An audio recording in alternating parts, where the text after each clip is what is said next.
Right. It's the deal. It's your host with the boss, King True, Rosenberg, Benny Bo, want the word, want the flow. Also, my guy Mar right here, man. What it do? And we gonna be reacting to this drone invasion, bro. This drone invasion that we see it right now. It's crazy stuff. Crazy, bro. But all right, we'll get right to it, man. Boom. Boom. First, New Jersey, now Temecula. Mysterious drones spotted in the sky, and now people who live in the area, as you can imagine, they want answers. We all do. Yeah, so look at this. Brian Dirks saw this over his Temecula backyard Wednesday evening. Now, he's not the only one who saw this. There are multiple social media videos just like this from South Riverside County. Witnesses say whatever this was did not make a sound. A spokesperson for Camp Pendleton says they are aware of drones flying over Temecula, but they are not associated with Camp Pendleton's training and operations. We've got Doug Lozato live for us with an update on these drones and what the administration is or is not saying about this. Doug, good morning. Good morning. It really is perplexing, and we're talking about so many states now. New Jersey here on the East Coast, Connecticut, and of course the sightings in California, and no one can say what these things are about. All they can still see is That is definitely a drone. First of all, a plane wouldn't even be this low. There isn't much uncertainty among those who have seen drones over New Jersey.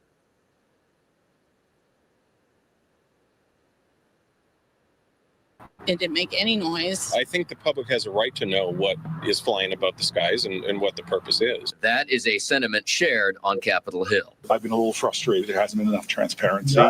They should be shot down if necessary because they're flying over sensitive areas, whether it's planes that may be jeopardized or security at military bases. Well, certainly I understand why people would be looking at this and being concerned about it. The White House responded to repeated questions suggesting some of these objects may be regular aircraft. Either way, no threat. We have no evidence at this time that the reported drone sightings pose a national security or a public safety threat, or have a foreign nexus. One New Jersey lawmaker was unconvinced. That guy's an idiot. Yeah. That I can tell you right now, because the colonel of the state police told the members of the state legislature that one of his helicopters was hovering above a 6-foot wide drone, and he landed that helicopter because he felt unsafe for his pilots.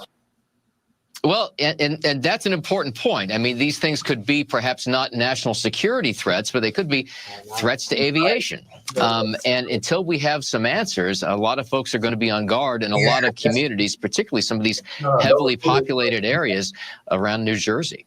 Brooke and Bob. You heard them say that they don't think that this is a threat, but how do they know if it's a threat if they don't even know what it is, right?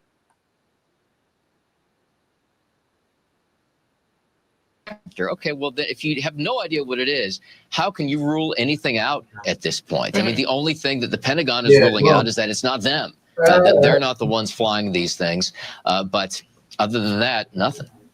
Just with all this attention now, you would think with the new year, the new administration, there's going to be a more robust effort to try and figure out and get a handle on all of those drones that are flying above us, so that we know exactly what we're dealing with. We shall see. All right, Doug Lozato live for us in Washington. We appreciate it. Have a great thank you. Have a great weekend.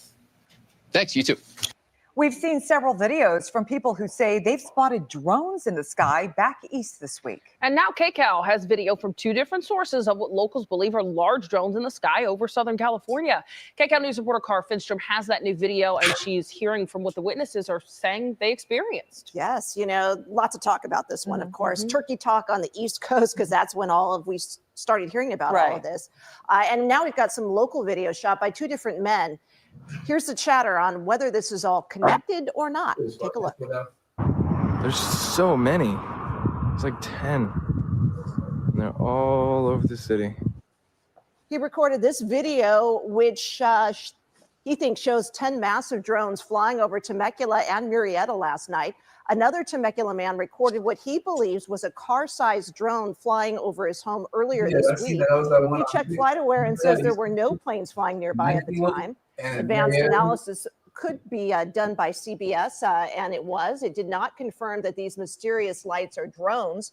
Both the Riverside County Sheriff's Department and Camp Pendleton say they did not have drones in that area. On the East Coast, local leaders, including New Jersey Senator Andy Kim, are demanding answers. I'm just not getting the kind of communication and engagement when it comes to the investigation that's happening by the FBI, Homeland Security. Now, since last month, more than 3,000 of these sightings have been reported across at least 6 East Coast states. Some of those reports have come from law enforcement and elected officials. At one point, the FAA also issued a temporary flight restriction because of these sightings. The reports have even been made in the area of a New Jersey naval weapons station and Donald Trump's golf course. President-elect Trump weighing in on the sightings, posting mystery drone sightings all over the country. Can this really be happening without our government's knowledge? I don't think so. Let the public know, and now, otherwise, shoot them down. Now, some New Jersey residents say are threatening to do what he recommended themselves. The FAA stressing that would be illegal, potentially dangerous as well. So they're encouraging folks not to take action on their own and stressing that the FBI is investigating. At this point, they say there's no evidence of any kind of a public safety threat, but people just want to know what's going on out That there. is a good reassurance, but I think people still want a full explanation. And there needs to be a unified voice as to what government officials want us to do. Right, So. which sounds like nothing right now. Right. Yeah. Just watch and wait. All right, Car, thank you so much. National drone mystery has now made its way here to the West. Several people in Riverside County are now reporting seeing the devices in our night sky. So take a look. This video was sent to NBC4 from a viewer in Hemet who said they spotted 3 drones just after 6 o'clock last night. Similar sightings have been reported in Temecula and on the East Coast. They spotted 6 drones. They're just giant triangles with lights on them that are dead silent. They're not really doing anything. They're just existing and just flying around. And then the other night we found out that there was like 5 of them that we watched go from northwest to directly west. Yeah, there's been a lot of buzz about these things being seen. State and local officials have been demanding answers and accountability into what's happening. The FAA wants to remind you about the rules for drones, so you can only fly them in most areas as long as it's below 400 feet high. And if you are flying at night, they have to have certain lighting. What happens when they just start dumping? New tonight, after a wave of mysterious drone sightings in New Jersey, people are concerned and demanding answers, but the government isn't saying much. Now, similar sightings are being reported here in San Diego and across Southern California. CBS 8's Brian White has the details. This is over my house right now. What is that? It's a question puzzling New Jersey residents looking up at the sky. They're just pacing back and forth, going very slow. Since last month, dozens of drones mysteriously hovering in the Jersey skies at night. Olivia DiMatteo owns a coffee shop near where the drones have been spotted. They are the size of small cars, almost like a Mini Cooper or a Ford Escape size. There is a bunch of red lights floating in the sky. This video was taken by archaeologist Colin Rambo a couple of weeks ago in Lemon Grove. I was driving down the street, just right down the street from my house here, and I pulled my car over because I saw what looked like a fleet of glowing red orbs. Last night, someone called our CBS 8 newsroom with reports of a large drone sighting above the SR 125 freeway. There are drones all over the sky. And this video was taken 3 nights ago in Temecula. We eventually saw one really fairly close, and it was just about the size of a car. We were at some points right under them, and there was no noise at all. Music artist and producer It's Nomad Music said these didn't seem like regular planes or helicopters. They'll be going just straight one direction, and then all of a sudden they'll just zig zag and then keep going, or turn around, or they just brake really quick. I reached out to the Riverside County Sheriff's Office. They confirmed the drones were not law enforcement's, and a spokesperson for Camp Pendleton told me they're aware of recent drone activity in surrounding communities, but that, quote, no military unmanned aerial systems training or activity has occurred during the time or place in question. Meanwhile, in Lemon Grove, looking back, Colin thinks what he saw could have been paper lanterns in the air, but he's not sure. With everything that's going on in the news, all these sightings, just please look up at night, you know? The more we look up, the more chances we'll have to see what's out there. Brian White, CBS 8. First on the East Coast, now mysterious objects are being spotted on the West Coast, Temecula to be specific, leaving residents buzzing. Christy Fajardo joining us live with the update there. Christy. Yeah, Christine and Susan, is very much a mystery. The Biden administration has said that multiple agencies, including the FBI, are investigating the sightings, but says it's possible that much of what people are seeing are actually manned aircraft. But people who live here in Temecula say they're used to seeing helicopters and planes from nearby Camp Pendleton, and they say what they saw was quiet, and one had the video to prove it. I think the public has a right to know what is flying above the skies and what the purpose is. This is what Brian Dirk saw over his Temecula backyard yesterday evening, but he's not the only one who saw it. There are multiple social media videos just like his from South Riverside County. And listen closely. Witnesses say whatever it was didn't make a sound. We saw two that came directly overhead our backyard in South Temecula here, and then we've seen a bunch across the horizon. I looked up because it was coming now right over top of me, and it was quiet. It didn't make any noise. Melinda Peters saw them last night too in Temecula, which is a mountain range away from Camp Pendleton. The Marine Base sent a written statement that reads in part, "We are aware of the drones that are flying over Temecula. They are not associated and do not impact Camp Pendleton's training and operations." But the base command did not elaborate on who might be flying them. I don't think that it's regular off-the-shelf drones that are being flown around, at least here. Based on what we saw, it was a pretty good size, almost the size of like maybe a smaller vehicle, a car. It's similar to videos taken in the skies above New Jersey last month. Yeah, that's no plane. Prompting security concerns and this response from the Biden administration. These are not U.S. military drones. What our initial assessment here is that these are not drones or activities coming from a foreign entity or adversary. But in Temecula, people we spoke with say they are certain they saw drones and just want to know if a business or a government agency or who else might be behind them. You would think that they'd let people know, so that, because like I said, it's become this big thing. So you heard Camp Pendleton says those drones were not theirs. We also reached out to the Forest Service because the Cleveland National Forest is nearby. They say it wasn't them either. SoCal Edison does confirm they did fly drones yesterday, but they say that was near Menifee and Murrieta and not after dark, so you can rule them out as well. The one agency, though, we have not heard back from is the FAA. We'll keep you posted. Live in Temecula, I'm Chrissy Fajardo. Let's send it back to you. Says 3 nights this week he's tracked drones over Temecula. The size of a car, it's kind of crazy. You know, like, it's something that not a lot of people can believe because it's so outlandish. It's the size of a car. And he's got no doubt these were indeed drones. I've played with drones as a kid, and you know, I've had the little tiny square ones or whatever, but these ones aren't like that. And so they're just giant triangles with lights on them that are dead silent. And then there's this video sent to NBC4 tonight from Hemet, a viewer saying they spotted 2 drones just after 6 o'clock. Similar sightings are spreading on the East Coast, Maryland, New York, New Jersey. I've never seen anything like it. Calls coming from state and local officials demanding answers and accountability as to what's soaring through our nation's skies. No state can become the Wild West of drone activity. Maryland's Governor Larry Hogan says he captured drones hovering over his home. Senator Andy Kim says he saw this over a reservoir in his home state of New Jersey while he was out drone hunting. Some appear to hover or at least seem to be in position. They're not really doing anything. They're just existing. They're just flying around.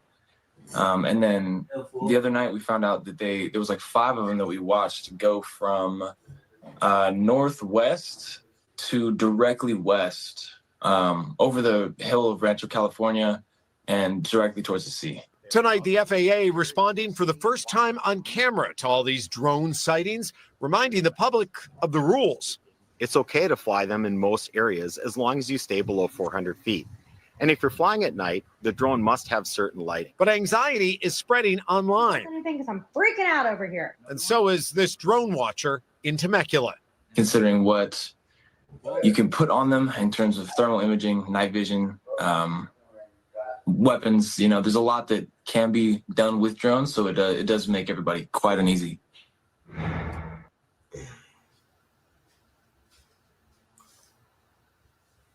Yo, this is getting bad, y'all. Drones, dude.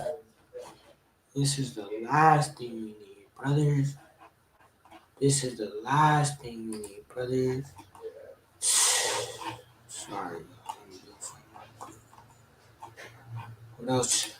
Anything to react to, y'all? Anything to react to, bro? What is the deal? Let me know some, bro. Is there anything to react to, bro? Alright.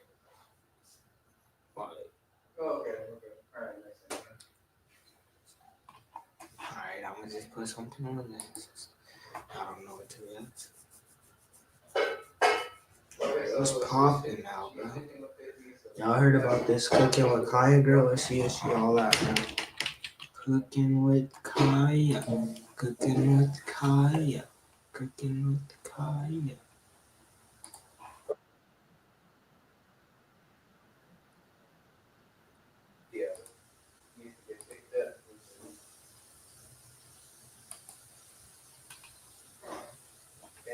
I suggest maybe she goes to a different area then if that's where she's not getting it online. If you said she gets it online, then she knows. Let me see.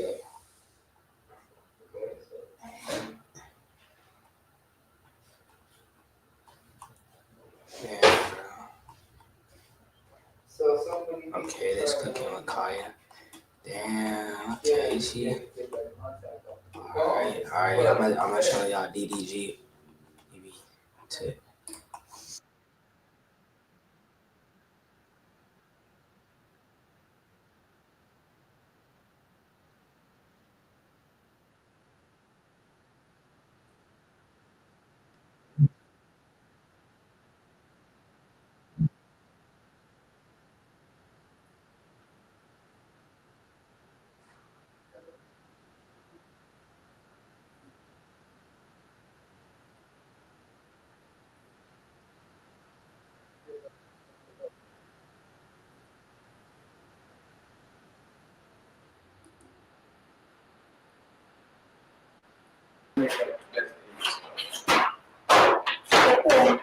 Oh, wait, you have to say over there? I forgot that.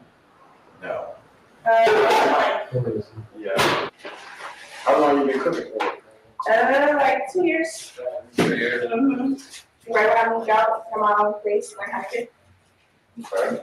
Nice. Yeah. Like I'm like the type of person that I eat out a lot. Same. That's why I have to learn how to cook like 8 hours a day. Yeah, I go to I spend a lot of money on dinners, no boo all that nonsense. Oh, yeah. Well, we're gonna change that. We're gonna learn how to make some burgers, right? Wait. You gotta rinse them off first. Can I ask you this? Why do you rinse them off when we don't only eat the inside? I don't know. That's a good question. I was just raised doing it. They got dirt on them. It's alright. Just wash them off. You use water? Yeah. You didn't tell, just like off the record, you didn't tell T.O. No. Oh. Should I? No. Okay. Alright. Why not? Nah, just don't tell him because he like going through something with his mama right now. In his own little world, so that's why I personally didn't know this out. Okay, I got you. It's just water though? Yeah, we're gonna need more than water. This your little brother? Yeah. Hi. Yeah, you doing, man? Good. Good. We have plates. Yes, I do. The soap. Yes. Wait, hold on. 2 plates, just me. I don't know. Check your room. Maybe you can go to strawberry. Go ahead and I'll put that here. Okay. And then wash our asparagus. Am I washing it right? Yeah. Yeah. I mean, that's after. Bitch, you still watching it? Alright, come on. I'll start putting the potatoes right to that. Say what? You know how to put potatoes right here? I was watching Okay, I got it. You know, you ready to it? Thank you. Acting to DDG. Wait, what that mean? Yeah, because you do a TikTok kind of twerking. He was like, oh, I want all that. You see the clip or not? You said what? Whoa, yo! It could. She said, why was you looking at Cooking with Kaya? Cooking with Kaya, that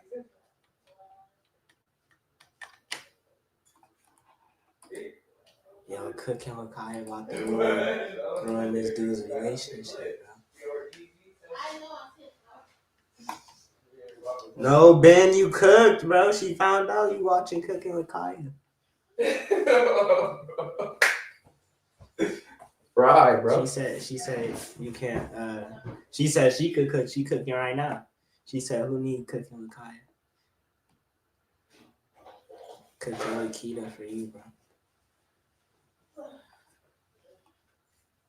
We're just gonna do the hot links like the tacos tonight?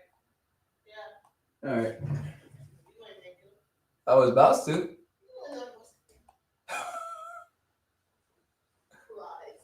No, I was about to start laying this stuff out in the sink, get it thawed out.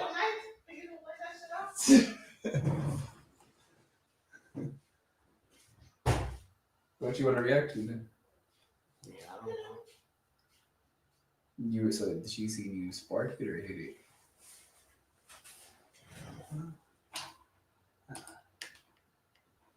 I don't think she saw it. No, we slap. Yeah. We can put the comments Yeah, up though. just... Well, we can put the comments up though. Well, so they see it in the video when it goes, you know. Everybody want to react to then? More drones or no? Take that fucking comment down. What the fuck? This one? Yeah. Take the comments down. We don't need to see that shit. Just kidding. Somebody's watching now.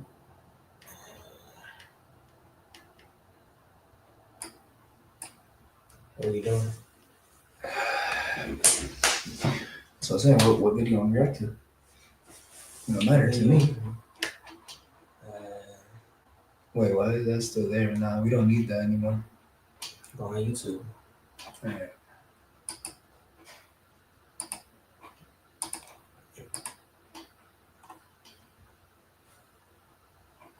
Four extras? Beating up the angle we do? Yeah.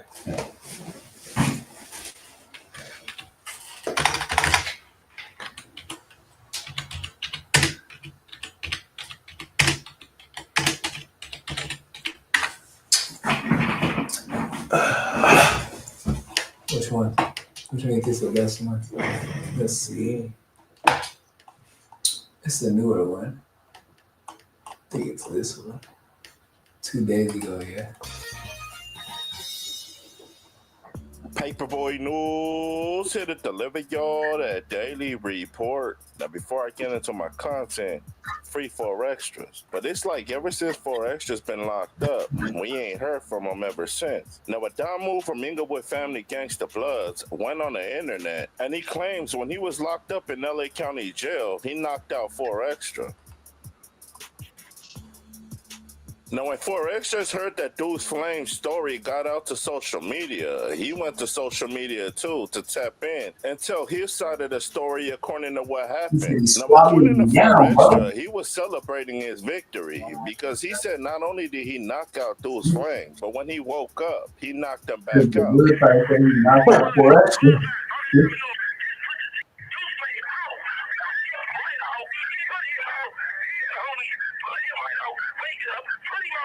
Now, 4Extra said you don't have to take my side of the story because there was people that was there that witnessed it. Now, according to 4Extra's neighborhood homies, they said when he was whooping on Deuce Flames, he kind of resembled Javante Tank Davis. And according to 4Extra's homie, who's from neighborhood 9-0, after 4Extra was done demonstrating on Deuce Flames, he didn't even know where he was at.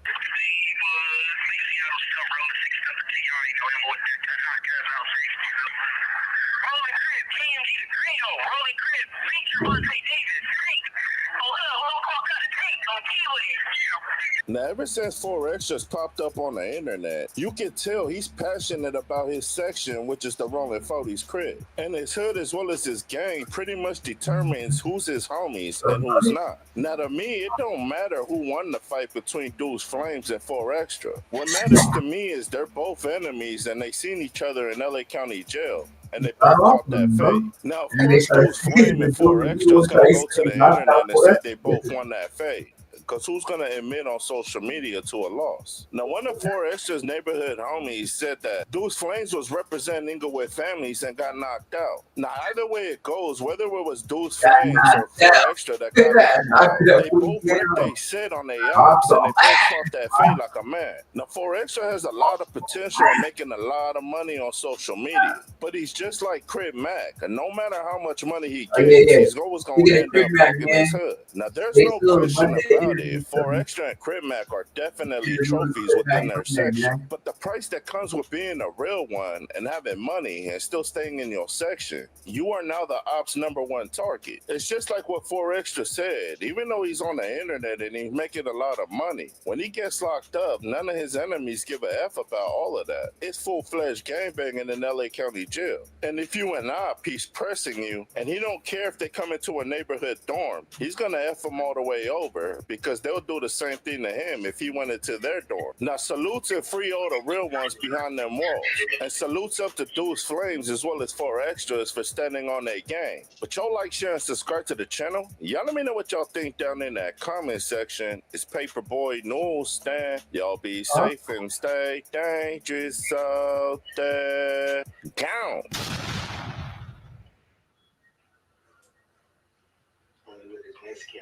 Before you came to this motherfucker, before you got invited here, I set the standard what this motherfucker was gonna be. Oh, I thought smacking. No, started nigga. that show. I didn't know you started. Do your real research. You started Fair to Say. Look into the camera and say that. I came up with the concept for Fair to Say, and I'm still standing on it. That's the quote. I wanted this table to be different than the shit that everything else on this network was gonna be.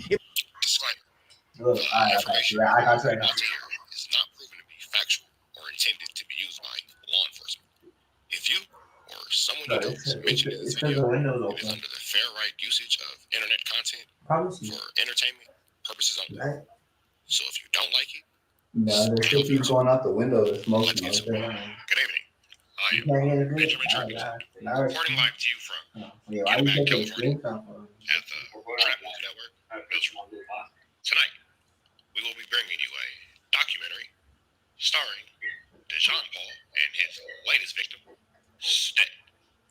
Kick back, I'm rolling the relax, smoke a blunt, and pour a shot, and enjoy the documentary titled Surviving DeJean Paul, the story of Sorry Stead. We lost the viewers. There's 3, but they left. Warning, the information you are about to receive and the images you are about to see are extremely gruesome, as DeJean Paul has made Stead his female dog.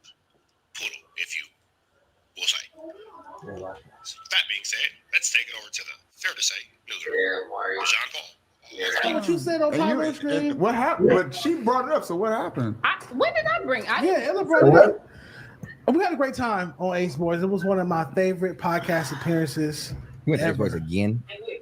You all Monday episodes are different. I'm on what? You all dark mode, huh? Dark Rainbow.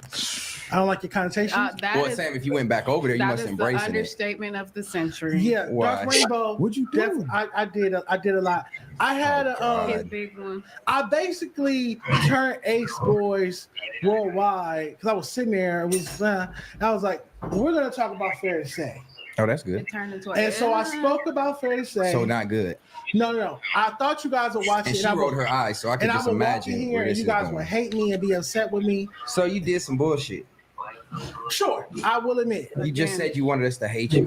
Yeah, I will admit, I did some You wanted or bullshit. you expected us to hate you? Same thing. So you just Oh my trying to God. stir drama. What did you do now, bro? Oh, terrible things. We have to watch it. Let's take it over to the Ace Boys to see this dead body. Over to you, Ace Boy Pod. And I said there's been a few missed opportunities. There's a I mean, you again, come out monetized, bro. so that time that Pun Your face. had instructed said that remember you was upstairs getting your haircut and you was like, hey, Stat not gonna sit in that seat no more or sit in that seat today. Remember you said that? Okay. You and Smack both said Stat's not gonna sit in that seat. Illa, am I lying? That nigga Stat start crying that day. What? Like tears crying? On my soul. Oh shit. Put that pussy joint. Crying actual tears over a chair is absolutely barnacles. But what can you expect from a man who is in love with his boss's wife? But we'll save that story for another time. Back to you, Sean. Live reaction. Live reaction, bro. I thought you would have watched this already today, Stat. I was wondering why you been so nice to me. So that time that Pun had instructed said that remember you was upstairs getting your haircut and you was like, hey, Stat not gonna sit in that seat no more or sit in that seat today. Remember you said that? Okay. You and Smack both said Stat's not gonna sit. Watch. Illa, am I lying? That nigga Stat start crying.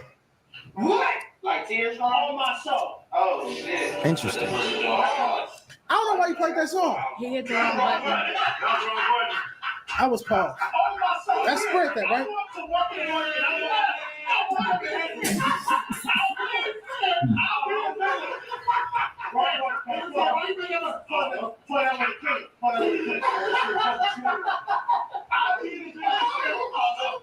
All right, next slide. We get to play this one. Before you go. Yeah, that's not all. Is there a summary? Is this what it was, or is this a summary? Before you go. It was about me again. No, it was about all of them. I went around.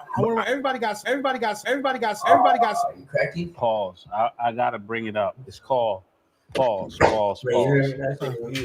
I learned this from Stat, and I'm so thankful for you, brother, because I don't even be knowing what the fuck be going on about me.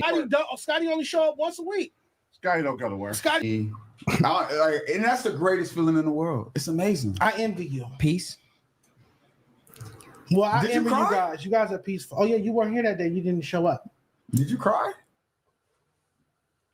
And it's on camera. And so I was going to watch the episode because it's pre-recorded. The show pre-recorded. I go watch the episode. None of that shit's in there. Oh, he was crying on camera? It's on camera. So is this what we're doing? Like this is we lost viewers. you want me to address or do a reaction or what do you want? No, I want us to be more real and organic and authentic with that type of stuff. So he did because cry. and it's on camera. Basically, if there's another clip where I asked these gentlemen, I said in the past 2 weeks, can you name something that happened on Fair to Say? And they couldn't. Mm-hmm. But I know for a fact there are things that have happened recently on Fair to Say that if we talked about it on the show or aired it, people, including FMW people, would be engaged. Because I asked the whole room. Even I asked them before we start filming and so during enough the of film. all that. So you think by taking shit that happens at Fair to Say behind the scenes and going and running to another platform, trying to be messy and trying to like cause drama to get us to argue and fight? What are you trying to do? Because if I was aware that shit that happens here when the cameras are off are being said otherwise, you wouldn't get shit from me. You wouldn't have me interact. So if you're speaking on shit that goes on outside, not only is it unprofessional, it makes me look at you like a hoe ass nigga.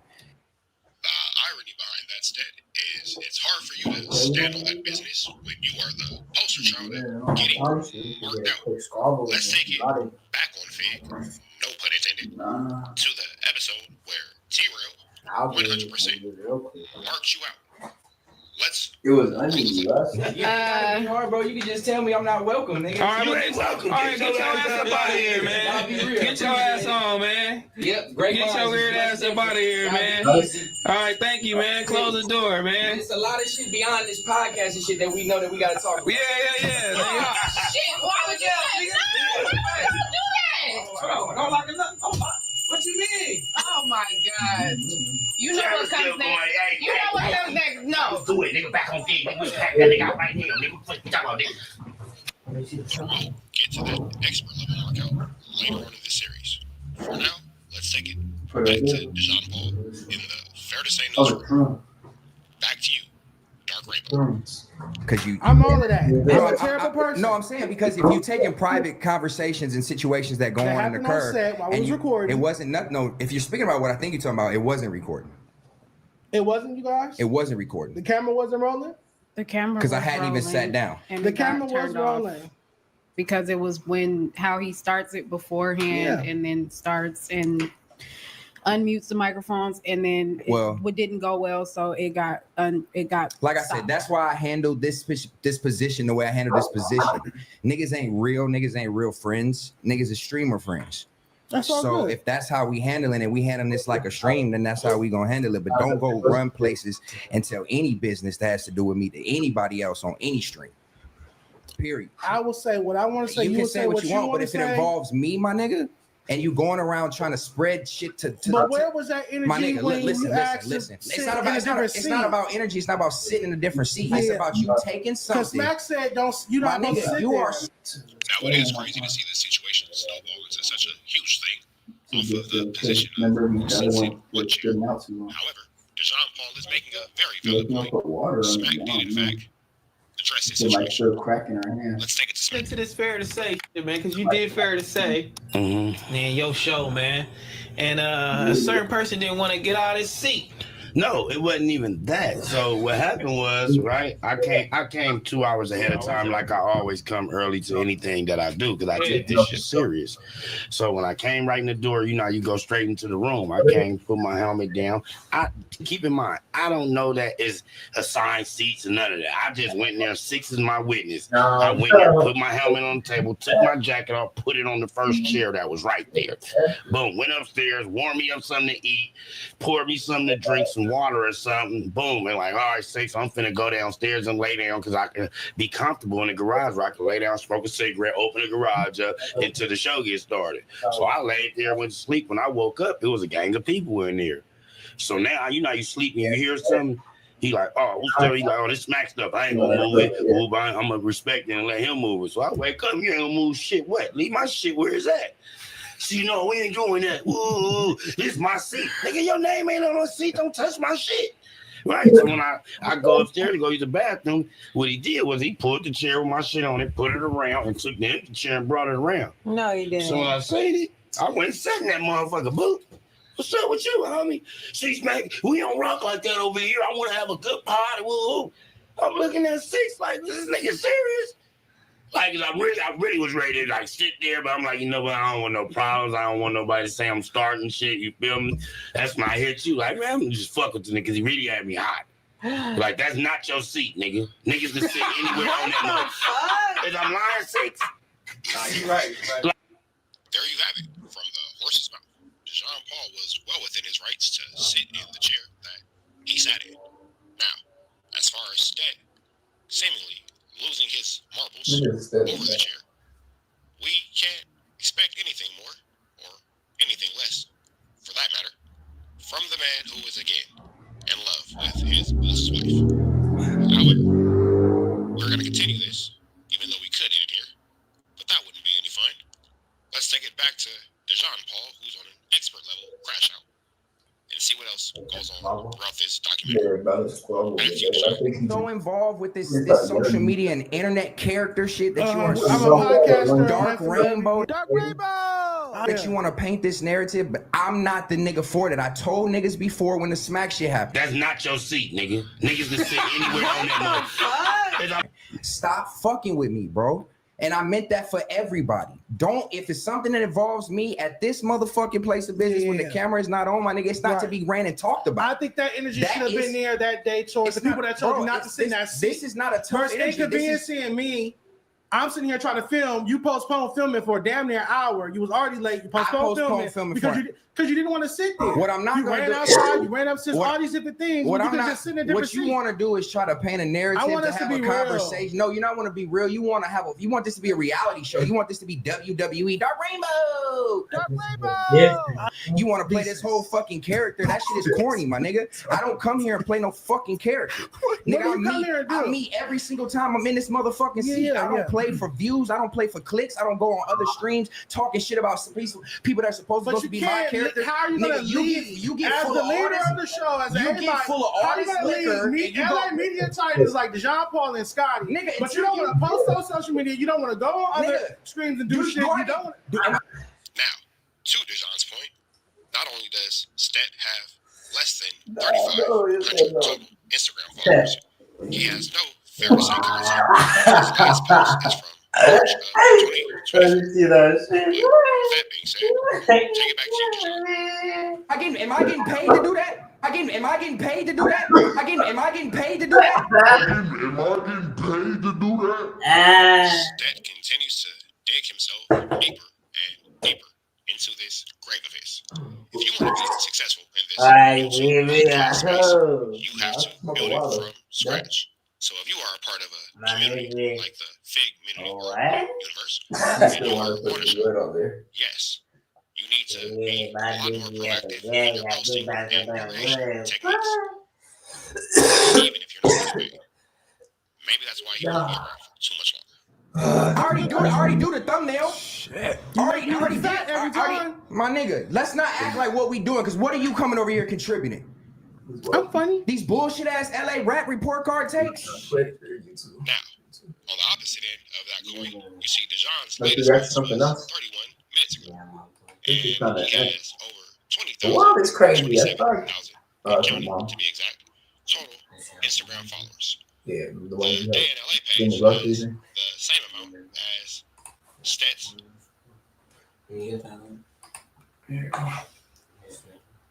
All right, let's see what can we react to now.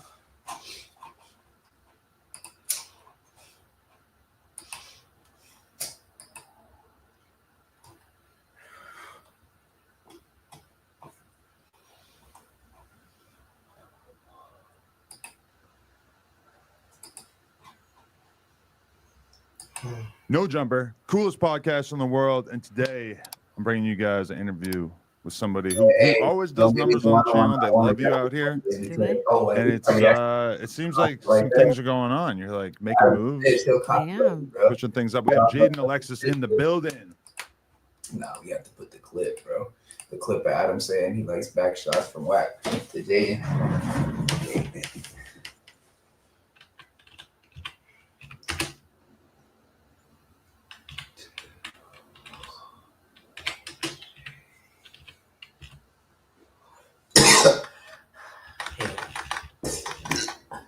You good? That's what I'm saying. I'm good off the wood, bro. I'm good off the woods. I'm good off that motherfucking woods. I'm good off the woods for a little bit.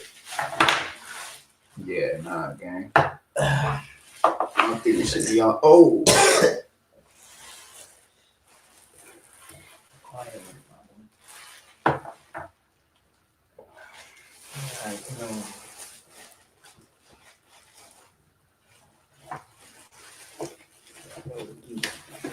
That was that wood, bro. It's too much, bro.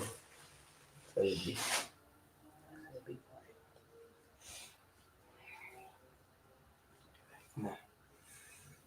Come on, really. No more. Watch for a minute. I'm saying, I'm straight, right? Jay's, right? That's what I was saying, bro. It's too much, bro. Sleep shit. Oh.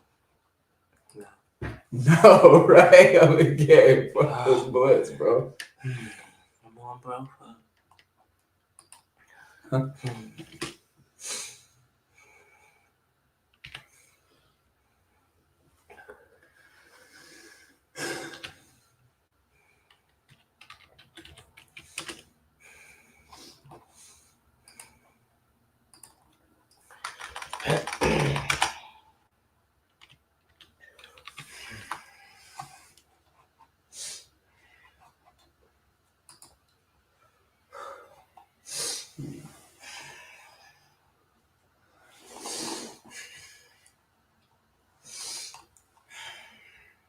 Don't got no damn clip.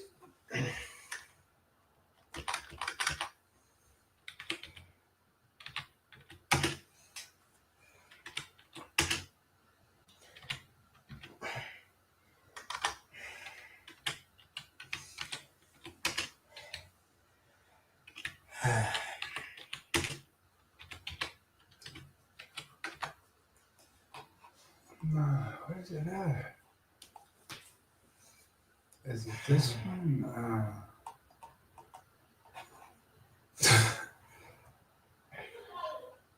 Huh? Oh, the hot links. I'm the only one that. Some stuff is just not okay. I can't find that clip.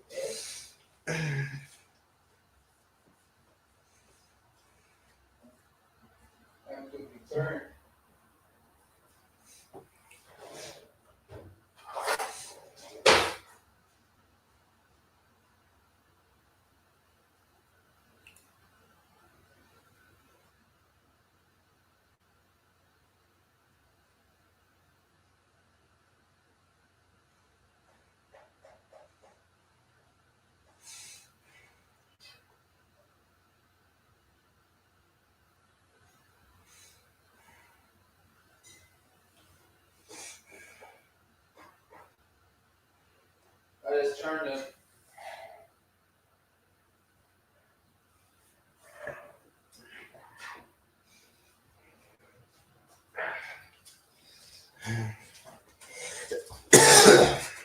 Oh, it smells like wood now.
Come on.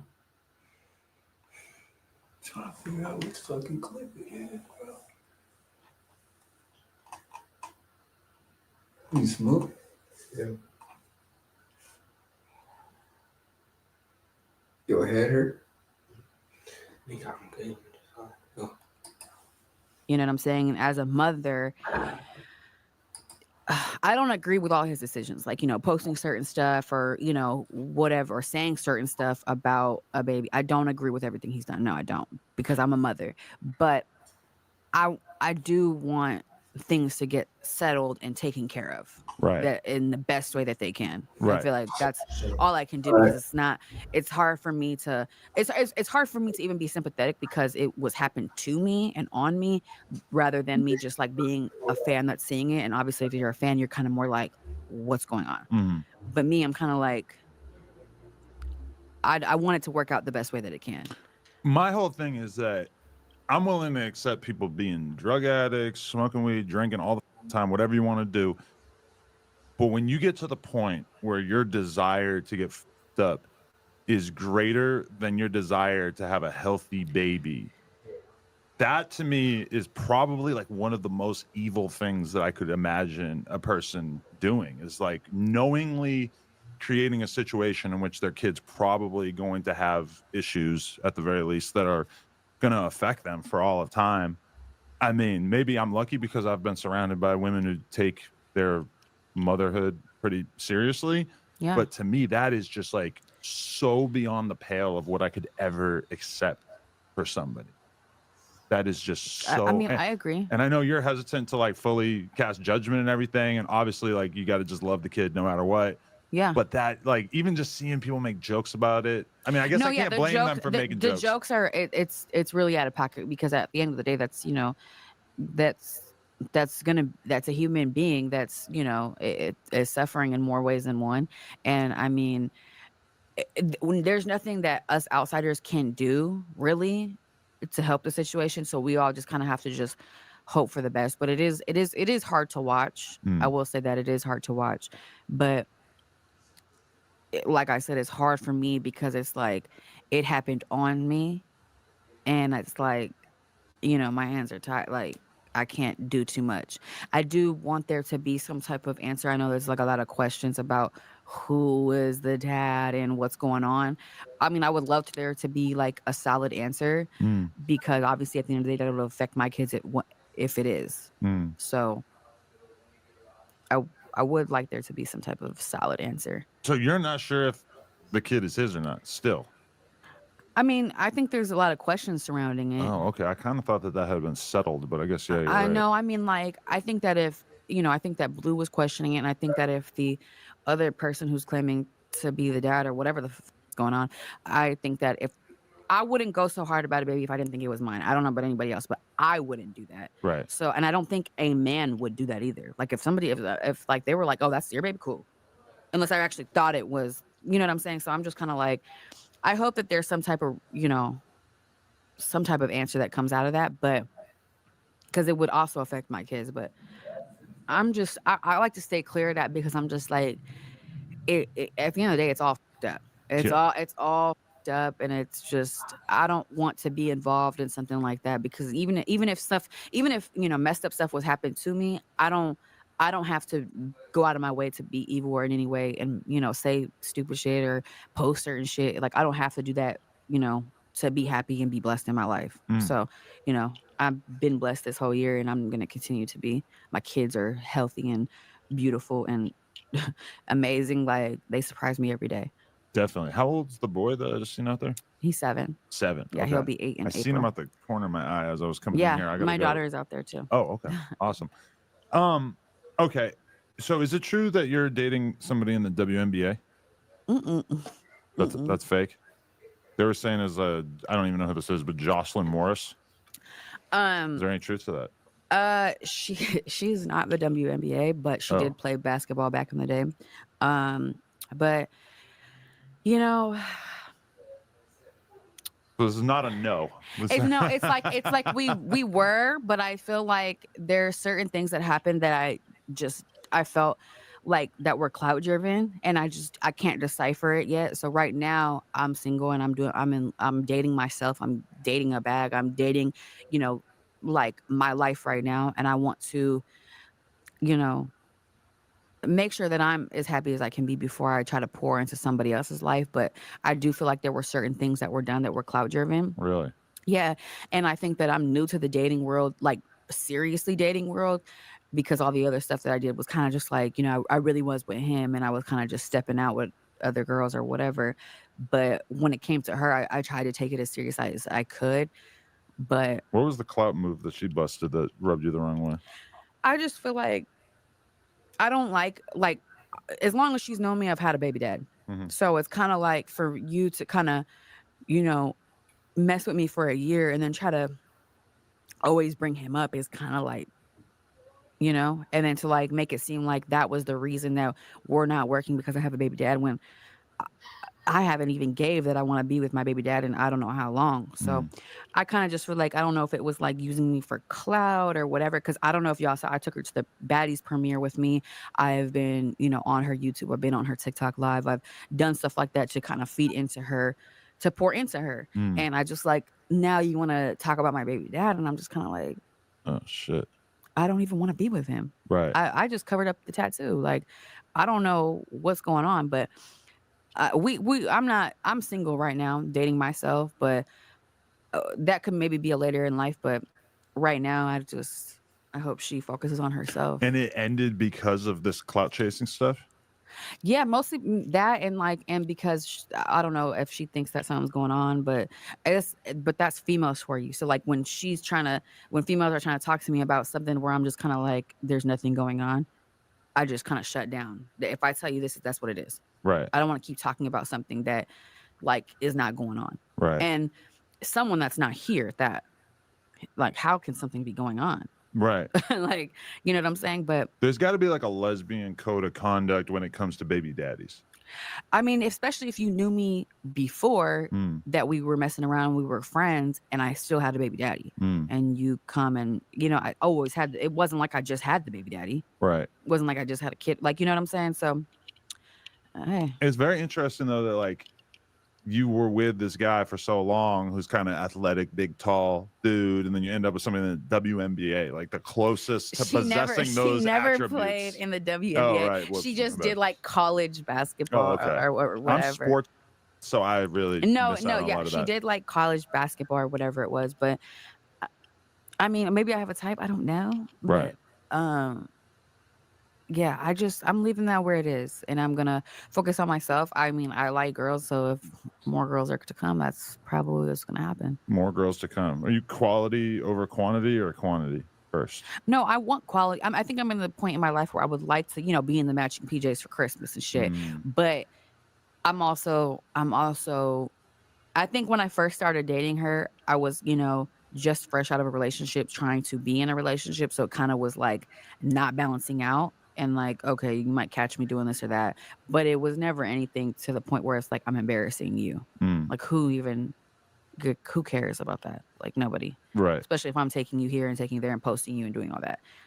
So that's where I'm saying, like, when it comes to like being with girls, I feel like I am so traumatized that sometimes I start acting like him. And that's kind of like where I hate, like, I'm mad about myself because I'm like, damn, like, that's who you learn to be in a relationship that's why I'm kind of like, from. damn it, like, oh my God, why am I acting like that? But as like more recently, I was taking it more serious, and it's just like all the questions and insecurities and whatnot, I just can't. I shut down because I'm like, how many times do I got to tell you? And if I've made permanent decisions to try to show you, I don't want to keep talking about this. So you're more comfortable being the girl in the relationship? Yeah, 100%. Okay. Yeah, but it's like when it comes emotionally wise, I feel like. Yeah, I feel like you might present as more feminine than the average person that you're going to be with, but then at the same time, I think emotionally, you kind of want to be in control. Yeah.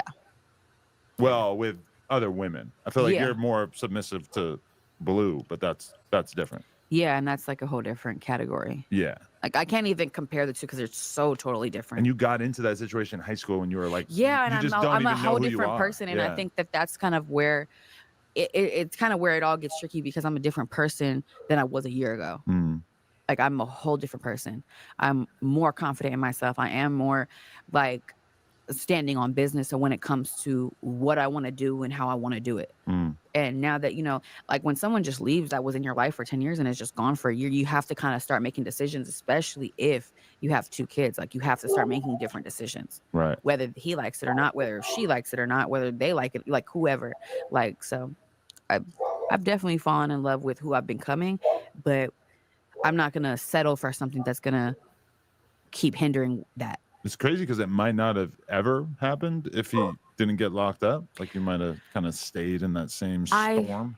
I think that it was definitely a hamster wheel, but I don't want him to be in jail, and I would have never wished for him to go to jail. Right. But since he did go to jail, I have become more of who I am because of it. Like, and healing without him here was obviously a lot easier, because how are you going to heal when someone comes and sees you every other 3 days?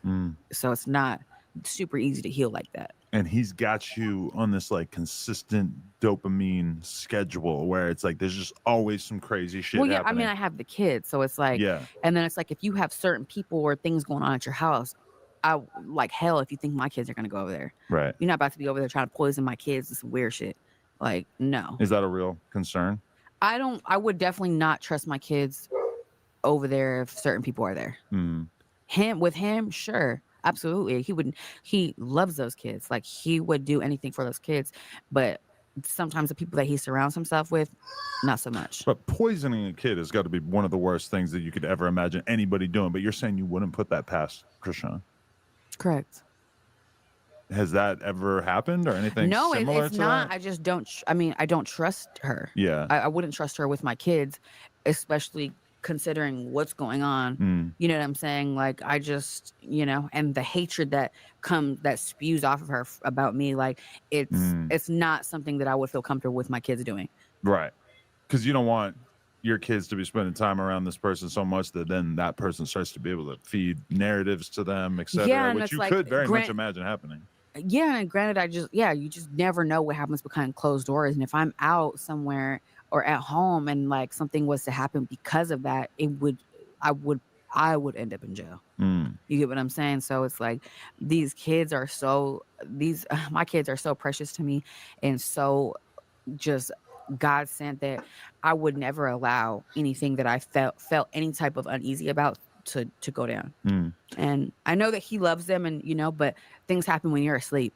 Things happen when you run to the store to grab some blunt. Things happen. Right. You know what I'm saying? Kids mysteriously fall, or kids mysteriously whatever. Right. I can't have that happen. It's crazy because like me and my girl have had hypothetical conversations before about like, if we were to split up, how long is the appropriate amount of time before you can introduce your kid to the new person that you're seeing? And I just realized from talking to her that like, to her, it is such a gigantic thing, like just that introduction, which I guess I hadn't really thought about it that much. But I mean, yeah, like I think if you want to be respectful of the parental relationship, you have to treat that as a massive decision. Well, yeah, that, and it's like, especially the age factor comes into play. So if you're introducing kids to somebody at a young age, you kind of are grooming them to be cool, like to look for that person. Yeah. Someone, if you're introducing them to a kid that's like 12 years old and you're like, oh, this is mom's new friend, different story than if they're 7 or 2. You know what I'm saying? So you got to be careful about shit like that. And I've definitely, like, I know all that. My mom was a single mom, and she never introduced me to anybody except like one person. And me and my sister were both old enough to understand, like, this is mom's dude, but things happen, Definitely. So, but he ended up being around for a very long time. So it was just like, you have to be careful about stuff like that. And especially if there's no respect level there. And like, granted, obviously there has been shit that's happened between the three of us. That's, but if there's no respect level when it comes to the kids, then I do not want you around my kids, period. No, definitely. I just wanted to ask, what's your relationship with Wack at this point? Me and Wack are cool. We're always been cool. Okay. Yeah, I talk to him here and there. And he just he'll check in, see if we cool, or if something's going on in the media, and he's like, or I'm like, what the fuck is going on, or whatever. But me and him are cool. I mean, I haven't seen him in a really long time, granted, because Blue's in jail, so there really hasn't been a reason to. I mean, I think he appreciates you providing some sort of normalcy in his life, because when Blue wants to be with some crazy girl or whatever, it's like he, as a manager, just kind of got to be along for the ride. Yeah. But ultimately, it's like you can kind of tell that he would prefer Blueface have like a more simple way of life. I think so too. I mean, I think that he's similar too, that he kind of, he Wack is crazy too, but I think that he prefers to have someone that's more of a stable human being. Granted, I don't know what he got going on, but he's also 20 years older than Blueface, so he's had a little bit more time to realize that. But he also appreciates a more stable relationship in his life also. But me and Wack are cool. Me and Wack have never had no problems, and he's seen me he's seen me and Blue go at it, and he will still be like, sis, fucking crazy, but we gotta chill. You know what I'm saying? We in this white neighborhood, but like me and him have never had no problems, and I think that he appreciates that, because there's like a certain respect level that has to happen, because it's like, at the end of the day, I met him and he was his manager, and he was making so many moves for him, like they were working together, and it was working. And just because he's in jail, or just because they're not doing music at the moment, doesn't mean like I'm gonna be disrespectful or something like that. No, that would never be me. No. And even if he says something that I don't necessarily agree with, doesn't mean I have to go and call him and cuss him out or something. I'll just be like, bro, what is that? Definitely. So what was it like going on Baddies after all these years of Baddies, doing something that public and separate from the Blueface universe? It must have felt kind of crazy. Let me see that. That's how I feel about that. Let me see. But no, you know what? I really appreciate my Baddies experience. I do. I really had a good time, and I don't really have much negative to say about it. I know that people might put like a negative, connotation on it, but I had a good time. Mm. And I know I got into it, I might have got into it with somebody or whatever, but sometimes, that's what happens when you're with 20 bitches. Mm. That's the type of shit that happens. You're with 20 bitches and you speak your mind and somebody might not like it. That's all that happens. But my bad experience, I loved it. I had a good time and I appreciate the opportunity and I would do it again. Mm. And I really went there just to keep pushing the music and keep pushing my brand and just still kind of keeping the momentum going, like I said. And I don't really have much negative to say, like fights happen, you get into, if you're around 20 females, I'm not around that many girls at once ever. Right. So like, it was definitely like a culture shock to be like around all these girls and you don't know them. Cause I went in not knowing anybody, Mm. Some of the new girls I've heard of each other or whatever, but I didn't know anybody. Was it more or less real than you thought it was going to be?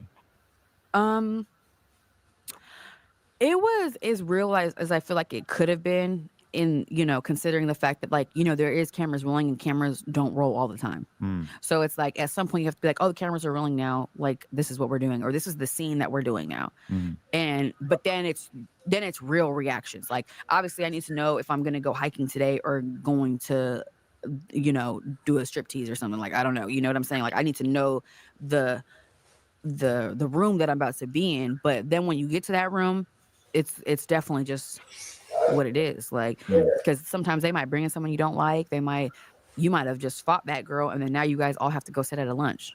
Right. Like, I need to know what we're doing. But when we get to that room, then we know what we're doing. Right. So I was never instructed to do anything like that I didn't want to do, or I was just told what the day was going to consist of, and you go from there. They just set up scenarios that are likely to cause drama. At the end of the day, it's filming, so it's like it's not like we're in the house and we're 24-hour in surveillance. That's not clearly that's not what's going on. So you get told what we're doing today, and then it's up from there. Right. So if we're going hiking today, cool. If we're going to go to lunch today, cool. But then from there, you know what you're doing. How long does it take to film a season? I was gone for 40 days. 30 some or 40 days. Wow. Was that hard? It was really hard because I've never been away from my kids that long. Yeah, that's what I was thinking. That's gotta be difficult. Yeah, and I feel like it was hard for them because it was like, their dad's gone, and then I'm leaving for 30, 40 days, and it's kind of like, what is going on? Right. But I had my people that are close to me around them, and I obviously talked to them every day, so I wasn't too concerned about that. But I know that it was hard on them for me to be gone that long. But I mean, moves got to be made, so. I mean, I don't regret going, and I would go again. So it's gotta be a pretty good bag for you to be down to take off for that long, too, huh? I mean, yeah, my bag was very nice. Right. My bag was nice. Probably more than certain other people. Probably. I mean, probably. I would probably assume so. Yeah. Everybody's got different. Yeah, I mean, I would assume that the bag was different, sure, but my bag was nice, and I'm not mad about my bag. Right. For 40 to make in 40 days, I'm not mad about it. Was there any moments where you felt like going home? Going home, no. Homesick, yes. But I knew that I was there to do a job. Some jobs take a day. Some jobs take a couple weeks. Some jobs take a month or two. Like shit. So I was prepared. I was mentally prepared. I was like having to, coach myself. Like, you're here to do a job. So you have to finish what you started. And that's really mainly what I wanted to do is I didn't want to seem like I was like leaving because I was like, thought I was this or thought I was that. But I definitely miss my kids. But I'm glad that I finished it out. Right. Definitely. So where did the decision come from to start the OnlyFans? This agency called Rumor. I don't know if you've ever heard of it. It's like a lewd agency, no nudity or anything like that. Okay. They reached out via one of my stylists and reached out to see if I was interested. I had a meeting with them and I was like, look, I am not interested in doing anything like nude or anything like that. That's not my brand. And they're like, yeah, no, like we don't want any of that. So I was kind of like, okay, like I'm interested to see what you guys want to do. And they were completely cool with like me being hands-on to like the content that gets put out and like what's going on. And I was like, we can do it. We can do a trial and see what goes on. And so far so good. I'm happy with what's going on. I'm happy with the money that I'm making. So, it's exclusive content that may or may not ever get posted on my Instagram. So if you're interested in that, if you're a fan of mine or you're a fan of seeing, stuff that I might not post on Instagram, then it's for you. Right. And I'm still sticking to my brand. I'm not going to like do something that's not my brand. Right. So. Is this something that you had ever discussed with Blueface while he was still out? No. He actually wasn't the biggest fan of it, but I was kind of like, bro, didn't you do OnlyFans? He did too? Who did he do? He did the Blue Girls Club. Right, okay. So it's kind of like, I'm like, exactly. Like if you are on there doing a show, you don't think that I could go on there and do like content that doesn't mean that I'm like on there like, doing some weird shit like that's out of my realm. Like, some people that works for them. Right. But like that wasn't the brand that I was going for. And I don't know if he just like thought I was just going to be on there being a whole star or something, which is cool if that's what you do, but he knows that I wouldn't do that. Right. And that's kind of what bothered me is like, why are you upset? Because like, first of all, you did OnlyFans and it wasn't necessarily. Well, he probably wants to keep you in a certain place and then keep, the 12 crazy chicks that he has on there in a separate place. Yeah. But if he was to see what the content was, he would be like, oh, okay, cool. I don't think he would be mad about it at all. So have you had conversations about it since you started? Yeah. And we only really talked about it once. And then he called me when I was at a photo shoot for something content wise that I was doing. And I don't know if he thought that I was like going to be like a whole, like it was like going to be a whole setup or something, but it wasn't. It was just like literally taking pictures. And I did like 4 or 5 looks and it's not stuff that's on my Instagram. So that's something that people can look forward to. Like if you go tune in, you see behind the scenes, you see content that's not on my Instagram and it might not ever go to my Instagram. So you look up if you do that. So I think that he thought it was going to be something else or like thought I was just like going way off tangent, but that's not what it was. Definitely. Okay, so the first thing you ever posted was basically you talking about how you covered up the tattoo of his name. Yeah. What made you want that to be? I feel like it's hard to not take the OnlyFans as a sort of specific anti-Blueface statement if the first thing that you're doing is talking about how you covered up the tattoo. I mean, really, I did that because I felt like, the whole like, oh, girl got chased down in Subway. I don't know if we all saw that, but she got chased down in Subway because somebody else thought they was the dad or whatever was going on. And then she proceeded to post the face tattoo because nobody knew about that. We knew about all the other face tattoos, but we didn't know necessarily that that was there. So I'm like, I'm going to turn these lemons into lemonade, like, because y'all think y'all like clowning or something. Like she was really doing that to try to hurt, like prove a point. And because like he was mad about that situation. And that's why he was doing the most and following all these girls and da-da-da. And so she wanted to like retaliate and try to prove a point. So I was like, I'm over here at this photo shoot, like post that now. Run with it, because it's like I'm someone that will always turn the lemons into lemonade. I don't know if anyone's noticed, but like if I see something happening and it's like I can see a way to turn it into a bag, I'm gonna do it. Why else would I? You know what I'm saying? So, but the tattoo has been covered. Right. It's been covered for a minute now, and that was just because I'm over it. Like you can't put a bumper sticker on a Bentley. So I'm like, why am I gonna keep having this tattoo on me and it's not what's going on anymore? Right. But it might strike people as odd because you don't really want him to be entirely out of your life. And I think to a lot of people, when you have a lot of tattoos, it's not like each tattoo is like who you are currently with. It's more like chapters out of your life. But did you feel like you had to do that in order to kind of turn the page? I do, because I was like, it was on my ass. It was a full government first and last name on my ass. So it's kind of just not the most appealing to somebody that's like, you know what I'm saying? Like, feels like you're fucking somebody else's property. You know what I'm saying? Like you got a whole bumper sticker on it, and it's like it feels like you renting the car or something. You know what I'm saying? It wasn't really what I was trying to do. Why y'all laughing? Like I'm just saying, like it wasn't what, like it just wasn't giving the vibe anymore. Right. So I was like, you know what? I'm just gonna cover this shit up because it's not. I truly don't want to be with him, and I'm moving, and I'm moving in life, and I'm literally moving. I just moved into a new house, and I was like, you know what? It's time to move on. And I don't know, and like maybe he'll get that at that point. and it's all love on this side, but not like that. So do your thing, and then but it's been covered. I was not gonna post it for real because it's like, what am I gonna do? Post a picture of my ass? But I was like, when I saw that all happening, and it was like, and it really was because it's like I'm getting posted in as well. They're, you know what I'm saying? They're like, I wonder how Jaden Alexis feels. Why? You know what I'm saying? But if my name is getting brought up, then why not? You know what I'm saying? Why not turn the lemons into lemonade?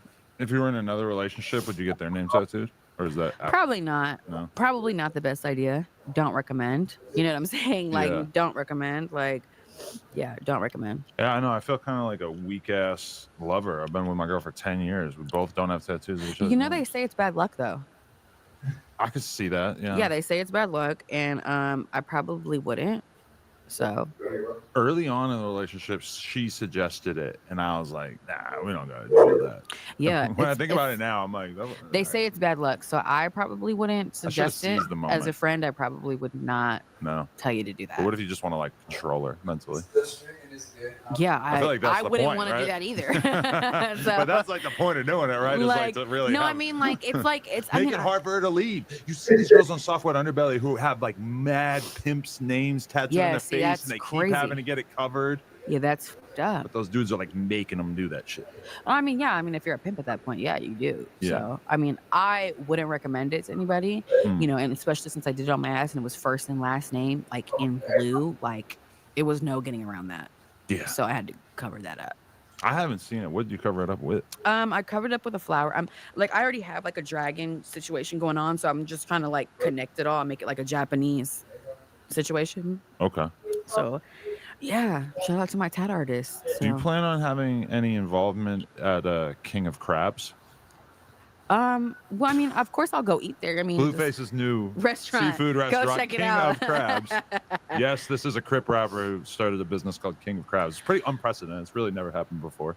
I mean, he does things. This doesn't surprise me. But you know, we used to eat at King of Crabs in, I think it's North Hollywood or somewhere in the Valley area. Oh, there's another location. Yeah, Okay, there's several, and it was next to his like boxing thing. Okay. So we would always go eat there. So after he would do like his like trainings or whatever, we'd go eat there. That's our favorite spot. And I don't know, somehow he ended up talking to the owner and was like, you know, like I want to open a franchise. So then it just kind of ended up, you know, with the whole, because me and his mom quit at separate times, but we quit because it just wasn't, the treatment was crazy. The treatment by him? Or? Yeah, the treatment by him. I feel like he definitely didn't understand the work that was going into there. So, you know. It's got to be pretty rough being at that point in your life and you're like, I mean, it's got to be a lot of bad smells, crazy customers. I mean, at that point in time when I was working at the restaurant as the cashier, that was not the job that I was ever going to apply for at that time. Right. Like, what the like, I could have just been at home, but I was doing what I thought I should have done at that point as a woman. Like, if I'm your bitch, then that's what I was going to do. But yeah, I just, at that time, me and his mom weren't like, it was a lot to like live with someone and work with someone, and then like he was just coming and going as he pleased, and then like we're at work and like you're out, you know, getting some head somewhere. Like, yeah, no, that wasn't gonna work. Yeah, not a lot of females who are gonna really. Yeah, like that's crazy. Like in the long run, yeah, that's gonna be tough. What the like, yeah. So I was also, I just found out I was pregnant, so I was kind of like, yeah, it's kind of giving like I don't have to be here anymore, like, you know.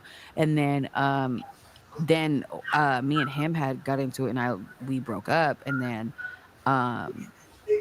when Carlissa got into the altercation with her, then that's when she quit, and then like most of the staff quit, and then that's why it kind of like downward spiraled. So you think it would have lasted if it wasn't for that? Yeah. And do you think it was actually profitable enough that it was worth him having it consistently going like that, or? I mean, it was open for some months, so we were getting it started. You know, a business that you start at first it's like it's a work in progress. But that's why me and her were putting in the work to work there, because it's a work in progress when you first start a business. Yeah. You can't just automatically think the first month you're going to make $1 million. And obviously, like, your goal is to have employees who are handling most parts of it. But we did have a staff, but it was like some days it made more sense for us to just work there. Right. You know what I'm saying? And I wasn't mad about it. I was in there just, around. It was summer vacation. It was cool. Like, whatever. Like, it wasn't like it was the biggest deal. Being cashier isn't the hardest job in the world. So there's like one screenshot that I always have seen go viral or went viral back then. That was just like you working at the register, looking hella stressed out. And it did get stressful because it was summer vacation, so there was lines out the door, and it's Blues restaurant, so they want to come and see what's going on. Right. You know what I'm saying? So I think that we did the best that we could, but at a certain point there has to be some type of level of respect. And I think that's what it was missing. Right. So yeah, because like he has part of the puzzle in his brain, which is the ability to bring people in and get them to believe in his dreams and get them to work on his behalf and stuff. But part of that, if you want it to work in the long run, is that you also have to be willing to accommodate the emotions of these people if you want them to continue to want to 100% work for and that's you what he in lacks. the long run. Yeah, but it feels like he can get people into position, but then he doesn't do enough to coddle them. why am I newly pregnant working at the cash register and you're not coming home for 2 days? That's weird. You know what I'm saying? And then I have to go home and be with your mom. I just worked all day with her. So it's like, oh my God, let's pick one. Where are you at with his mom right now?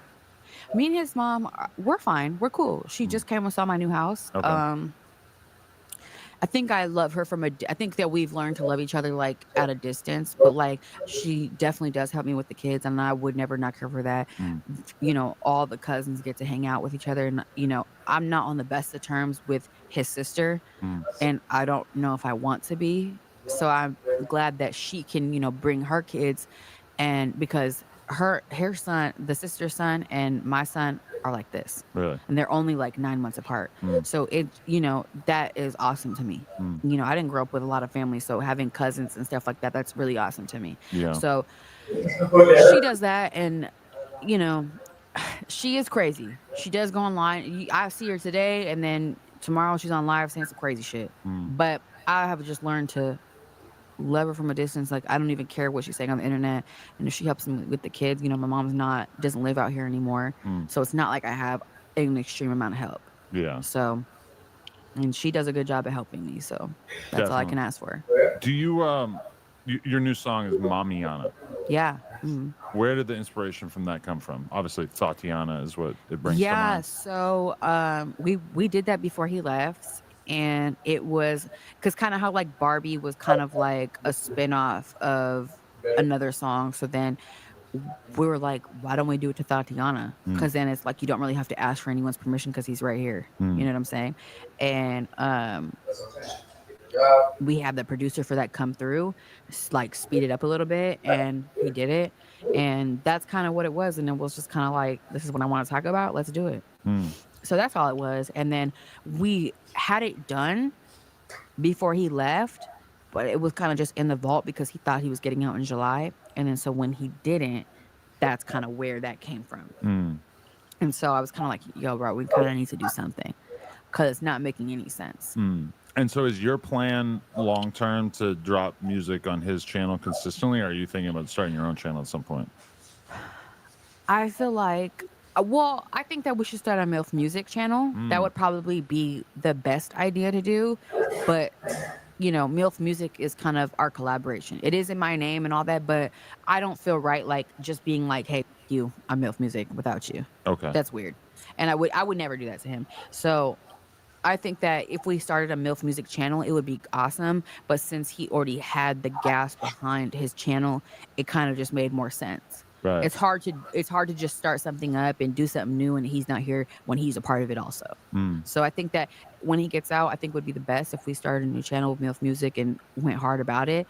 But the new music that I'm putting out and I'm working on, I'm gonna ask him his thoughts about it and see what he wants to do. And if he doesn't want any part of it because it's like he's not here to, be a part of it, then yeah, I would start a new channel. Did it ever get through to you? Because I feel very fake saying this, but at one point I had written out kind of like a proposal that, and this was like kind of early on with the whole girls music thing, but this is after he got locked up, where I was like, I think Lena and Jaden should do some kind of like social I media love her. collaborative I'm so stuff. sad she's not here. I was trying to set up like Lena, photo call me. shoot. Yeah, definitely. I love it. But I was trying to set up like some photo shoots type stuff. Some like, oh, let's get them to go to the club together and we can get paparazzi to take photos of them together. I would love to hang out. I gave this proposal to Wack and he told me that he would get it to you and your team, and I never heard anything back.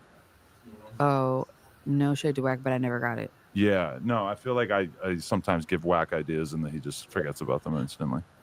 Yeah, no, I never got that, but and I hate letting them behind the curtain right there to see me thinking up that kind of thing. It's supposed to look organic. I'm kind of giving it away right now. Well, no, I mean, but me and Lena have always, like, since I met her, I was really like, I really thought she was like the cutest thing. Like, I think that she's so cute and I love her so much. Like, she really likes you a lot too. And I feel like, the mom thing. Like, yes, let's normalize being hot young moms. 100%, 100%. There's not that many of us out here. Yeah. Some of them do not be hot. No shade, but they do not be hot. No, it's tough to manage. Yeah, and it really is, out. and it's hard to keep up with content, and it really is, because I've been trying to get into my content back. It's very hard. Sometimes I do not be looking hot in my content, but I'm like, they like that mom shit, so because it's relatable. You got to do stuff, and like my fans love the more relatable in real life time. They want to see that real life time, what's happening now. So if I'm moving, I'm posting that. I might not look the hottest, but hey, this is what I'm doing. Yeah. But they want to see that. So I love that they want to see that. But yeah, I wish she was here. You tell her to come now. We could definitely set something up for sure. Because Yeah. I'm supposed to be doing an episode with her and Wack and Wax Girl. R&B. Oh, really? Yes. You should have me come in like, hey, y'all. Oh, wow. That would be interesting to see you guys here. Ooh, the fifth wheel, yeah. No, I think that would be funny because I don't think I've ever met She's great, R&B. Yeah, but I don't know if I've ever met her. I mean, we're talking tattoos. She got the massive Wack tattoo on her back. Oh, yeah, I don't think I've met her then. You could never give her back shots without thinking about him. Oh, yeah. I mean, I wouldn't be giving her back shots. So. A lot of times when I'm f***ing a girl, I think about Wack anyway. No tattoo. Really? Yeah, he's just kind of always there in my brain. Ah, sucks. Yeah, maybe I'm gay. I don't know. Damn. Take that, Clubhouse. Okay. I guess. Oh yeah. Okay. I honestly can't remember who, but at one point there was a girl who told us that you were in a throuple with them and Blueface at some point, and that they lived with you. Is this somebody being optimistic or? It depends on their name. Projecting? There was one girl, but I don't think she's ever been here.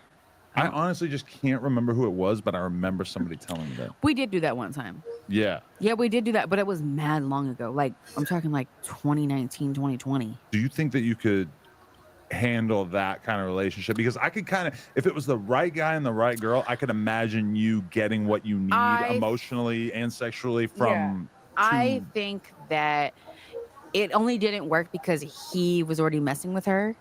If that's the honest truth. I feel like because I like girls and I don't mind like sometimes me and her going on a date and then like we all go on a date or whatever. Like that's cool, like whatever. But I think that it didn't work because like they were already messing around. Like basically he was cheating on me with her and then it just like was like, oh, we already know about each other, like whatever. Yeah. That's why it didn't work. That's a weird start. In my opinion, I think that if I was like, I think she's really cute, like, should we do this? I think that would have been better. Right. Like if I had the interest in her, but I think that's why it didn't work out. Well, and she also called him a trick on life, so I feel like it was just all like, what's going on? Yeah, that'll do it. Like, why would you say that? How do you feel about the current state of female rap? Because it's kind of like, feels like now it's more lit than ever. Like it's just kind of really. I'm honestly so proud of all the girls. I'm so proud. I've seen, I know that Mariah the Scientist was doing her thing while Young Thug was gone. And I think that's really dope. Now that he's out, I hope she still continues to push that. I hope they do like a collab and like go on tour together. I think that would be so fire. And then Lotto is doing her shit right now, and I think that's dope. And her it's shows, like the year of Sexy Red, but really last year too. Her show and Lotto shows me so far. Like I'd be like, oh my god, she looks so good. Like I'd be loving it. And then even Sexy Red, like she's doing her thing. She's been doing her thing for like the last year or two. But I'm super proud of all the girls. I think that it's awesome that now, like in nowadays, because like back in the day, like it was a men's game. And now that it's like kind of women dominated, I love it. I love it. It was like, oh yeah. This is what it was. It was this clout chaser. I forget her name. What's her name? Bonnie Lachey. That's who you guys were in the throuple with, right? No. She, I think, told us that somebody. Is she? She's the one who said that, right? With me?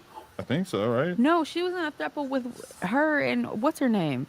And him. Maybe that's what she was talking about. I have never touched that girl, and I would never touch that girl. Okay. She's always hollering about something's wrong with her. There is? I think so. Like clinically, like clinically wrong. Like I'm so serious. Like it's actually not funny. Like I think something's clinically wrong with her. Oh, okay. Like what? She also, you know what that weird bitch said? She said that she came to one of my San Diego hostings and said that she took the mic from me and everything. And I said, bitch, we never saw you. I performed and everything. The security walked us in and out. We performed. We never saw her. Wow. And she took a video, and mind you, she was like in a slick bun and some black clothes. We would have never known it was her. I'd be a ninja. Yeah, like I don't know, but I've never touched her, and I would never touch her. Oh, okay. Something's wrong with her. So the girl that you guys were in the throuple with is not somebody that we would know necessarily? Literally, no. Oh, okay. That's why I'm like, she came on here. Like I couldn't believe that. Like that's why I was so confused. I didn't do the interview. It was a sharp interview from a while back. I think. Well, kind of confusing now. Oh, I mean, I can see that. You a Sharp fan?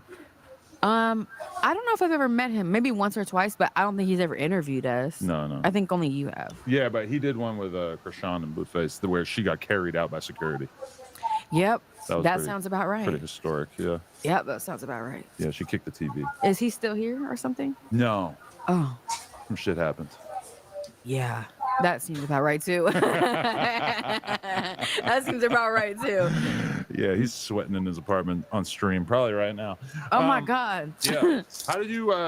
What was your opinion on Blueface when he dissed Soulja Boy and NLE Choppa on the Barbie remix? Did that feel like he was kind of dragging you into his turmoil?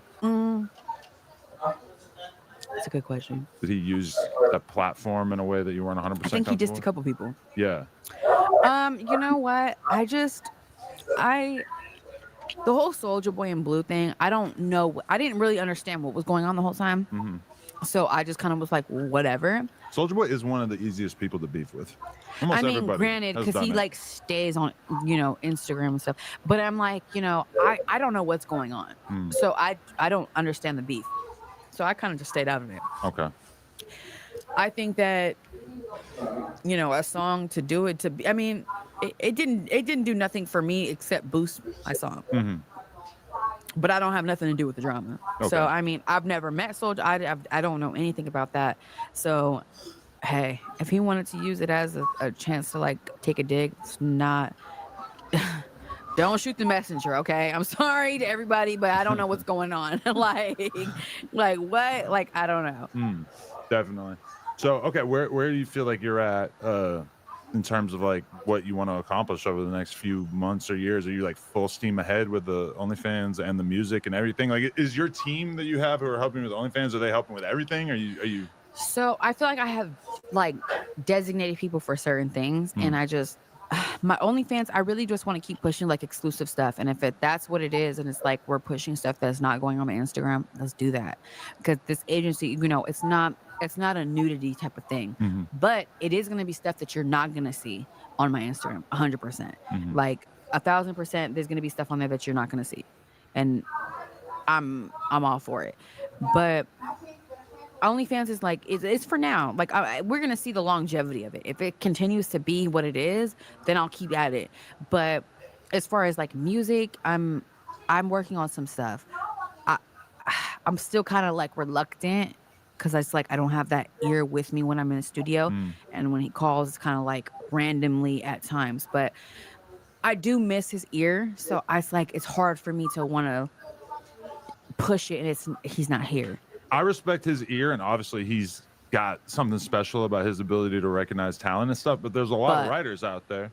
Yeah, but it's like, I mean, I guess unless he told me that he didn't want to be an ear for me, then I probably wouldn't go with somebody else to listen for me. Like, I would want his opinion. I do want his opinion. And it's like, if I'm, putting my all into it, I want his opinion. I don't want to just go to some random person and be like, hey, is this cool? Yeah. Like, and I especially don't want to step on his toes, because it's like he paved that path for me to like do music and stuff. I was like, I'm not stupid to that, so I want him to feel like that I'm still wanting his ear on it. But I'm gonna keep working at it, and if it's like he's cool with it, or he doesn't want to work with me anymore or something like that, then we'll work from there. But I do have a couple things in my thought that I'm kind of like, I do am itching to post. So I do want to do that. Definitely. Well, I'm excited to see where it goes from here. And I think you're going to take over. I would love to see you just continue to dominate to the point where, like, musically they're forced to put you in the category with all the other girls who are doing their thing. I could see it. Can you? Kind of, yeah. I mean, I feel like you've made great strides, even though you've only put out a handful of records. Yeah, MTV posted me the other day, and I was kind of like, hey, what? Yeah, they posted me as upcoming artist. Right. And I was like, what the The weird thing about it, though, is that it feels like in this world of Zeus and Shade Room and all this type of audience, these are a lot of black women who basically want to see the male be painted as the villain. Well, I'm mixed, like, right? I know, but I feel like that's part of the problem, is that you don't want to be the victim. You're not. No, I'm like, not the victim. Like, That would piss me But off. that's like the attitude of a lot of these chicks who exist in this world, is that they want like a big bad man, and then they want the girl who can escape from him and be successful. But you're not willing to give in to that bullshit narrative. No, I right? mean, because it's not that. It's not that. Like, it's not like he's holding me at gunpoint being crazy. Like, Right. absolutely not. Like, it's never that. Like, I think that it had to take a little bit of time for me to like heal a little bit, and at the expense of like he was gone, and that's the that part. And I wish that was not the case, because my kids miss him a lot. So I wish that was not the case, but mama had to heal. So I'm glad that now that I feel like I can stand on my 10 toes now. I feel like what I want to do is I'm proud to say it, and I can stand on it. Like, so. We love the growth. Thank you. Jaden Alexis, thank you very much. Appreciate it. Thank you. Everybody go turn all her music up, Instagram, My etc. OnlyFans. And the OnlyFans, of course. No Jumper, coolest podcast. Like, comment, subscribe. We out.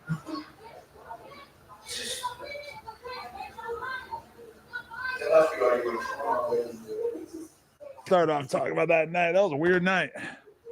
I had a very weird night. We live? The live? All right. They're saying that we're live.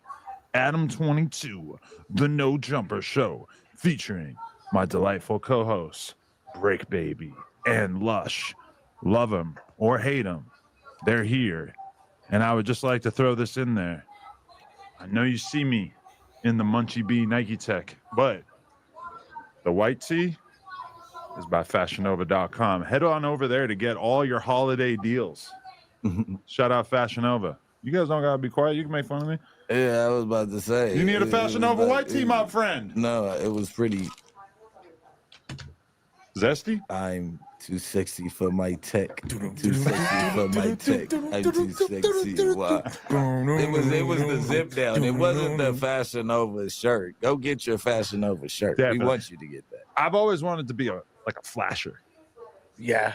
You roll through, just like, it's like with a trench coat. Yeah. You make a strong impact and leave. And if the cops come, you got it filled with watches. Amazing. So you can say, no, I'm not flashing. I'm a sleazy back alley salesman. I'm doing some more, but yes, I'm over here selling watches I just happen to be naked. that are not taxed in. Listen, it is what it is. And you like Black Sam. You're a local cop. I don't know about that. You're a local cop. Don't get on me for counterfeit watches. That wasn't a diss. Oh, I'm saying we were counterfeiting CDs in the hood. He went to jail for counterfeiting. Now you're trying to clean it up. I'm saying you're Black Sam. Like, okay, hold on. Wait. Let's not ignore. Look at your shoulder. I don't know. Yeah, I got. So you got an angel on one shoulder. I got my man's. You need a devil on the other one. I do. I got Tupac right here. Oh, but that's not the devil. That's a good man. Yeah, That's a good man. But what I was saying was hustle man, basically. Like, you know. Have you had a Black Sam burger yet? They got a marathon burger joint now. Of course. You went? Stop it. It's been open for like a while. It's down the street for real? from the, I didn't go. Oh, okay. I was just wondering if you went. I mean, I was there though. Got to go have a burger. I was there. I think everybody that was with me rather me stayed in the car. But we good though. Like we cool. But sometimes you don't want to just keep having them long talks in front of people. Like, you know what I'm saying? So if you see Black Sam, it's gonna be a long talk. Yeah, it's gonna be a long talk. Just shooting the poop or what? I mean, it depends. It just depends because we had a long talk. What was that? A year ago now? That's what I was gonna say. When's the last Thomas time Con was a while ago. Because you really have been No Jumper Gang for like a year and a half, probably. Yeah, it's all going on too. And you were already with us when you went there with Remo, and Remo had that to was text that me. but Complex Con, Sneaker Con just passed again. So it was Sneaker Con last year. But I remember Remo hit me up and be like, dude, Black Sam, Big Baby, just had a tussle. A tussle? I was like, damn. A tussle? Nah, it was a we moment. didn't tussle. A it moment was in time. Yeah, we had a little tussle, but then we made everybody race whatever. We made everybody put their cameras down, or the people around did. We talked for like 2 hours afterwards. But now, after the interviews and all that, him coming out and breaking his silence. Dude, I wish Big Boy was a more shiesty interviewer. Yeah. Because that would have been ill if he That had was a been tough like, piece. so what's going on with Brick Baby? You know, like that's not the Big Boy interview style to like bring up all the characters surrounding your own personal universe and be like, well, what about him? What about him? A lot of times our interview is realistic. Let's be real. That's pretty much what we're doing. I feel like pulling up is like a NBB situation. Like, you think you listed off all ops? We're not talking about. Don't bring up this dude. I'm not his op. You know, pod ops. Not pod ops. He knew the pod. I'm not Sam's op. That's not how the conversation ended. You know what I'm saying? We might not be around each other every day. We on the same page. We doing it for Nipsey. It don't matter if me and him don't see eye to eye over a certain situation. My loyalty is to Nip through every situation. So as long as that's where it's at, it's good. But he probably didn't want to give me no extra. Because it's just like, oh yeah, he didn't have nothing to do. He don't even know Nipsey. You don't even know Nipsey. So it's like, when somebody gonna get on there and be like, yeah, like, hey, he played a major part. Like, not a major part in the business, but just like as a friend, like, you get what I'm saying? He was around. Like, he really is like a staple to the all money in structure. You get what I'm saying? Who gonna do that? Hey, by all means. Wait, so is that the first time when y'all ran into each other at Complex Con? Is that the first time since Nip passed? Yes. Yeah. Even sure. interact? Did you even speak or interact or send messages? Oh, it was to each on. other? No. I reached out. I exhausted all my options. I exhausted all my options, so I already figured it was like halfway shaky. So when we got there, I went straight over there. Can we put the fan on? Yeah. Yeah, I mean, but I was going to go say what's up to him as a bro. Yeah. What up, bro? I guess. But see, this the thing. So now he got other people around him that was supposed to, I guess, feel the same way about me. But I've been saying these people the whole time since I've been home. It's either they never got up on you. Playing both sides. They never get up on me. Them niggas bitches. Cause nigga, if you was supposed to motherfucking get up on me and you ain't did it, and then when you get right there, he looking at y'all crazy. You get what I'm saying? Cause y'all all supposed to have this play. He don't know. Oh, you didn't tell him you ran into me already. Yeah, you ain't gonna tell him that it's gonna look crazy for me to do this because I seen him already and he was by himself and he didn't do nothing. Like, you know what I'm saying? But that's just some whole other shit. So y'all see each other, you get in a quick squabble, and then it's just like you just like kind of like convert to being cool right away. Because there's certain people that I feel like I might see where it might have was to right be that. there, like, bro, that's shitty. Like, what the fuck are y'all? What are you two fighting for? Nip's dad was there. Yeah. Oh shit. Like, he's there. Everybody's there. Like, what the fuck is going on? Like, why are y'all fighting? Not all people. Like, This is our family. Like Nip Dad, like that's your family, bro. You get what I'm saying? Adam never got in the middle of it. You know, Adam that's involved with their circle. Y'all got your own Adam? Yeah. Okay. We got our own Adam, all money and Adam. I was just thinking about Adam It's like 22 they trying brother to or break they up a cousin. fight between you No, and I'm Black. picturing Black Sam being like, well, at least you didn't get Adam involved in it. But see, but then the big guns at home. And then like Kabi here getting like, cause we all was right. We all a family, bro. Like you can't get tracked away. It's just certain stuff on interviews that I said. Let me tell you what it is. It's certain things that I said in interviews that can be taken either way. You get what I'm saying? And I don't think Big Bro wants anybody to be bigging this man up or giving him any type of Kool-Aid points after what happened. Yeah. But I can't change the past of a nigga saving my life. I can't change the past. I can't take back what relationships that I've built with people. Get a photograph. A photograph.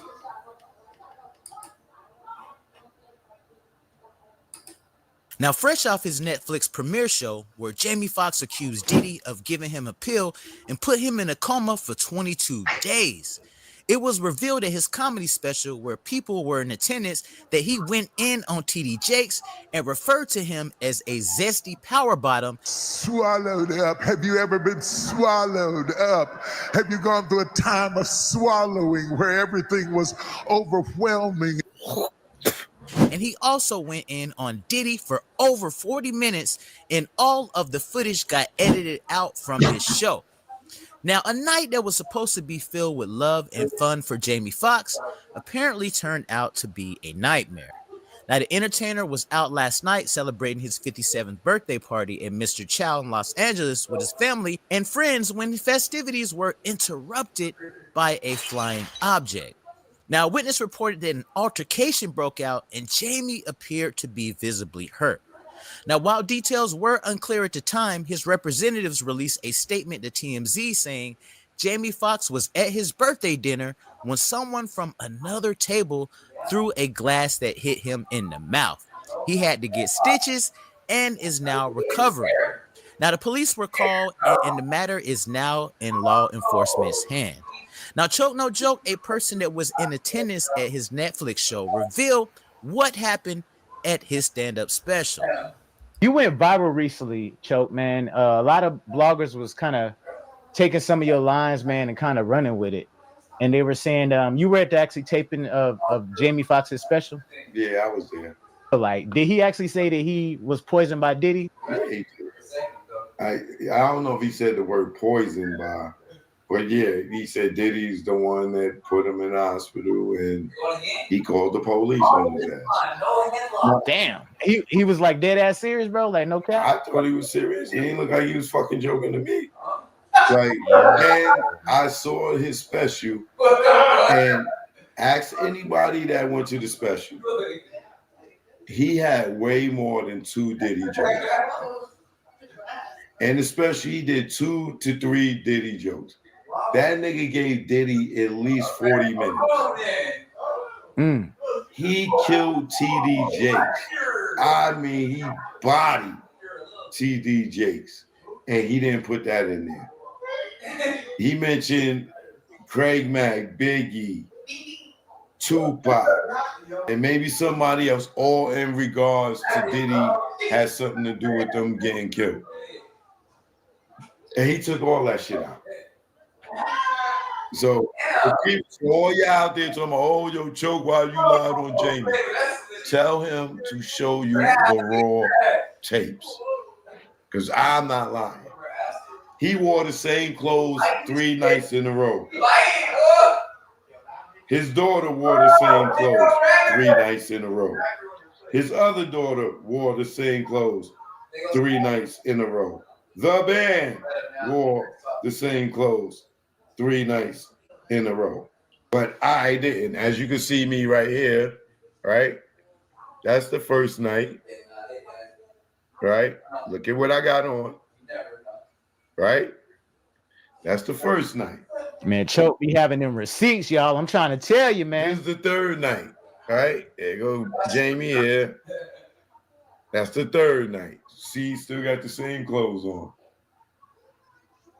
Right? Remember he said no more white girls? Do y'all remember this? Y'all don't remember none of this in the show, do y'all? No. So don't tell me I wasn't there. Did y'all remember this in the show?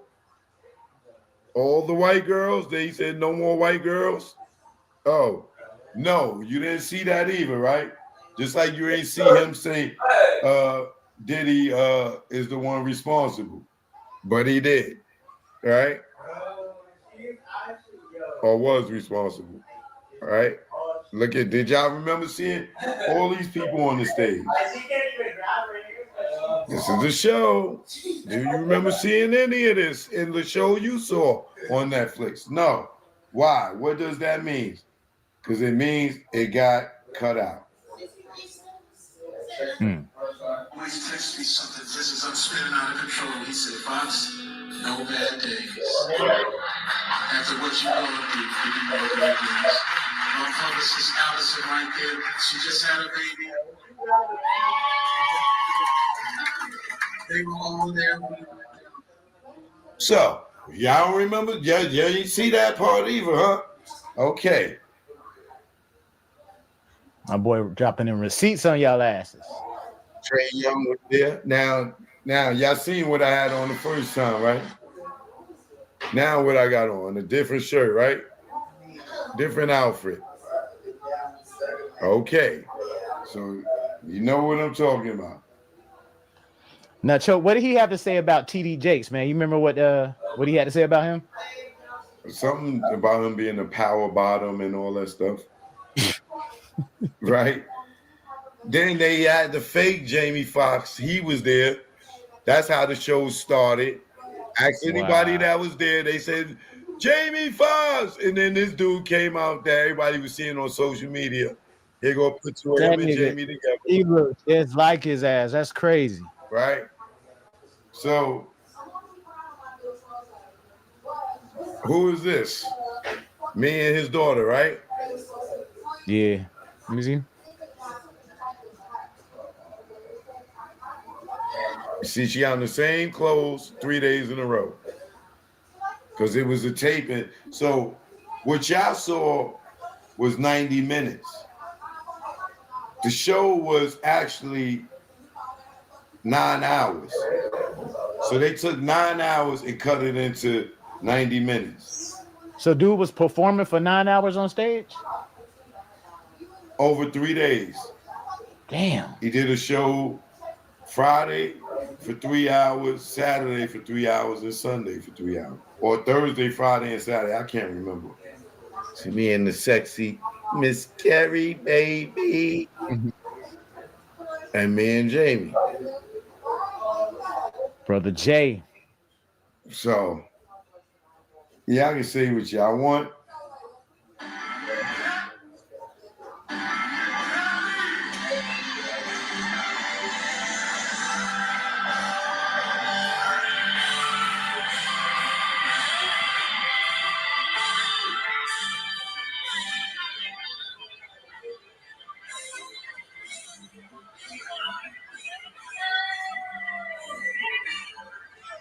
So don't tell me.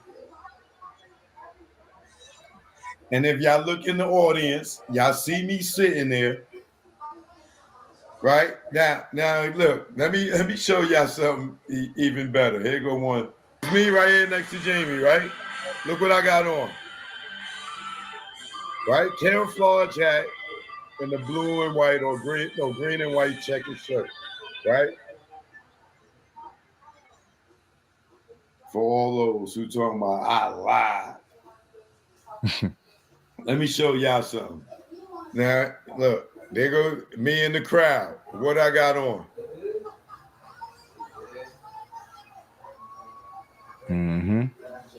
Same show, right? How did I change my clothes? Right?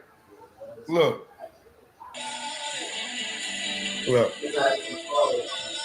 I'm at the show with a shirt and blaze on, right? Ain't that the same guy? That's me, right? Okay. How did my clothes change?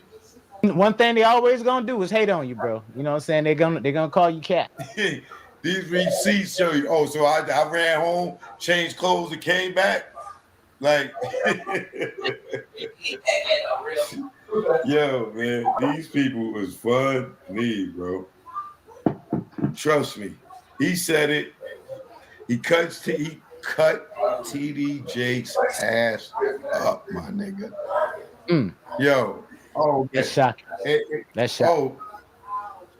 It was so much. Yo, trust me, the show was better live than it was what I saw on Netflix.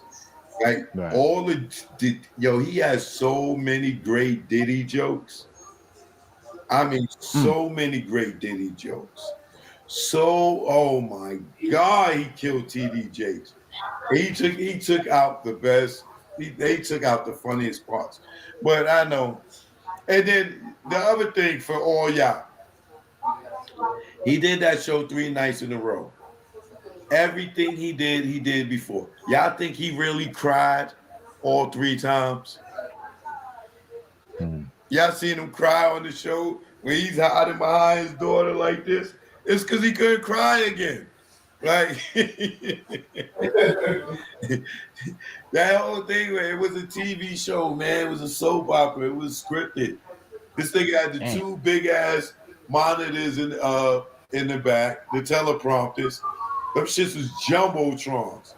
The nigga was messing up. Y'all ain't get to see all the mess ups. Hold on. Him running off the stage. Hey, Chris Spencer, how that joke go again? And come running back out. Y'all ain't get to see all that. You know what I'm saying? But he gonna cut it out to try to make us that saw it and heard him say that about Diddy. They gonna cut it out, try to make it look like that it wasn't said. All they gotta do is run the raw tape. Run the raw tape of the show. Don't edit it. Just play it from beginning to end, and I guarantee you will see it. In fact, I'm telling you, that nigga ranked on Diddy for no less than 30 minutes. No less than 30 minutes. And the nigga put 3 Diddy jokes in there. I mean, when I say he ranked on Diddy for no less than 30 minutes, in the Netflix special, I don't even think he gave Diddy 60 seconds. This is how much I'm telling you they cut out, bro. So they took all that Diddy stuff out in the TV. All of it. All of it. I know you were shocked when you seen the show. I know you was like, damn, like what happened to all the other stuff? Yeah, because me and my homegirl that went together, on the first show, she was like, yo, I don't remember some of that. I was like, yeah, because that was from the third show and shit. But she was like, man, he cut out too many jokes. Yeah, I'm telling you, it was funnier live, even though it was a bunch of hiccups and stuff like that, and we had to wait for them to move. But he cut out too many jokes, bro.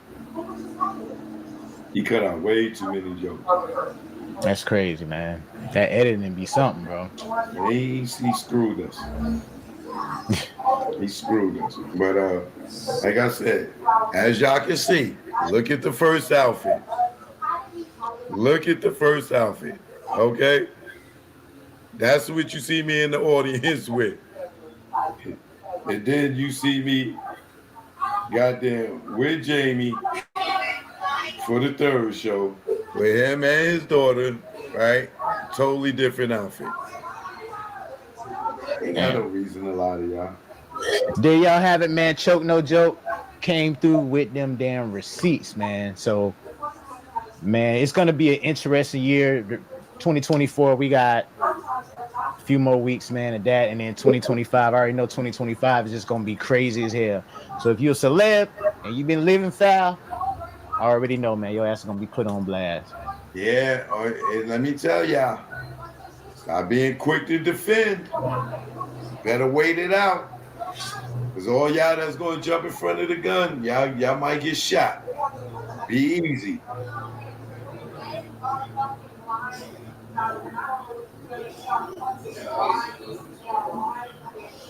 There's something else you said in there early on that was bullshit too. This is the nigga that did 2 albums with R. Kelly, nigga. So now you worried about kids? 2 studio albums and went on tour with the Pied Piper, nigga. They're playing a ill game with Jay.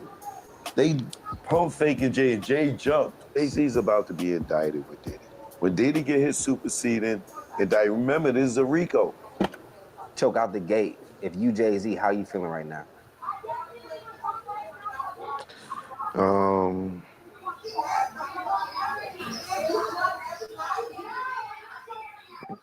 Thinking about his arrogance and his cockiness and his way of ducking and dodging news or scandals.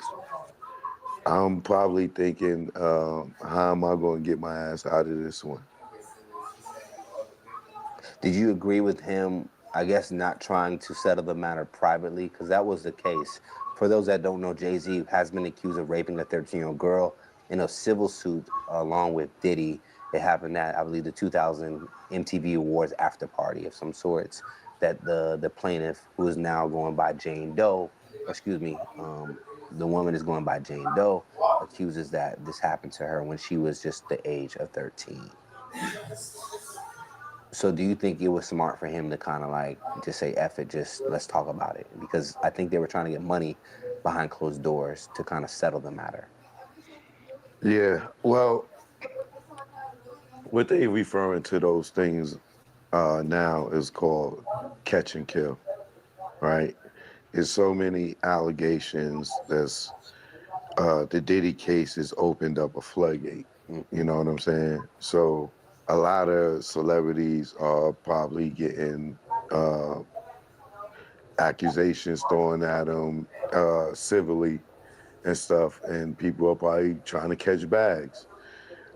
This case, in Jay's case, this is only reason it's bigger news now is because they already had filed this, I think maybe in October, but they just referred to Jay as Celebrity A, or Yeah, you know what I'm saying? It was one of those in it. Right, so now they just named him because I guess they was trying to do a catch and kill, allegedly, and he probably was like, nah, I'm not giving y'all no money, this, that, and other, get out of here, you know? And then they like, all right, boom, bang, it was Jay-Z, you know what I'm saying? So now it's a public thing.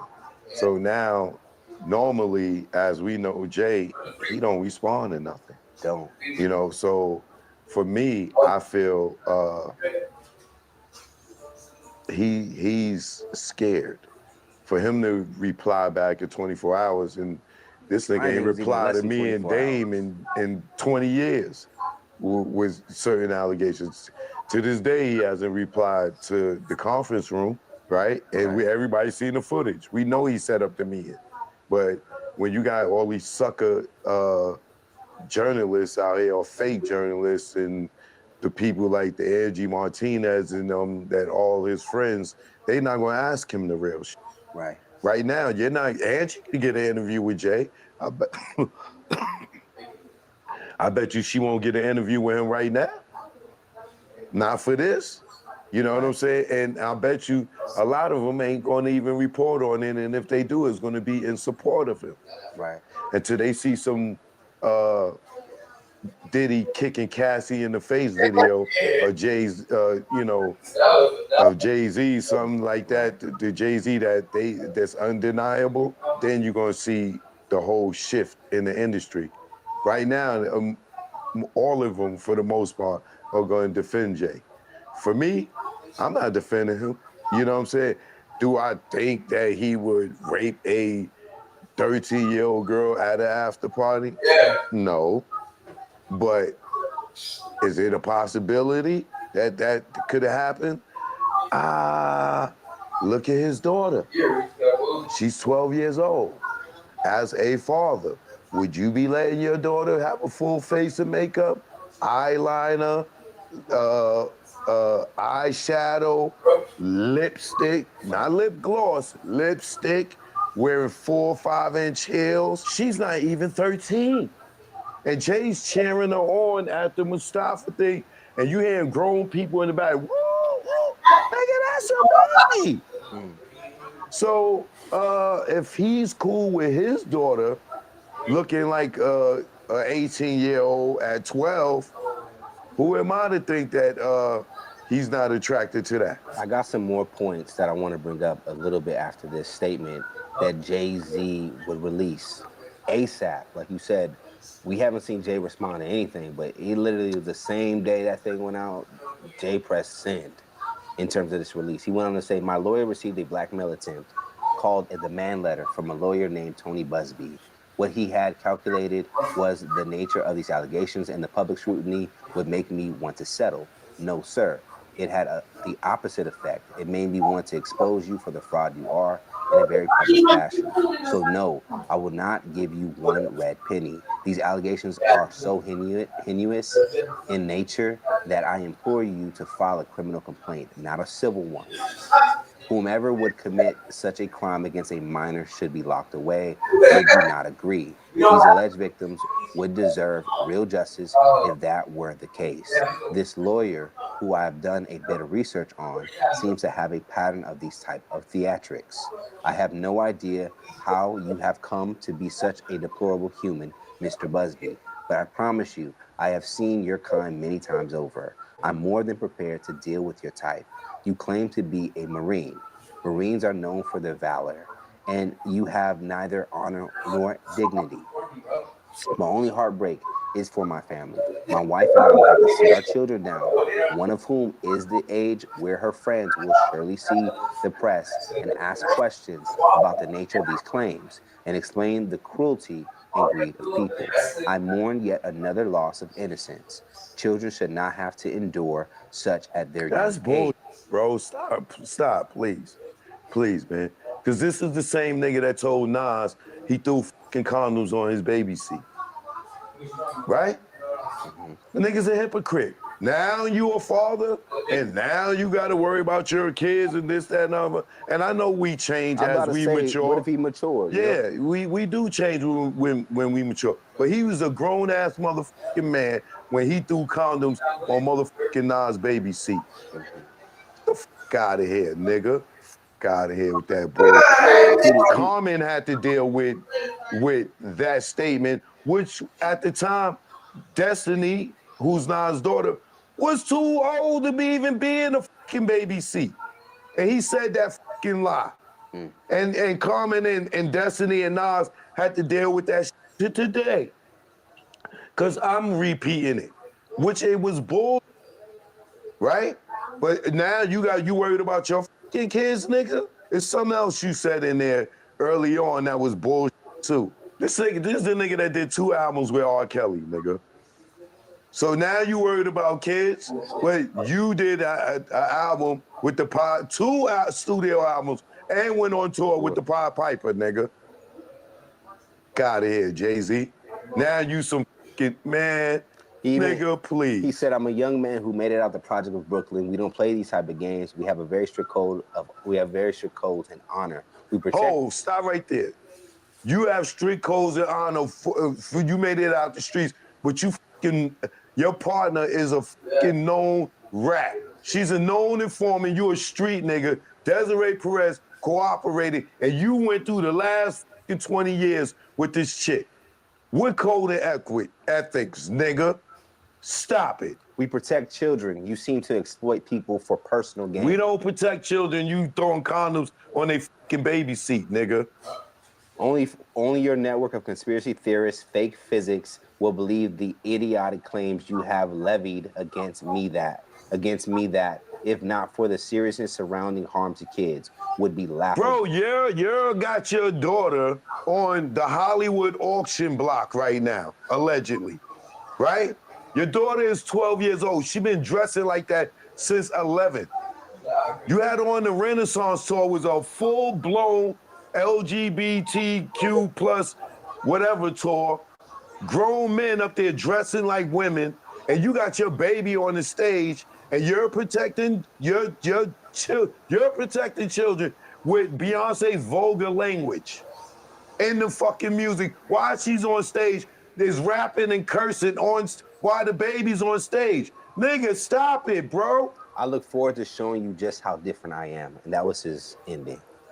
Yeah, it's something you said in the beginning of it. That just Was it more so whoever would Can you read it again, please? It said it would go on to say, my lawyer received a blackmail attempt called a demand letter from a lawyer named Tony Busby. What he had calculated was the nature of these allegations and the public scrutiny would make me want to settle. No, sir, it had the opposite effect. It made me want to expose you for the fraud you are in a very public fashion. So no, I will not give you one red penny. These allegations are so heinous in nature that I implore you to file a criminal complaint, not a civil one. Whomever would commit such a crime against a minor should be locked away. Would you not agree? These alleged victims would deserve real justice if that were the case.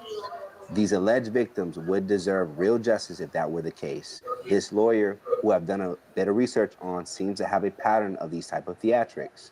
I have no idea how you have come to be such a deplorable human, Mr. Busby. But I promise you, I have seen your kind many times over. I'm more than prepared to deal with your type. You claim to be a Marine?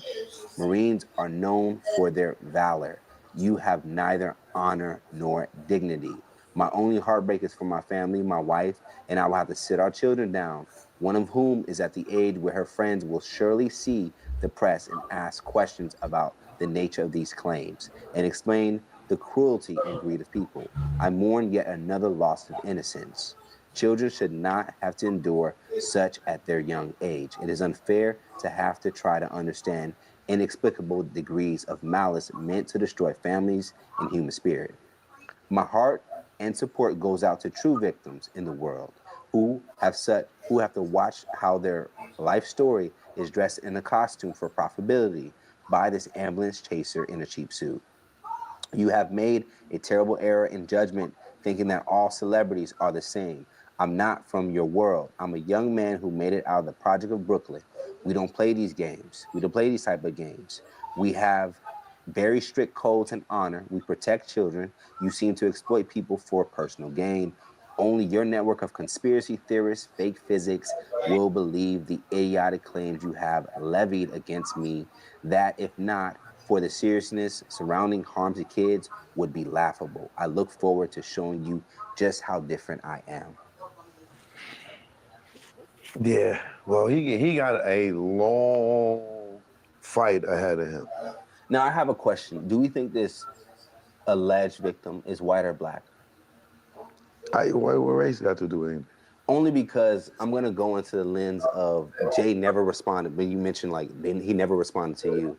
And I think, remember, in our previous conversations, Jay kind of positions himself, like, above niggas, according to your vantage point. Yeah. Like, I ain't going to talk to niggas. So I wonder if he has insight that this might be a white girl saying these things, he takes it a little bit more like that way, or that it's a white lawyer kind of putting those accusations out there.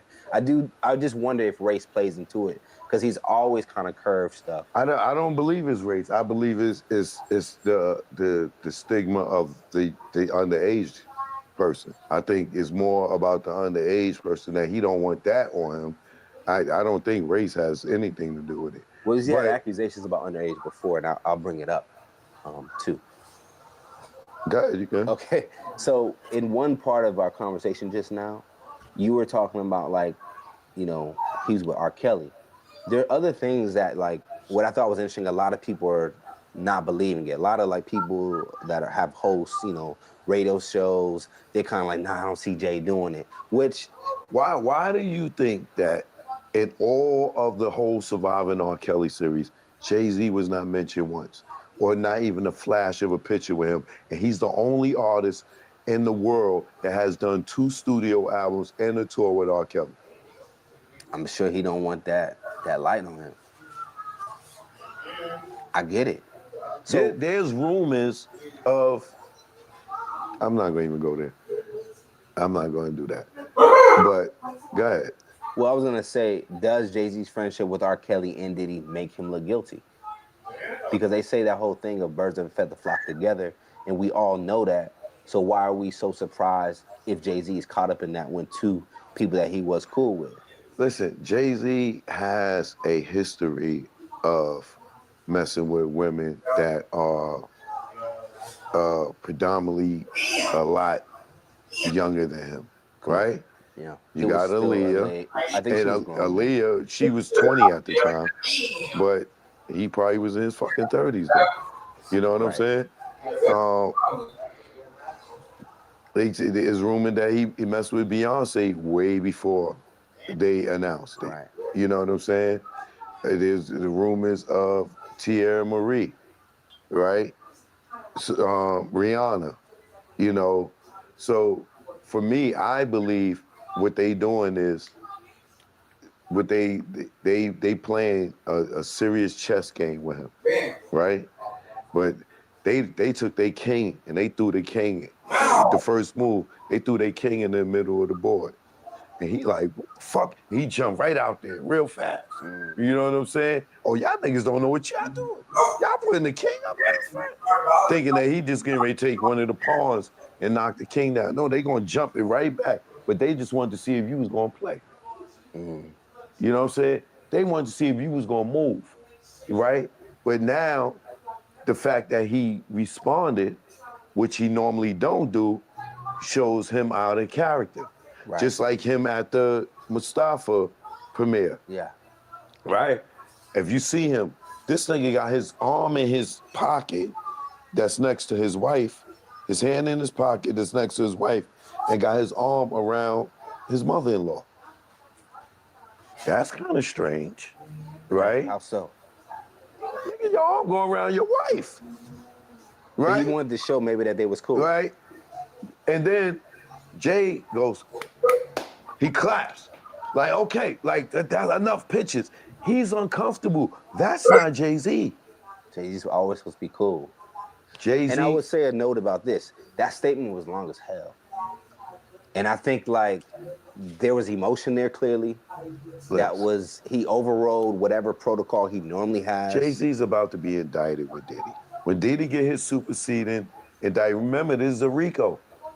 Diddy can't go to jail by himself in the RICO, right? What you saying? Even R. Kelly had they put some of his workers and people down with him, and they turned and you know, got out of it, you know. But Jay, this is another thing. Remember they ran up in the jail and cleaned it out? Jay's getting ready to get hit with the RICO, he's gonna be Diddy's co-conspirator. If you look at all the news stories since the Jay-Z shit came out, every picture is Jay-Z and Diddy, right? Well, what's interesting is in researching this whole world, I didn't realize how cool they've been for quite some time. They've been cool for like, I seen, there's a video on Diddy's YouTube channel of him and Jay in the studio, like making music. And it was like, you know, early 2000s. I didn't know they was cool like that. See, you got the whole no Diddy thing going on. But these people don't think that Jay-Z could be gay. Yeah, that surprised me when you hinted at that. These people don't think that, and they're not, I'm not saying he is or he is. I'm saying these people out here think there's no possibility in the world that, it's people that don't believe the rumors that they hear about Will Smith, about Diddy. You know what I'm saying? So they damn sure ain't gonna want to believe it about Jay. But they about to get a rude awakening out here in a minute. So back to kind of like some questionable things that has been around Jay. He hasn't responded to the Foxy Brown. I haven't seen that response from him. He said it in the song. Okay. He And said, what was the lyric? Is it the Picasso song? He said, I didn't stick my cock in the fox's box. Something Miranda on CNN and Fox. Okay. But Foxy replies to that. She do an interview with Sway, and she crying. She's like, damn, I don't know why Jay would say that. Whoa, whoa, whoa, whoa, whoa, whoa, whoa. You know what I mean? But if you listen to Nas, you know what I'm saying, Foxy kept you hot because you kept your face in a puss. Now you getting girls now you think you're getting girls because of your looks? Negro, please. You got whiskers like a rat, compared next to beans, you whack. But that shit is, Foxy kept you hot because you kept your face in her puss.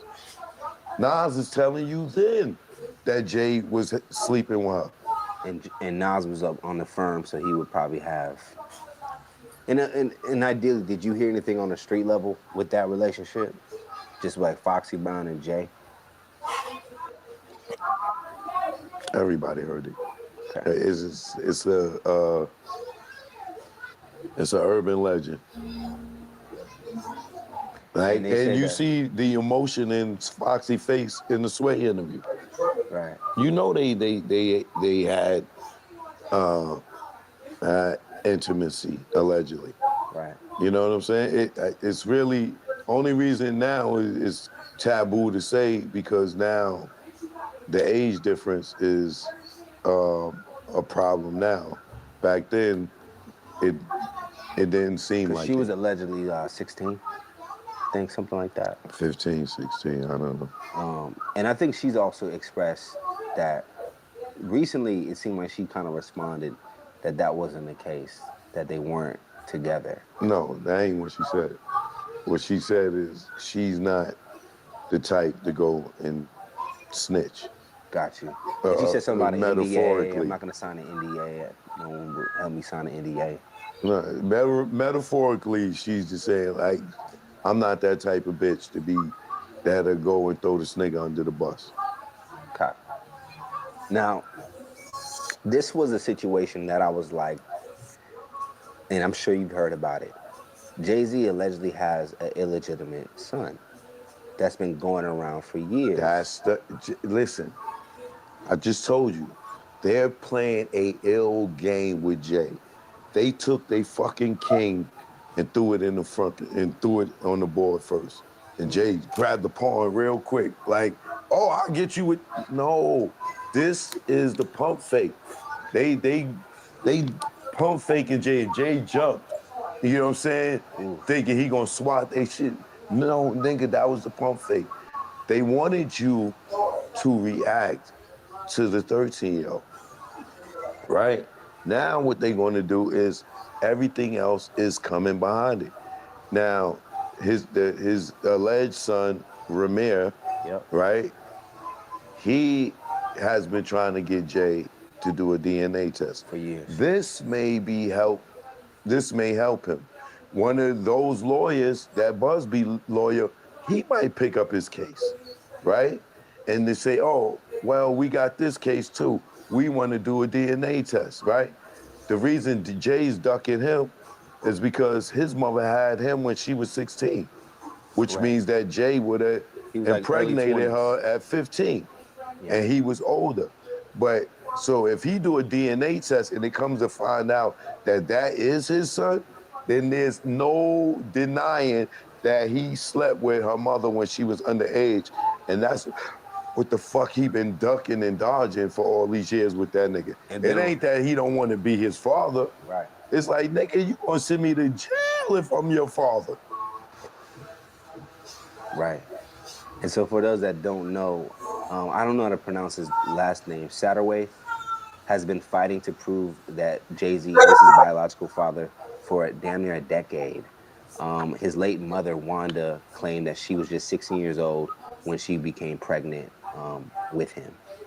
And she alleged that Jay-Z was the father. And we know D. Haven has backed that story. Well, no.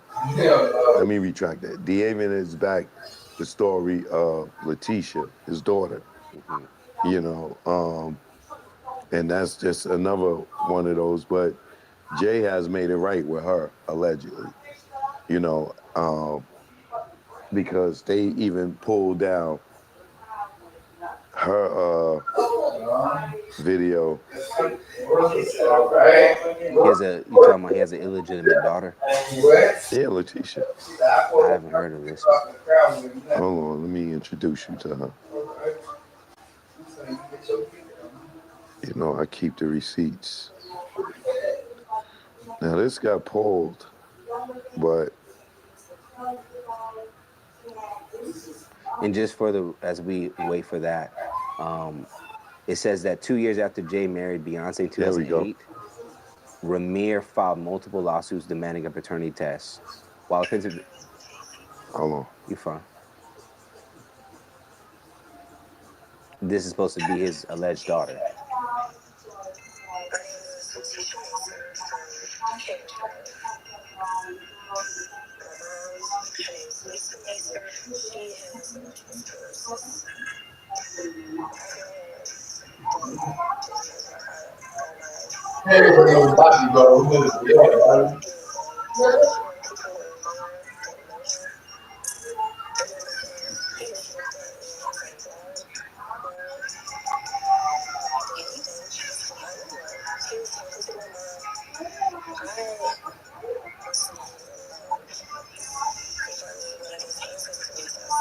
So what's her position?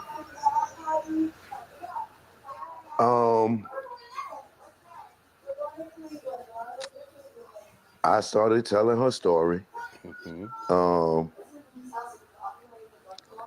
We was communicating for a minute, and then she was gonna come and do the interview, and then allegedly Jay stepped in and made it right with her, and she had a book that she was going to drop, and allegedly with him making it right with her, she pulled the book down. Right. She popped up with a new house. Gotcha. You know, and I left him alone because I knew from behind the scenes that allegedly he made it right with her. So it was no reason for me to try to expose continue with the story, because that's all she wanted was some type of communication with him.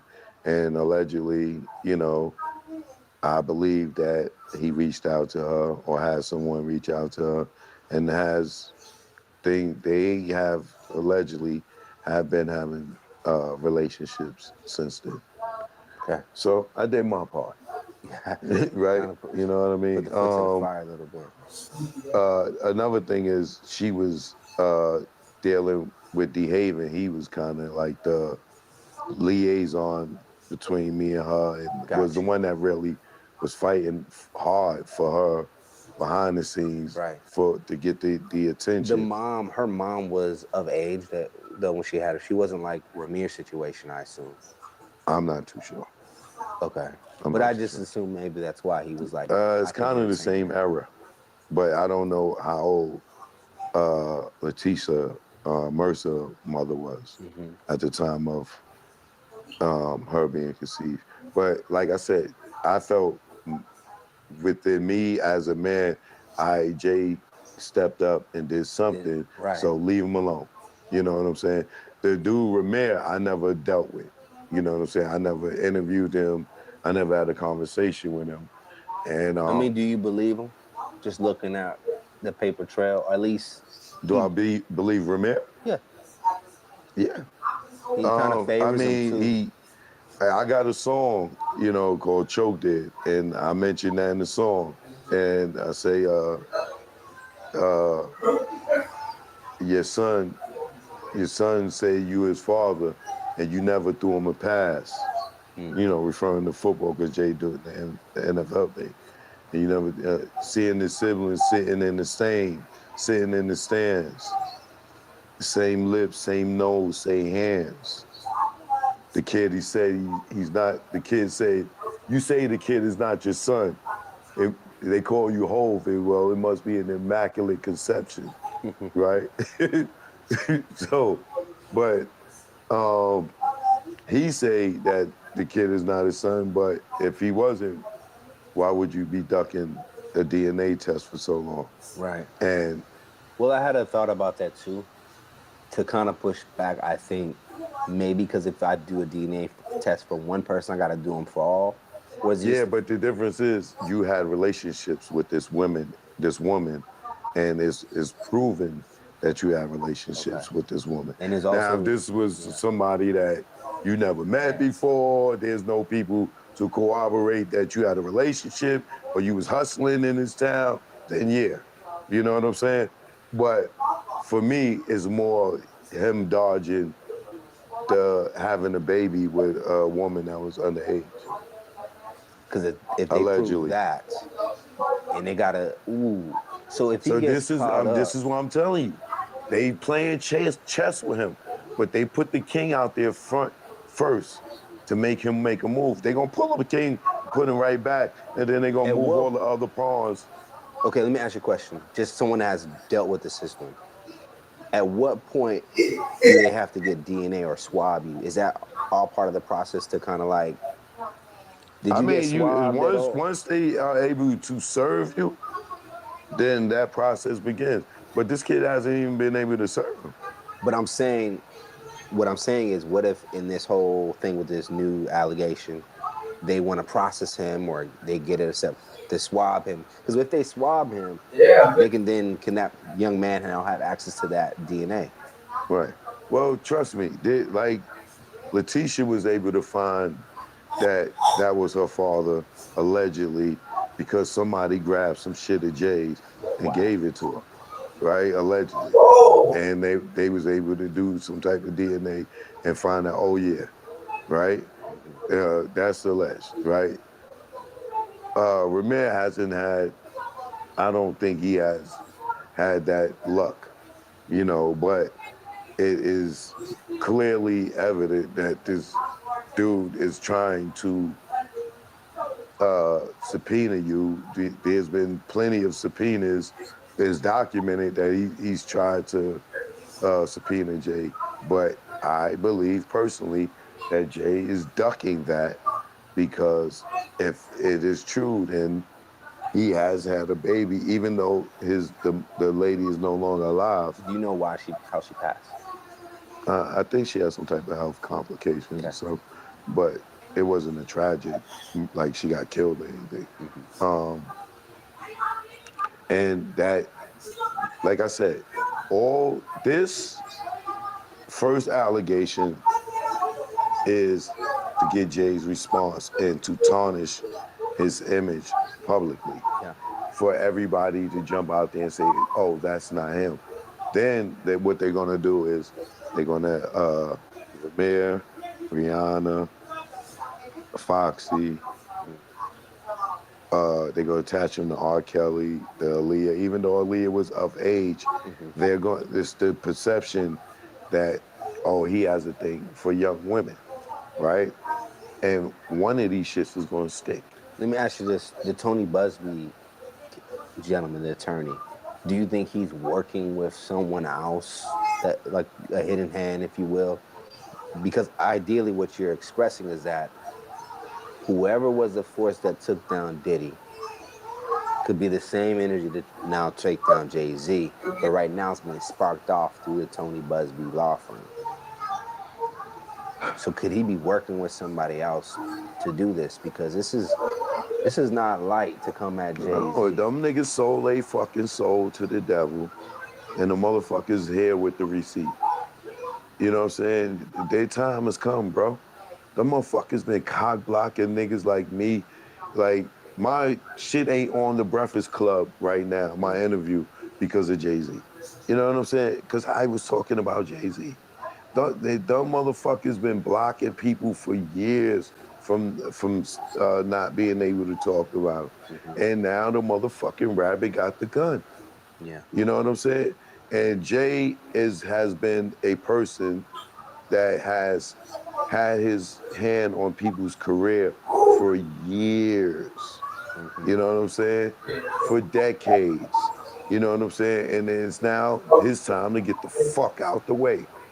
So that kind of leads me to go, like, I do think I don't know if he had to respond, but I do think a no response could have just always been the move because now it's going to happen. He acknowledged it, and now it's going to be like you said. He has entered the game because they've said they got a reaction out of you. And then what I'm more so fearing or just so anticipate that it's going to just wake up all kind of stuff. And I'm hoping that if he's trying to be free, he was clean this whole time since his career damn near began, because someone is going to come up.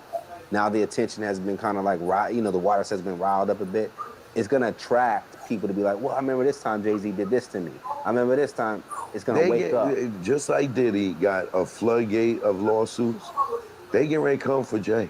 But I guarantee you, by the time this shit airs, by next week from when this airs, there's going to be a bunch of goddamn people that's going to come out with lawsuits against Jay-Z.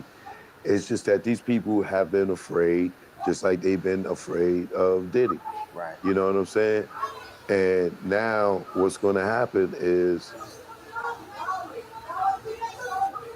I'm telling you, the superseded indictment is going to have Jay-Z as a co-conspirator. They already got him there. If Diddy is going to jail for sex trafficking, if this person, this same 13-year-old person, if they pick up that shit as a criminal case, because what Jay think is, charge me criminally. He know the statute of limitations is up. But motherfucker, with the Mann Act, if they charge you federally and they attach you to Diddy and make you a co-conspirator of Diddy, then the statute of limitations are going to be opened up through the RICO and the Mann Act, and the same 13-year-old motherfucker that you talking about, charge me criminally on some cocky shit, they're going to be able to charge you criminally with the Mann Act because it won't be no statute of limitations. What does Beyonce do in this? Does she leave him? Or does she stay?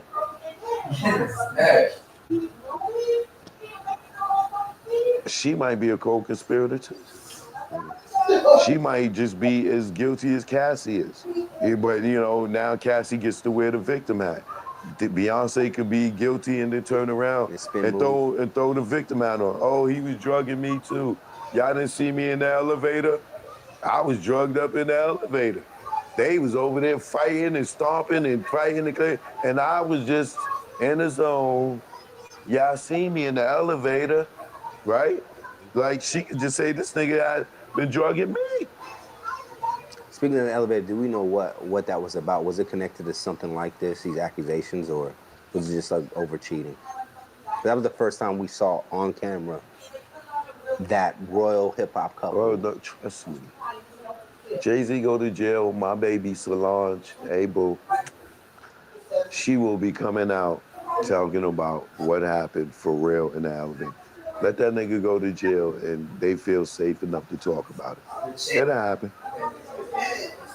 Just from a brand perspective, because Beyonce's taking a hit. I think that some people I've seen people have unfollowed. I don't know how true that was. I saw like a lot of people may have unfollowed her. Ideally, that's your husband. So your brand of being perfect and, being above all is now going to be tainted because your guy got this rape accusation on him, of a teen at that. So my question would be, again, like, what does Beyonce do in this? Let's say if she's not a part of it and she's just like, what the heck? Does she save the brand or does she save the marriage?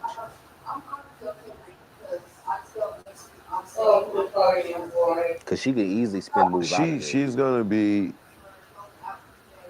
what Cynthia Bailey was on Housewives when they showed Peter cheating. She's going to get the pressure from the women of the world, especially the black women, to leave him.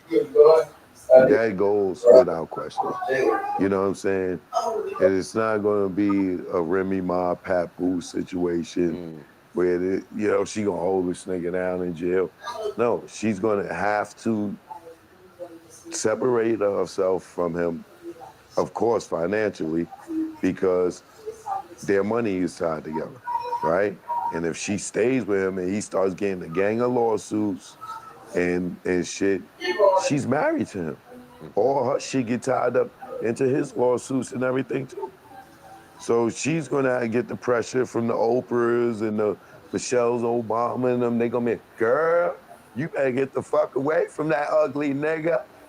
Right? Right. This is the time to do it. It's time to go, B. You know what I'm saying? You know he keeping you drugged up allegedly, girl. Get the fuck away from that nigga right now. He over there fucking with them kids with Puffy. You see, I'm telling you, bro. Give her 6 months. You'll hear about a divorce. If he gets criminally indicted, she's definitely going to try to get a divorce. He's not going to want her to get a divorce because your wife can't testify against you. So that's the benefit in him with Beyonce. She can't testify against him. If they stay together. If they stay together. But if he's allegedly been drugging her and all that other shit, or they been getting, because he don't get her. She's the one that look like she be zoinked. You know what I'm saying? Yeah. So if that's the case, you know, he's not going to try to get no divorce so she can't testify against him. Now, one thing I thought was interesting, that literally I think the next night, Jay-Z would step out and the family would step out to the Disney premiere Mufasa. How did you feel about that? Should he have been there or He not? had to. This nigga on every news station, not hip-hop media, mainstream media, accusations of sleeping with a 13-year-old, no, raping, allegedly, a 13-year-old, him and Diddy allegedly Were you taking not turns. surprised that Disney said, cool, it's cool for you to come? Because Disney normally don't play that. Nigga, they allegedly got their daughter up on the goddamn Hollywood auction. They trying to get the Disney check. Gotcha. You know what I'm saying? That's. But I'm Nigga, saying Disney, did you I'm see thinking this Disney little be girl, like, bro? I'm thinking Disney be like, Jay, because of these accusations that just came up, let's just hold off on having you there. No. That nigga needed to go. His PR chief said, nigga, he probably ain't even want to go out. They was like, no, Of Jay, course he you wanted need to be with go, his you need to daughter. be there. He wanted to be there for his daughter. Man, that nigga wanted to be there to look like he not fucking bothered. Like Diddy walking down the streets of Harlem. You know what's interesting? Someone did bring that up. I was looking on X, and you know, Jay dropped his statement, and then someone responded with Jay's statement with Diddy's statement. Because remember when Diddy said, yo, I'm sitting back. I've been sitting back looking at these accusations against me. I'm now ready to speak.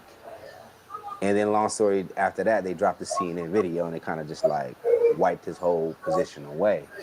But people were kind of just saying, just because Jay is showing that he's unbothered and he's doing these things, it's very similar to how Diddy played his game, where I'm unbothered, you know, deny, and then they catch you red-handed, and it's like, it all came crashing down. Yeah, because a lot of y'all out there that don't get to see as far as we get to see in the industry, to know who these people really are, y'all be believing they lies.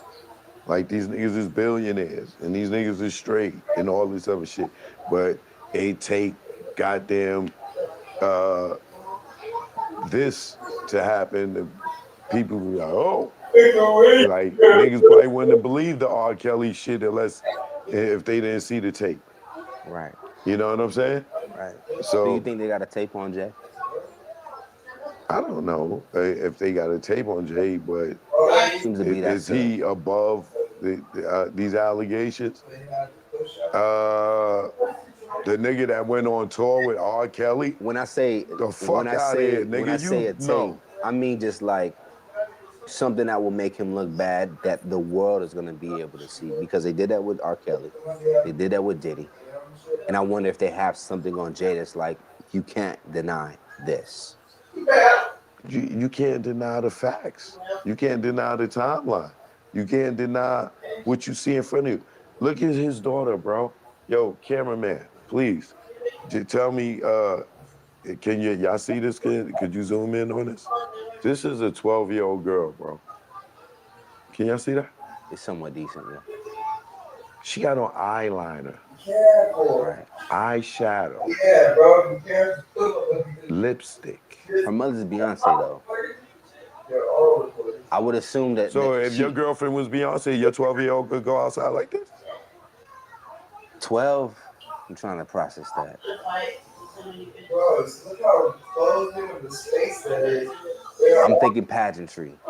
Isn't it like little girl pageantries and stuff? John Benet Ramsey's of the world.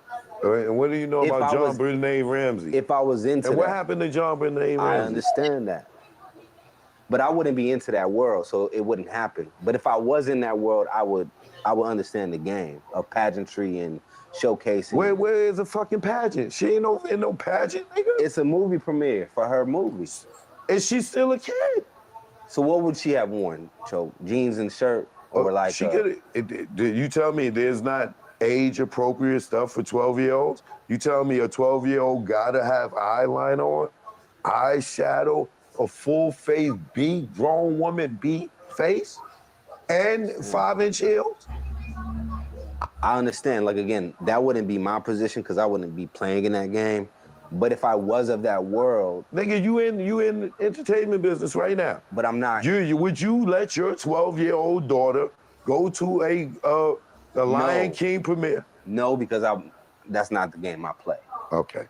So this is what I'm trying to tell you. This is how they setting Jay-Z up.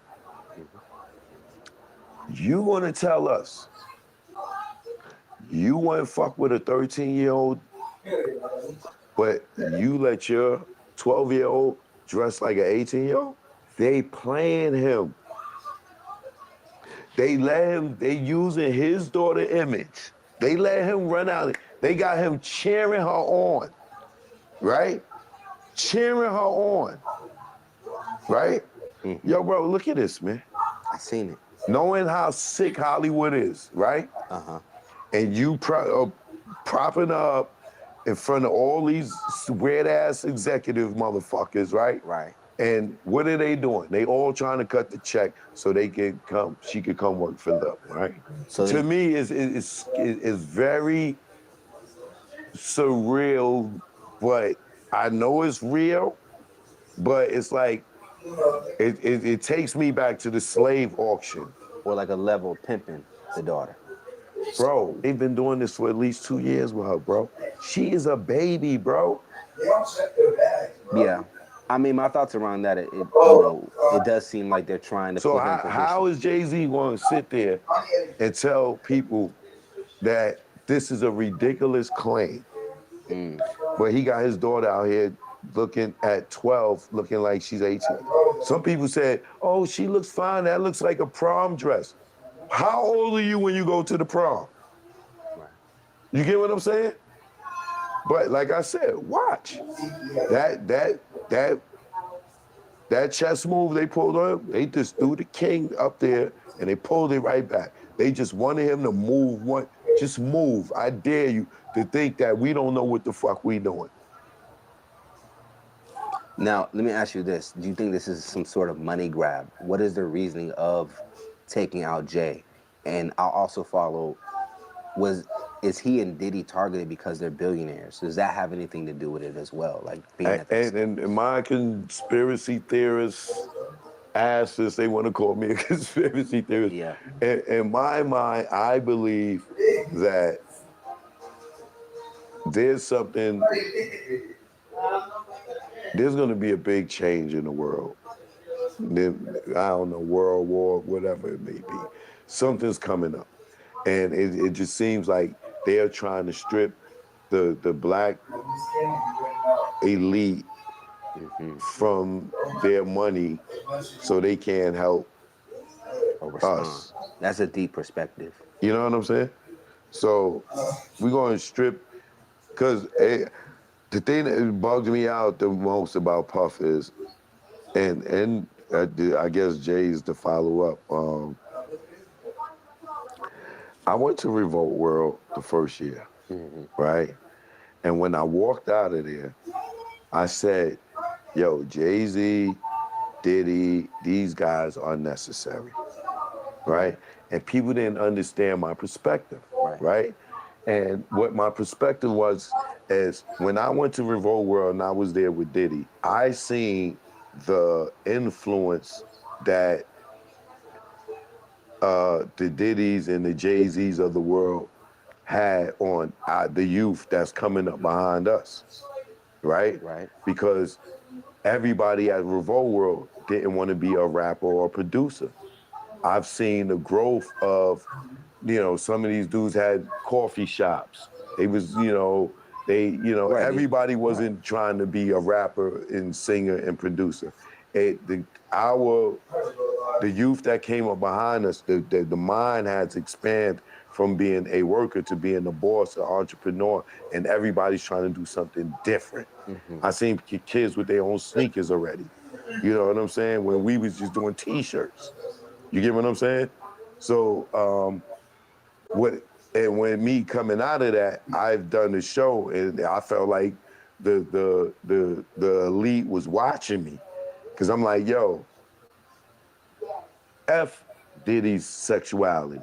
I don't care if he's, a bisexual or secretly gay, or, because people say, oh, Choke, Diddy hit on you, so why would you go to Revolt World, whatever. Right. Nigga, that shit was 20 years ago, and so what? You know what I'm saying? He know not to anymore. You know what I'm saying? But the point is, none of that shit matters no more, because all these kids, they didn't even get to as far as I got in the industry. But what they got from seeing them on the TV is that I can do it.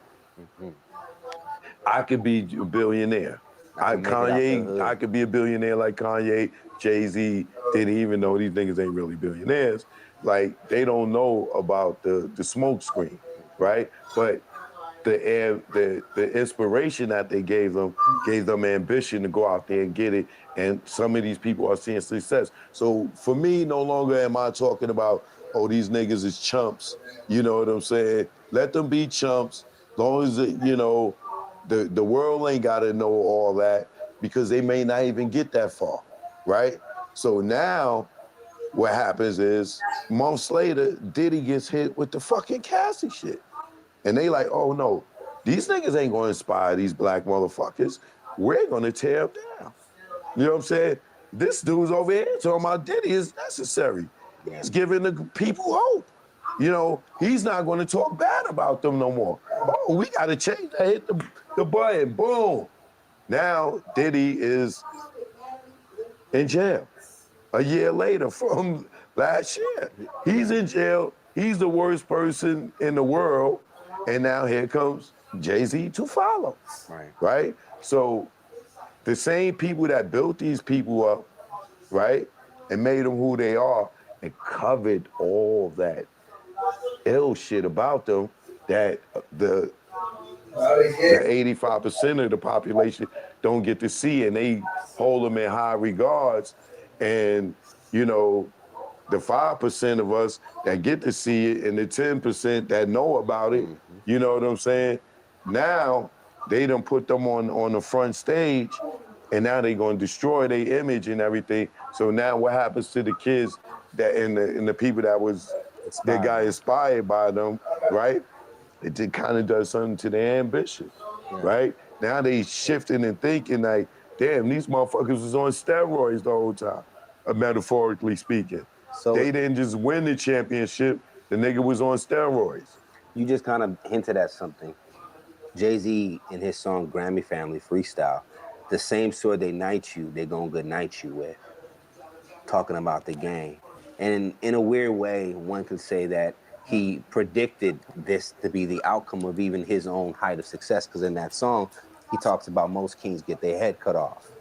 And this appears to be the case that we've been seeing with Diddy, who's a billionaire. And it made me think, though, because you just brought up a good point. It does seem that our hip-hop elite are now being kind of like put on this spotlight. And it also kind of feels like a hip-hop Me Too, if you will, where it's like we're going to go through everybody and knock them all out the way. And hip-hop has a great, you kind of mentioned, it's embedded in a lot of our wealth. A lot of wealth comes from hip-hop.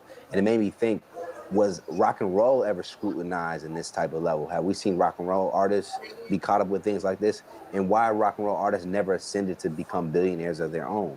I think the closest one they have is not Bono, but it's one other guy that he's not really rock and roll. 1 second. Well, the time is different.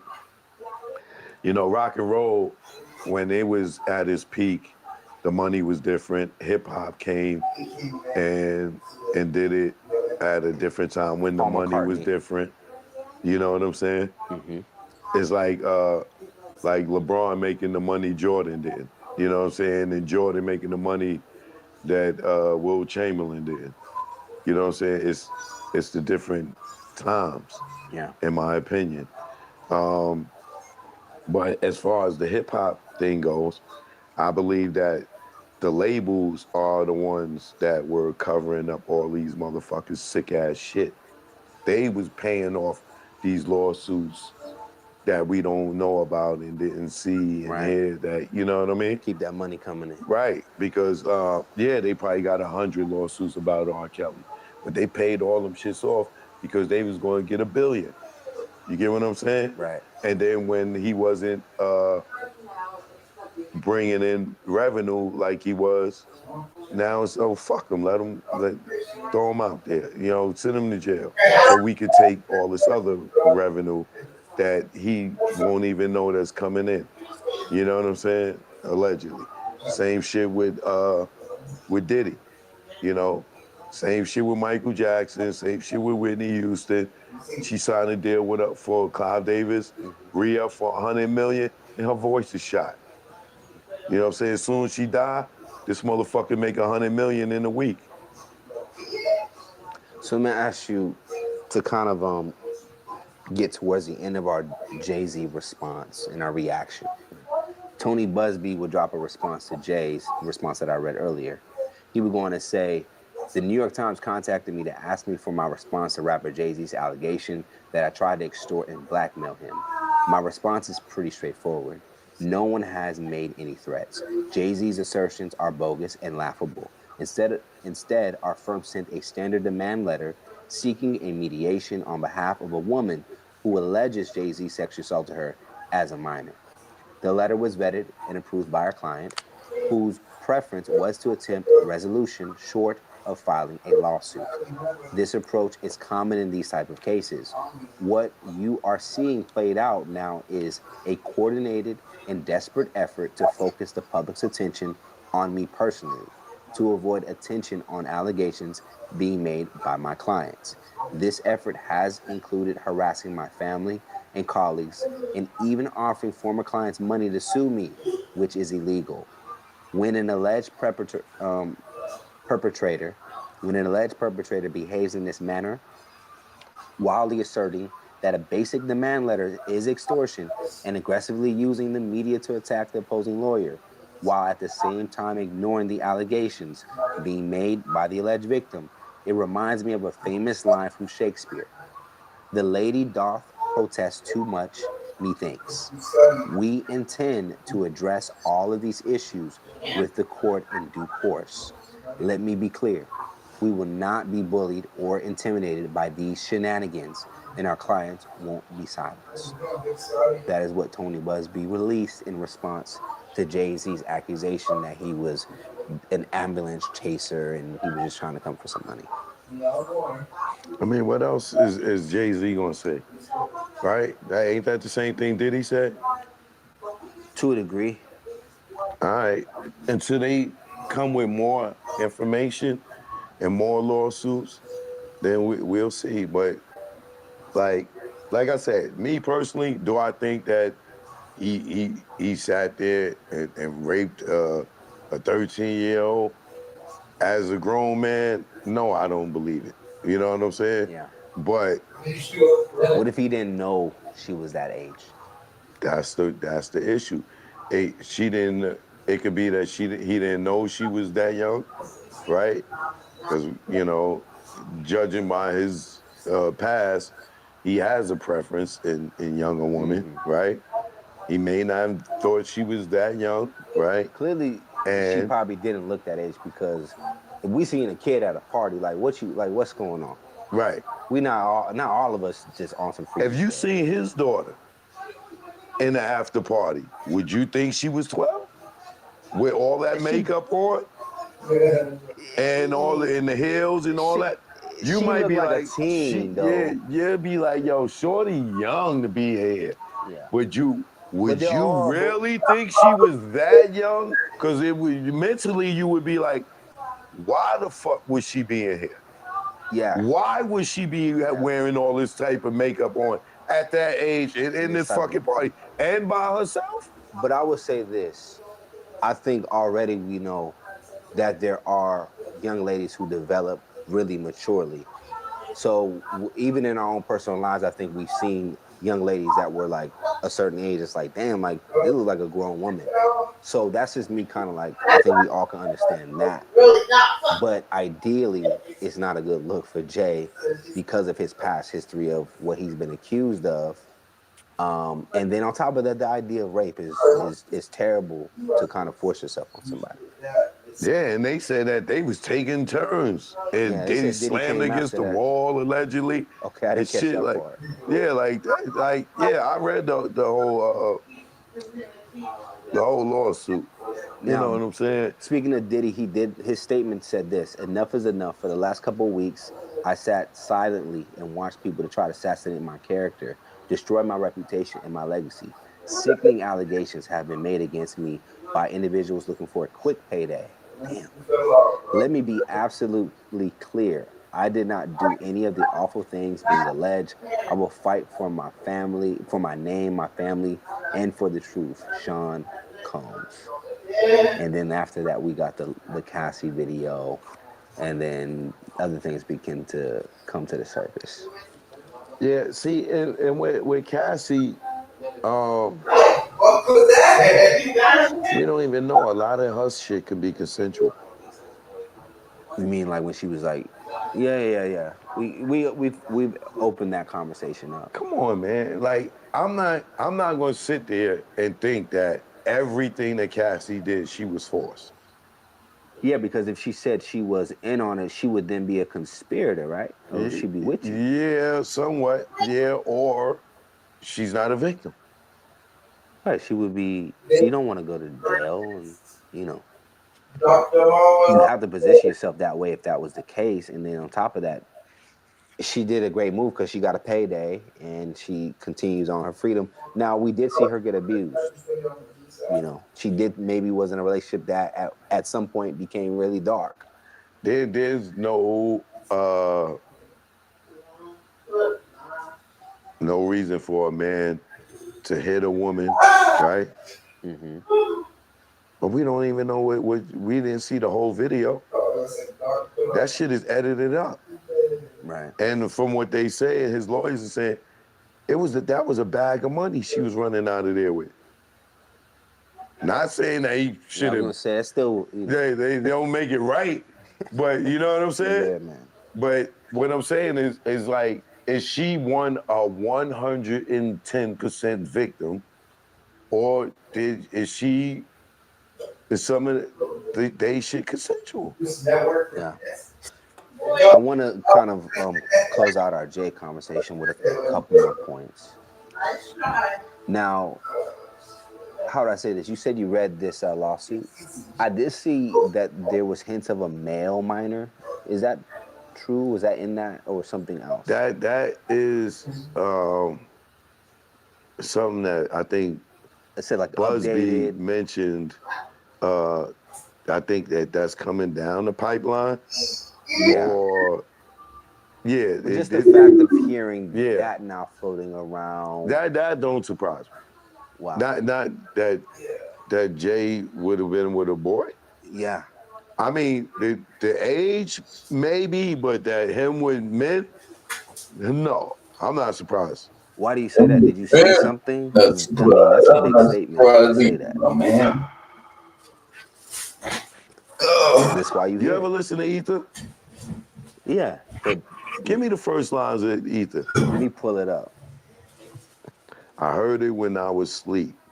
That this Gay Z and Cockefeller Records wanted beef. Oh yeah. Right? You right. You did say that. Why you think y'all rock fellas. Exactly. I rock hoes, y'all rock fellas.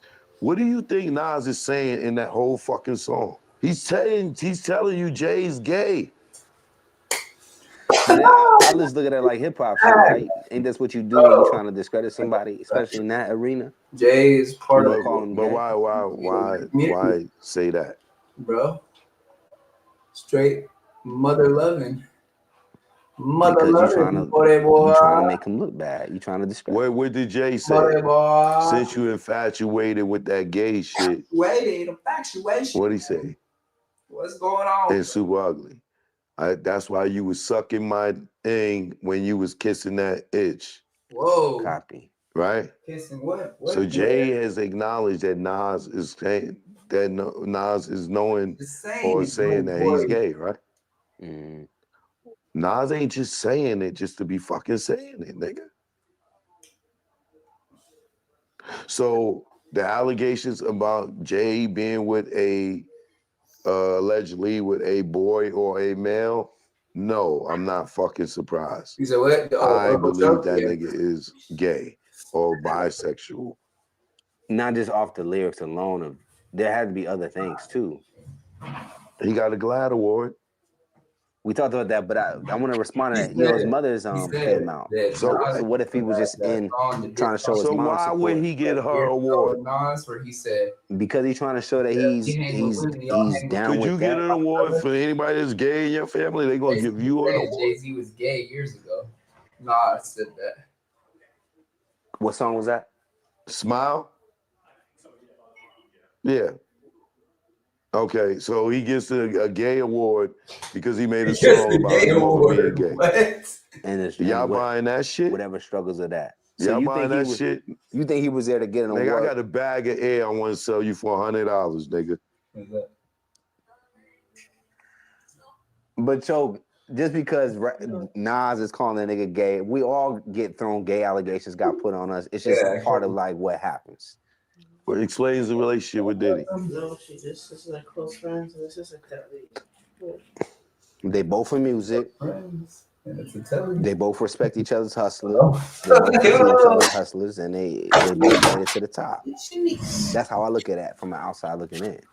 And then think about it too. Can you be friends with somebody that's not on your level? I would imagine that Jay's gonna naturally gravitate towards Puff because we both financially in the same place. I feel secure there. I feel like you don't want no money from me. I could talk to you. We on the same level. We made it through the same kind of treacherous fight to get to this point. There gotta be some camaraderie between us.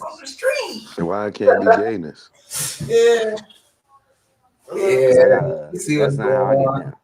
My son, you know that Jay don't get down like that? I don't know. Oh, you don't know that Diddy get down like that? I do find it hard to like hear that Jay-Z may be Jay-Z, just because that's never been his brand, at least what he promoted. So that's just my like. I think like when you say that, it's like, damn, like Jay, I can't really see it. I can't envision it. To be honest with you. Seen Luther Vandross promoted? I feel you on that. No, you haven't.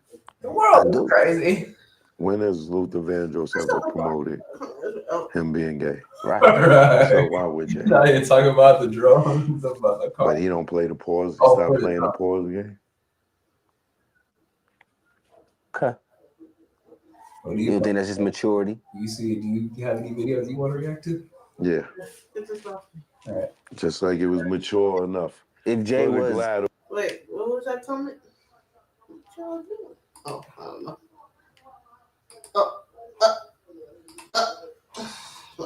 Well, yeah, no, that was earlier. Nah.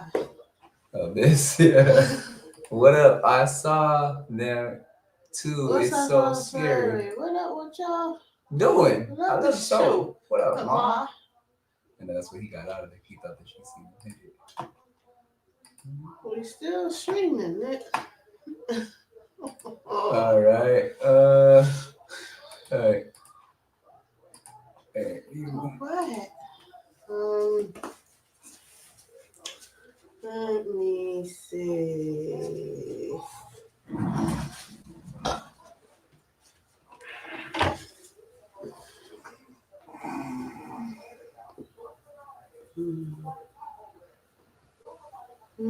Church. Yeah, a sharp clip.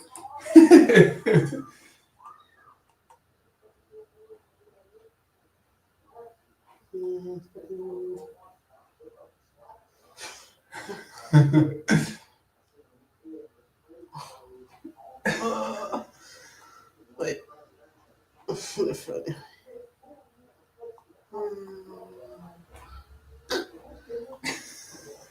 Eagle watch.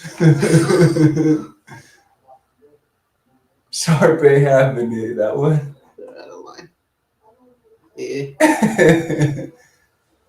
All right. No, that's all. not Sharp. That's not Sharp. That is a good. That's a good. I reacted that to the other day. Well, not that, but Young Noble talking. Shay, they're not these I picked. You're looking kind of dusty. Say it. That's monster. All right, what the fuck? Wait. It's not a sharp drop. That's not the same. Wait, why you pause it like that? What the fuck? That's what I do. Alien drones in SoCal. Look, see, my mom could have just looked Right up here. sharp. Just say, look how sharp you keep going down. All right. Well, Bro. That's to do with sharp. Whoa! Yeah, let's do that one. 7 days ago.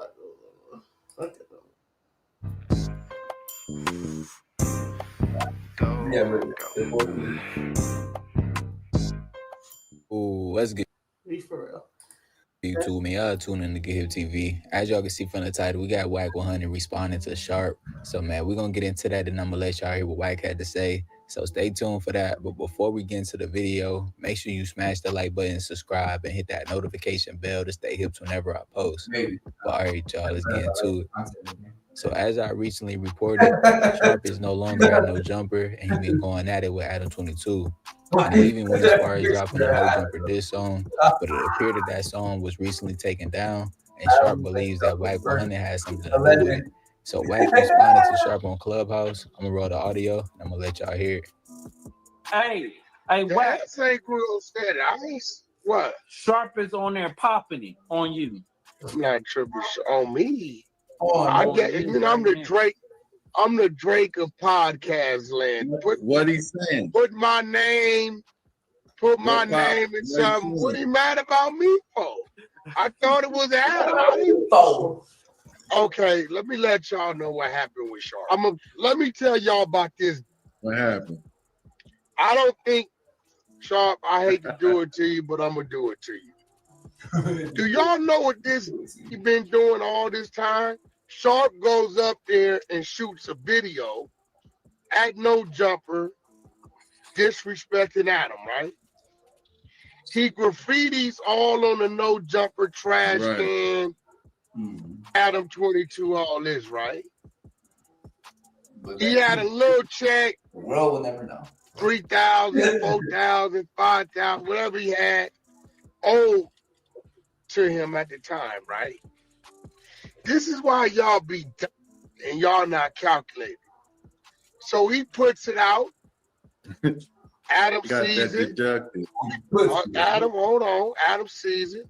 Hey, Wack, who's that person behind you? Adam had to call out. Bro, look zesty. Somebody to evaluate the graffiti, the damage. That's a bill. He had to call out somebody. Why did they just cut it, bro? The city had to come out or something to paint it because it's a certain type of blue or whatever, green, whatever it is. That's a bill. Then, instead of him charging him for trespassing, there had to be a location fee in there for using those Jumper premises. So when it came down to paying him his money, come to find out, it was the exact same amount he was owed. Got him. So he got zeroed out. So Sharp he calls me, hey, Wack, I'm gonna do this to Adam. This, that. I said, what's up? I said, oh, you got your invoice. Yeah, how we gonna do that? We use the bozo. You vote on the trash can. He immediately racked.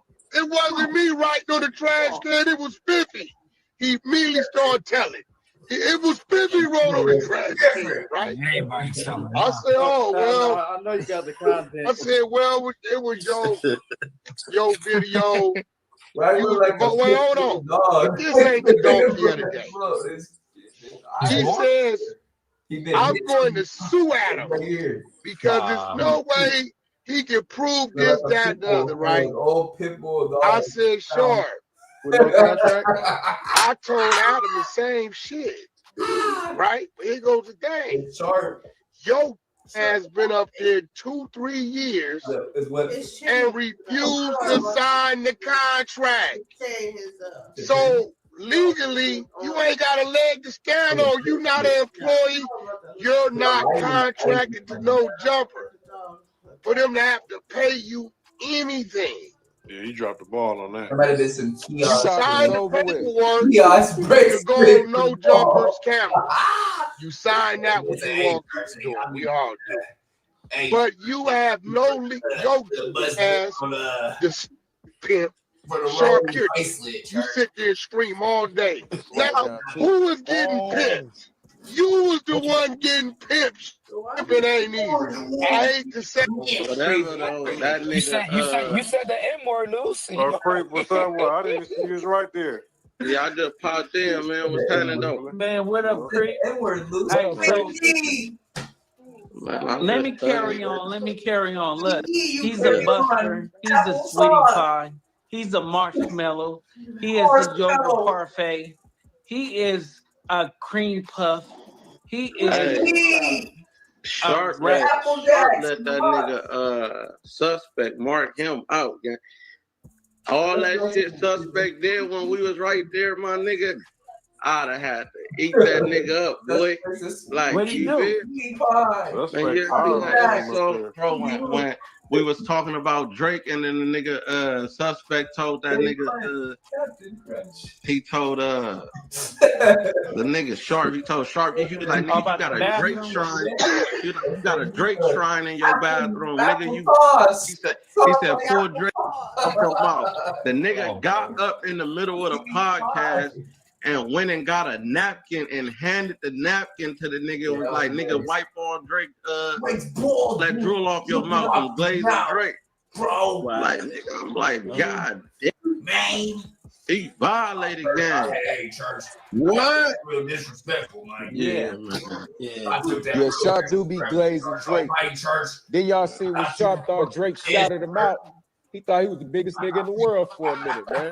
Drake clarified that shit quick. Like, nigga, Man, that nigga said, right, he said he wasn't talking about him. Yeah, you know the crazy part about it is because Judy podcast nigga on the phone with me and Wack, right? Him and Spiffy, right? Yeah. Bro, that nigga start get to telling on Spiffy. Nigga running his mouth, breaking it down like a straight. He said, I didn't ride on the trash. Sharp, you're a rat. I said, you wrote the trash can. It wasn't me. You're not supposed to say those things. Hey, right.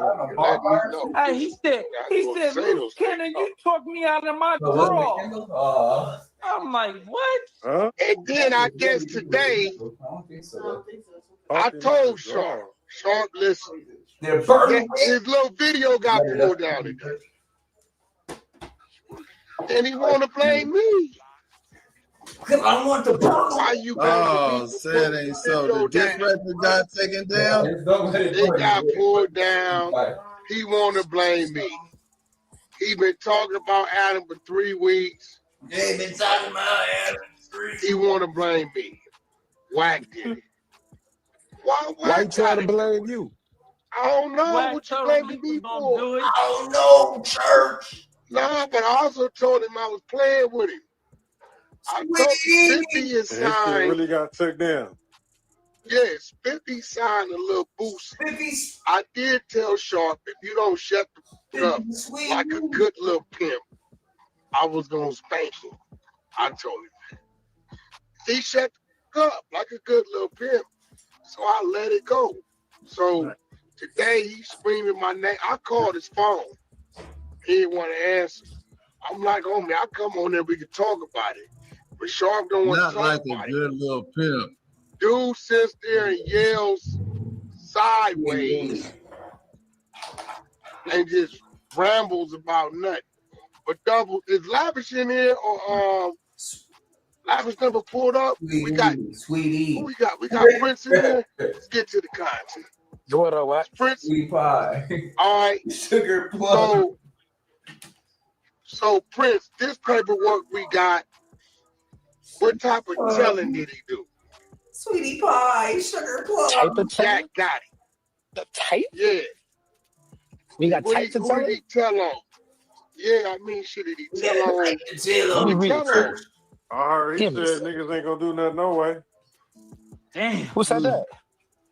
We don't care about none of that. We finna read the paperwork. Sweetie. You don't care I about don't care what they do to He'll you. read the Page page. you want to start on? Page 1, 2, or 3? Start at the top. Unless you want Doubles to read it. Doubles can read it from the top. He'll read it. Doubles. You got the work? You got that work? Yeah, I got the work. I downloaded Start it. from the top, the first page. He ready. And I'll read. Go ahead. All right, We'll pick it hold up. on. Like, You go one. I go one. Yeah, got it. Don't buy Rat Mike's part 2. Burlington. This ain't got nothing to do with him in the interrogation room. That's 2015. We're going to fast forward 2018, 2019. We're doing some more telling. Yeah, got it. Welcome home, homie.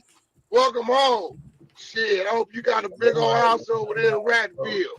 But don't go on the internet talking about what you going to do to me, because all you going to do is tell anyway. Welcome mean home, Rat Gotti? Jack Gotti. Welcome home. Rat Gotti? Mike's trash. Yeah, there you go. Rat Gotti. Rat Gotti. Oh. Jack Gotti. My bad. He been telling. I don't want to hear none of y'all talking about niggas standing on 10. Bonnie with dirt telling. Yeah, yo, Wack, what's up with that though? That nigga Bunny, he got separated from his co-defendants. Like how that No, happened? nigga, he asked to go to BT because he know what's finna come out. He telling. Nigga got a keep away order, bro. Tell him.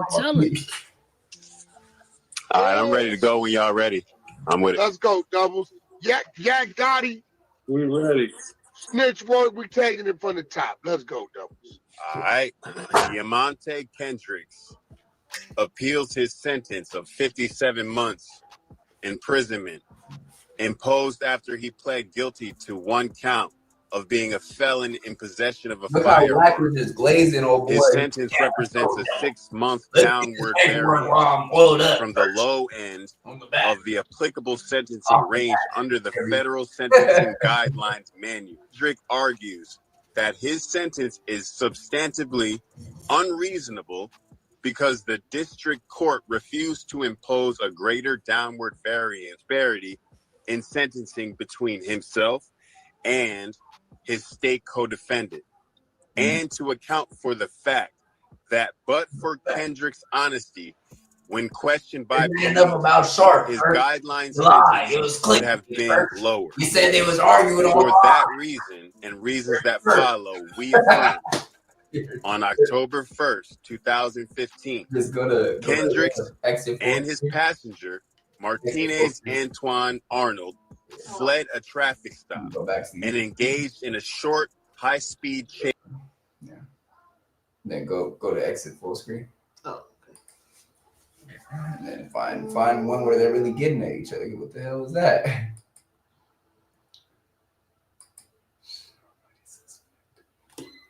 What's so What the hell is this? let's watch it. Let's do a review. Call me 6-figure sus, hold my lifestyle day. And go run it It's back. giving zesty. It's giving zesty. Hold up and put it full screen. And we gonna react to it. Oh, at full screen. Yeah. That's what I'm doing. Yeah. There we go. And then get it. Go back and then put it. Here? We'll play it down. Oh, press play. So sorry. 6-figure sus, hold my lifestyle dangerous. Probably got your bitch in a suite butt naked. Big cookie blunts in the air and it's stanky. We ain't never seen with no bag, niggas faking. Just dropped 50 on them niggas, yo, we did that. Any y'all ever touch me, we got get back. Niggas talking all that money shit, where you live at? Finna do 100 in this Benz, told her sit back. Playing hide and seek with the ops, I can't find them. Finna do a nigga like a rice, get them fried up. You ain't getting money, little nigga, get your grind up. I need a new one. Told my old bitch I time up. I don't lift weights cause the Glock 40 buck. All day, no math, bitch, they knew that it was us. I was on my dick cause my Cuban really bust. Told the bitch suck my dick, she got to it with no fuss. One man army, I don't need no friends cause these new niggas calling everybody they know twin. Hit your bitch once, I could do that shit again. Bounced out, caught a black and they ain't know it was the end. I'm Tracy McGrady, bitch, this the Rockets. If I'm in the game, you be in the stands watching. Oh, I'm getting money till my heart get to stopping. These niggas fans and I've been they trending topic. I heard niggas say they getting money, but they lie. Lay a finger on my head, we gon' send them to the sky.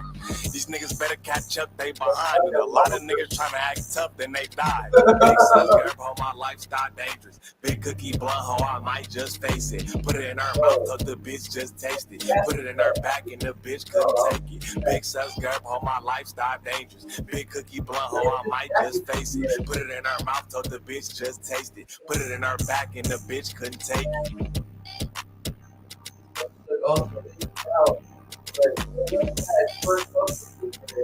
What is that?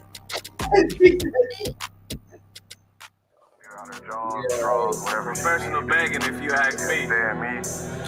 Hey, I'm asking, demanding, living like a bandit. Got it out the bitch, I ain't never did scam it. Smashing, stamped in my trap and outstanding. Bitch talk cash cause I need my advances. Run that back, right? Who would I be if I never sent the bitch?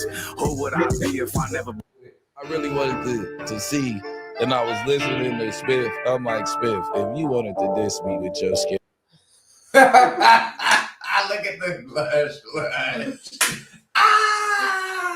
Every ass you should. Oh, so you scary bitch ass nigga. He threw a little things in there, like bro. Like you could tell, honestly, I fuck with 52, and I really He know I be because of Brick talking crazy, cause I can't believe it. Nigga choke you front your daughter, had your baby mama screaming. I don't even bang. Why he on my case? With that energy with flame, this nigga in his face. With that energy when extras put up looking for a fade. You was crying on no jumper, snot running down your face. Nigga, use a slave. Cut me on some funny shit. Nigga letting Adam Sack playing for a punishment. Talk visit me yuck mouth. Y'all gon' make me crash out. Cock the hammer back and knock them yellow teeth the fuck out. Nigga, we can go today. Make me have to load a cake. Leave you with a swollen face. And you scared of Spody face. Tell me where you wanna link. Nigga, I'll be on the way. We can meet on Crenshaw. Right where I was born and raised. First you banging ATL. Now you think you running late. Only thing you running is your mouth, but ain't got nothing to say. Hold up, nigga, what he say? Gucci got some good what? You trying to get your pussy hit. Nigga, use a fruit cup. Put this nigga off right now, nigga, please. Don't the police, it was mine, cause them guns belong to me. I ain't never been on paperwork, I don't know about you. All I know is free dirt, and quit running your mouth full. And I got a plate with a clip full of shit that's gon' hit like a brick. Hit brick in this shit and leave them stiff. I'm from them trenches, all my niggas from 6-0. So you got a point to prove us something is getting old. No, I really been on the block with infant cool. You ain't never thug a bang with mud raw. You see the shit these niggas do for you too. Got more respect in your hood than you do. And we can line it up. On my brother, rest in peace. There's too much mud up on your name for you to ever mention me. Just when I talk, bitch, I'm on your top. Every time we pull up, there's guns in the spot. Why these niggas pop it, act like something that they not? They not. You got face to run, pull up to your block. Hey, niggas wanna talk, bitch, I'm on your top. Every time we pull up, there's guns in the spot. Why these niggas pop it, act like something that they not? Brick, you got face to run, pull up to your block. Hey. Say I'm done with you bitch ass niggas. Cause I'm the type of nigga pull up to a nigga hood and get a fish plate, nigga. Tell a nigga pull up. But you know he ain't from here, so you know he ain't gonna pull up to that Shark Tank, nigga. So we might just have to pull up to no jumper and snatch him up out that chair. That do sound like a good idea, though. Load the choppers up, get the homies, nigga. Bro, that's not it. Finna slide on these fuck niggas. Say you love me, but you leaving at the same time. Baby, why you treat me like that? You know that pussy mine. I ain't gon' beat you, I'ma hit it when you out of line. Lay you down, stroke you from the front, cause you hella fine. I know it's room in the video, the visual just wasn't there, bro. I get it. We're making content. Probably later. Well, let's get it. I would just like to clarify that I don't even like hearing. we had nothing to do with his song getting removed from YouTube. I don't know why that happened. Bullying and harassment. Those are things that I wholeheartedly support and am in favor of. I would not want a YouTube video removed for those reasons. If anything, Those are the virtues that I stand behind. Pick up the algorithm. We support bullying. Did he just say? I mean, Not me. for adults. Harassment? Yeah. Adult Okay. bullying. Yeah. Sure. I'm not against You have to go back. Right, for adults. You have to But go back. his adults stand for don't talk about my daughter and don't talk about my wife.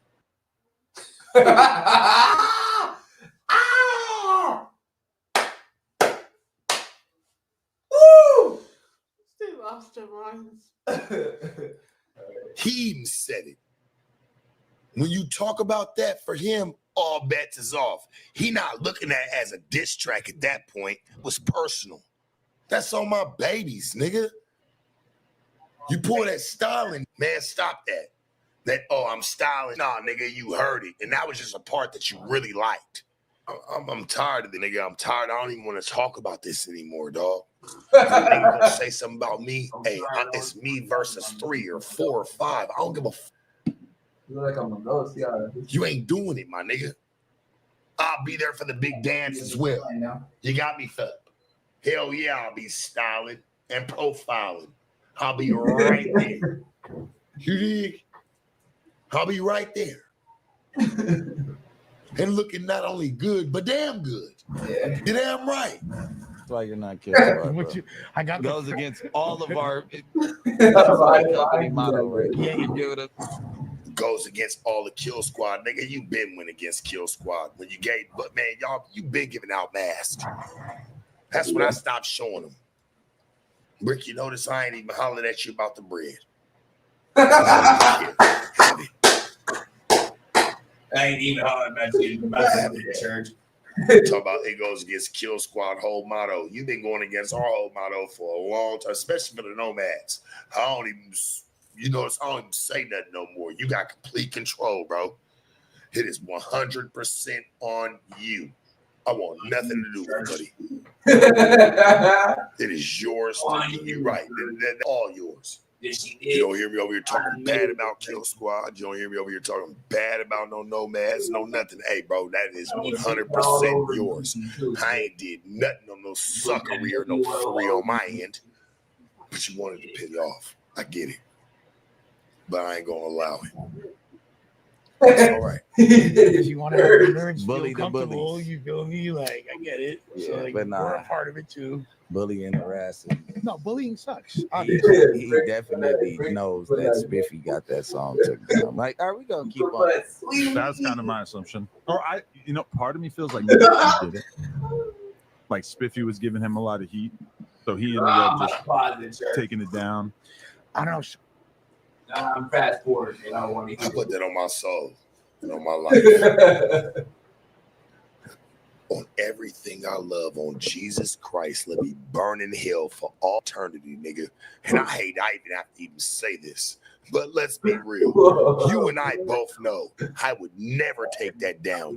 Y'all would have to make some type of crazy move like just happened, whatever the down. You'd have to do all that to have that video. And it was a video. It was the video. It wasn't even the song. Video's gone. Why don't I take it down? I'm already in the war room, nigga. I've been standing solo. Why don't I take it down? When? How? We would have took it all down. People lie. He played it 50 times in front of Brick I think Baby. till he found out that I didn't love it. It was hard. He played it 50 times in front of you, Greg. But I mean, yeah, dog. But it has been removed. Adam. Mix was trash. Good. I still stood behind it because I feel like the song was that hard. And to keep it real, Spiffy mixed the song. Not tripping. Shit, I still stand behind it. Can't even say I stood. I still stand behind it. He knows that. That's the truth. I want bro to go back to his regular rap life. I didn't know it was going to be that much of a problem. Hey, I hate that Spiffy, you was even involved at this point for you. Because I really like, bro. And I know he with me. You know what I'm saying? Like he just, I thought I was doing myself a favor by getting a non-affiliate, but you know, sometimes you got to get somebody who's willing to stand up through the storm of the situation. This motherfucker's so happy. Adam, you so happy it's down. It's ridiculous. That's why you being cool now. But boy, you brought Tucker, all these niggas. You was pushing on it every day. Church.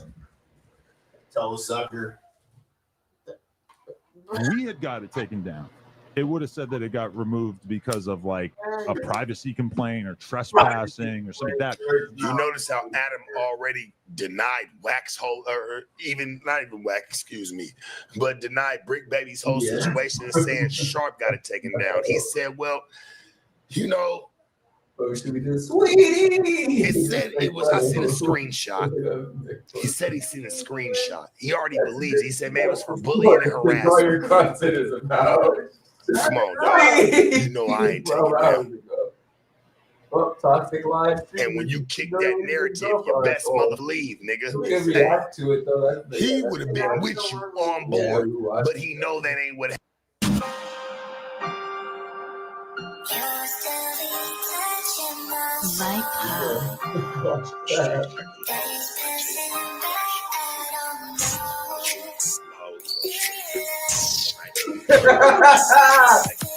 Why you going so far to the camera, bro? I've been sipping on this juice and I just hit him for his brick. I'm tripping off my chili and I ain't tripping off no bitch. Said money isn't everything, some stupid ass shit, cause I ain't never had no problems after chili couldn't fix. I'm out here getting money, spit that chili on my bitch. I heard he wanted issues, so I bought some extra clips. With this pressure, I got extras, put a body on my stick. She said she found somebody else, she find that nigga in that ditch. My little bitch kinda toxic, but I love her, she can't breathe without me. Hate when she alone, she swear that she can't sleep without me. Let her play her part to the letter, hard to be without me. Ex is still broke, says she can't afford to bleed without me. Broke baby mama, the only thing that she gon' be without me. Keep it in the tuck, I'm a shooter, they gon' see about me. Shoot your left eye for the chili, how I creep about me. Tell her best friend I'm getting money when they speak about me. Swear to God, oh, bitch, chilled up, 100 on the ground by the pound, told him pick him up. Oh, bitch, chilled up, chopper with a drum, 100 rounds, told him pick him up. Oh, bitch, chilled up, 100 on the ground by the pound, told him pick him up. Oh, bitch, chilled up, chopper with a drum, 100 rounds, told him pick him up. Now I've been gone for a minute, let me remind that nigga. Smith the 40 to your fade and push your line back, nigga. Got his loan where he sleep, ain't hard to find that nigga. Or he a NASCAR fan, a Glock could dry that nigga. Got the lows for the cheap, put them hoes on the street. You at the boat on IG, well I crash and repeat. Don't let that bitch hype you up, I leave you cold in the street. K lift the nigga up, so I blow it at his feet. Put a body on my bitch and my switch like they best friends. Call of Duty guns ain't got no FS. They say he be the bigger person, some shit I can't let live. Headshots and change your mind, ain't thinking about no best shit. My whip from overseas, my weed is domestic. Beat a nigga like a bitch, like I'm trying to go domestic. The guns don't test it, write the name, you got that message. Bring that drama where you live, it's like the young and the restless. Swear to God, oh, bitch. Chilled up, 100 on the ground by the pound, told him pick him up. Oh, bitch. Chilled up, chopper with a drum, 100 rounds, told him pick him up. Oh, bitch. Chilled up, 100 on the ground by the pound, told him pick him up. Oh, bitch. Chilled up, chopper with a drum, 100 rounds, told him pick him up. Oh. No more. Repeat, nigga. 60 bands on my neck when I got it on me. And now remember I was broke, I never let him home. It's a beautiful Sunday. It's a beautiful Sunday, man. Make sure y'all shop richtraphouse.com. Make sure y'all get into richtraphouse.com. Get some of this good Words Are Hard merchandise, man. We got hats, we got shirts, we got hoodies, and we got the Virgin Mary In Jesus' Name I Pray collection. You see, got the good angels on the side, man. You see good angels on the side. Good angels on the side. You feel me? And then, of course, on the back, In Jesus' Name I Pray. So make sure y'all get into that. If y'all haven't got into that, richtraphouse.com. December the 15th, Rich Trap Drive. That's this Sunday, December the 15th, Rich Trap Drive. Drop your donations. You can drop it on the richtraphousewebsite.com. You can get it over there, or you can go into the super chat. You can go into the comments and do the paid comments and all that wooty bam. We will be giving away Christmas to a family in need. That's a family indeed. You feel me? You feel me? Sunday, December the 15th, Rich Trap House. Make sure y'all tap in with that. Do the donations. The Rich Trap Drive. Last day to donate is December the 14th. Make sure y'all get into that. And we got a new video chillied up. He did say chillied up. New video out now everywhere. So make sure y'all gonna tap in with that because Chillied Up is out now. Make sure y'all get into that if you ain't got into that. You feel me? You feel me? Back into this Kantiana, man. We got Officer Love Boys, aka He Who Snitches a Lot, coming all the way clean about his intentions to be the lead cop in the Big U RICO charge. Yes, man. We have Officer Love Boys finally revealing himself as a cop. My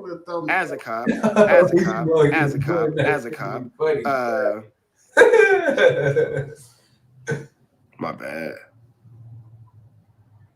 I like how you can still see the background, like we're on the. He's revealing himself as a cop. You feel me? So yeah, man. I think that it's beautiful that he's finally decided to live his truth. But here at TNN Trap News Network, we're not too fond of the snitchianas, of the snitcherellas. So we wish that he wouldn't have done that, but you know, it is what it is. A snitch is gonna be what a snitch is gonna be. We're gonna jump into this Kantiana without no further ado. Don't so let's get back into it. Part 2. Let's go. Talking about Street in downtown Los. Wait, what the hell? The Rolling Hundreds are an alliance of gangs located in the 100 streets on the. My bad, wrong page. Wrong page. Like, how am I talking about the Hundreds? Shout out to the Hundreds though. Shout out to the Hundreds. 10 times 10 gang. 10 times 10 gang. Big shout out to them. Big shout out to them. But let's get back to Love Boys. No squabbling, nigga. Wait, is this nigga not monetized? Because we ain't seen an ad yet.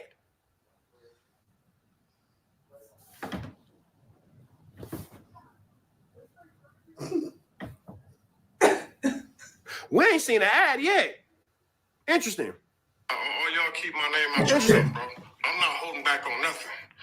And y'all wonder why I don't mess with these dudes, bro. Niggas are undercover hanging with rats and busters, bro. I'm not hanging with no rats and busters, bro. I'm not even hanging with you if I think you hanging with a rat. Nigga, it's on sight with them niggas, bro. When I see niggas, you know what time it is, nigga. Ain't no squabbling, nigga. Yeah, ain't no squabbling. It's just so y'all think I'm, because y'all be like, oh, that's because you're using your page, your premium. Watch this. Same page. Excuse me. Same page. Same page. Let me click, let's see. Banky Pound.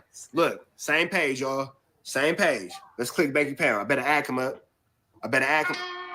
Expedia members get member prices and rewards. That's an ad? Trips. That's an ad? How come he don't got none? Let's see if he got one. No. Lack of monetization?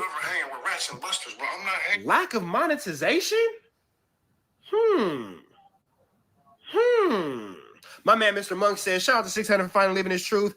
I will use his preferred pronouns, officer and sir, for sure. Am I tripping? See, y'all YouTubers, y'all in the chat are more inclined than I am. No ads mean no monetization. No? Am I tripping? Is that what that means? My face tattoo is itching. Let's find out. With no rats and busters, bro. I'm not even hanging with you if I think you hanging with a rat. Nigga, it's on sight with them niggas, bro. When I see niggas, you know what time it is, nigga. Ain't no squabbling, nigga. Yeah, ain't no squabbling when I see niggas, bro. Get ready, my nigga. I'll keep mines, nigga. That nigga gonna pull out that legal gun in the cop and he gonna pop out the Prius. My man said he got a secret account. You gotta go on to see the secret ads. That's right. That nigga finna get cracking out the pre-easy. He's a petty Prius popper. He's a petty Prius popping Pablo.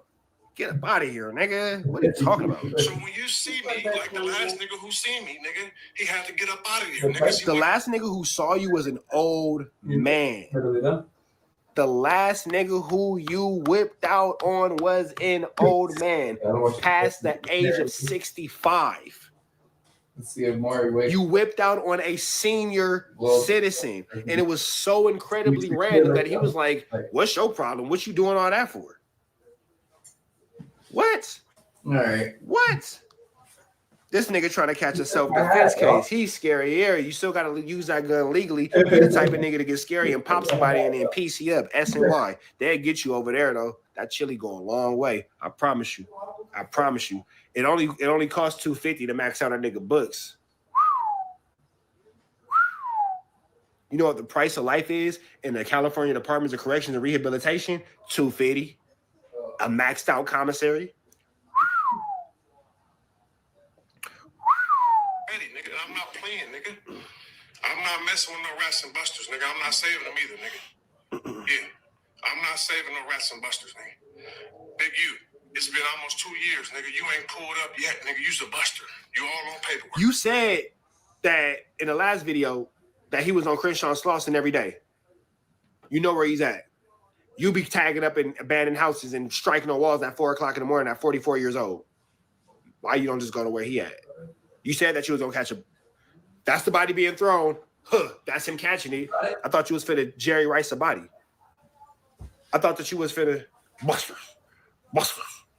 You gonna put him on a buster. Thought you put him on a buster.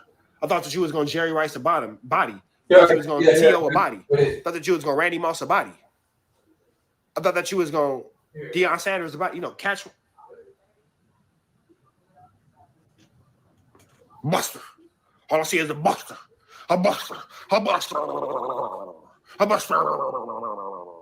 Buster. Nigga, yeah, you all on paperwork, nigga. Listen, we read the nutty paperwork. You want me to do a part 2 on that? Your name is on that paperwork too. Yeah, see, I saved a little bit. Yeah, no, see, it's a whole bunch of busterism been going on when I was in the streets, bro. Yeah, it's a whole bunch of busterism been going on. I just ain't been exposing it. But we exposed busters too, though. You know what I mean? Yeah, I ain't never told. I don't mess with none who did, bro. You feel me? So, hey. Loose Cannon told on his actual blood brother. Like, it's a lot of 1-2 stepping like Sierra going on, but let's never forget that Loose Cannon actually told on his blood brother. Like, it's one thing to Flu Flam, to Skulldug, to Larson and all that kind of stuff. Nigga, you told on your brother. Your brother. But let's take it deeper than that. Nigga, you told on your twin brother. Your twin brother. That is crazy work, big dog. To tell on your brother is crazy. To tell on your twin brother is absolutely dastardly. That has definitely went past diabolical. Keep my name out you niggas' mouth. You feel what I'm saying? And y'all ain't got to worry about being embarrassed, bro. You feel what I'm saying? Big U name is down. He's voted off the island. Anybody with cuz a buster, nigga, tell him 607. Nigga, use a buster. And I'm outside every day. No, you're not. Nigga, what are you talking about? That's not true.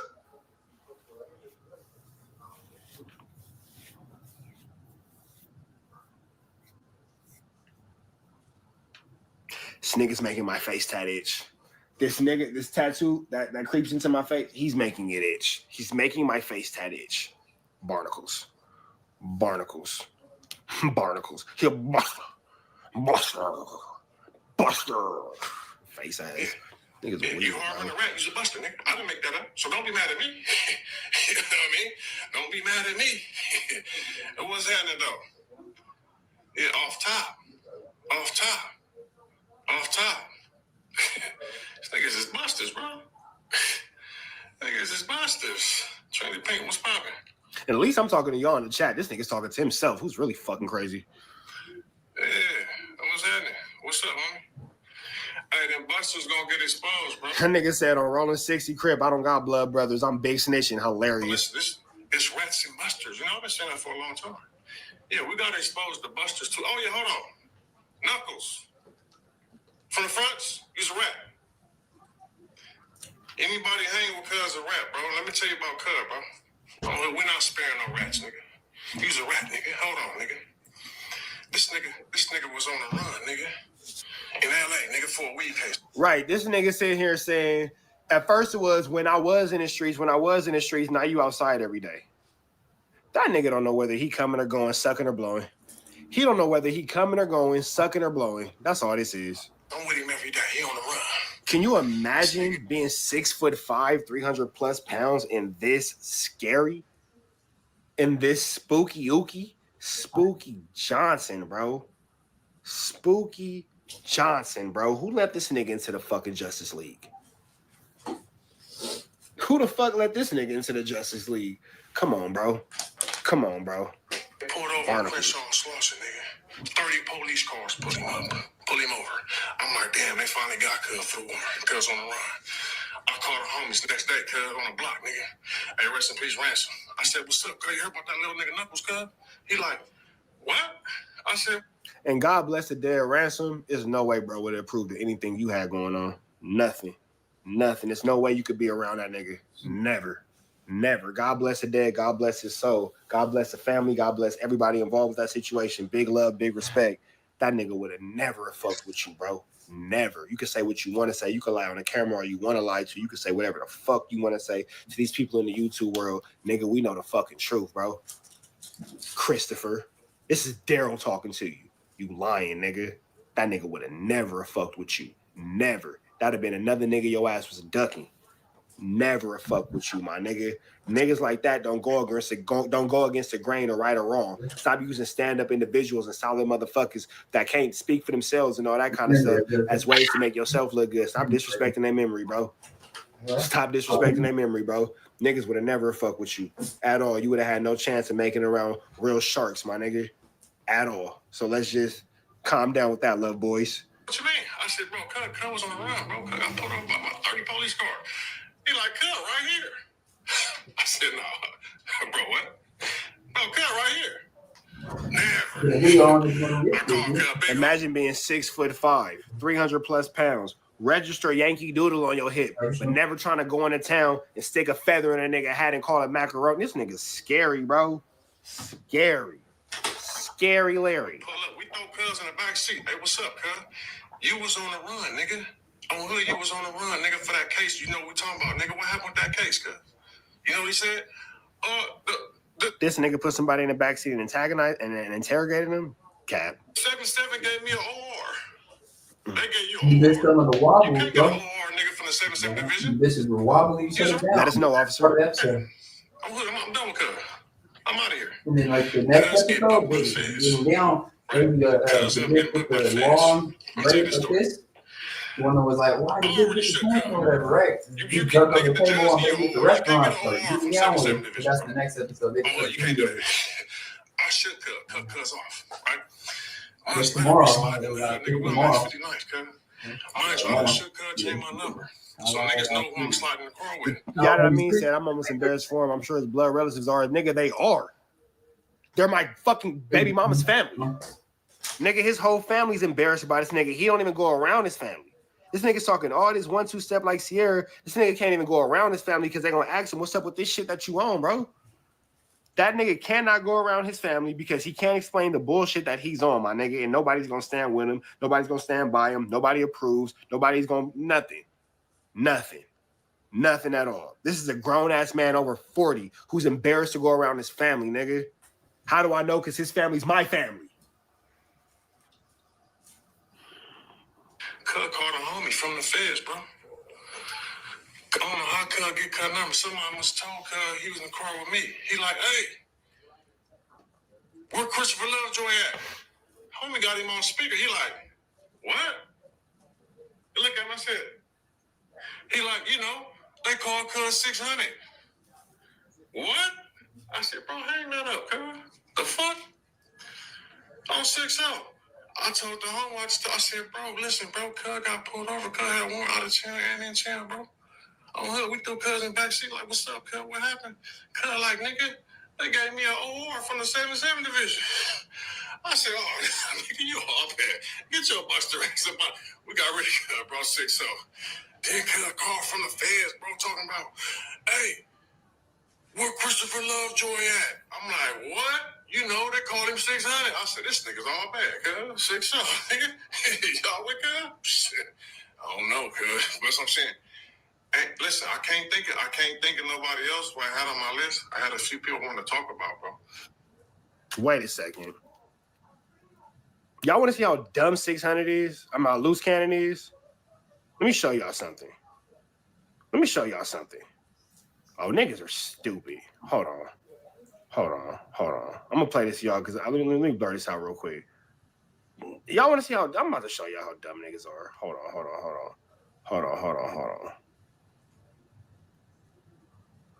on, y'all. I'm finna show y'all something real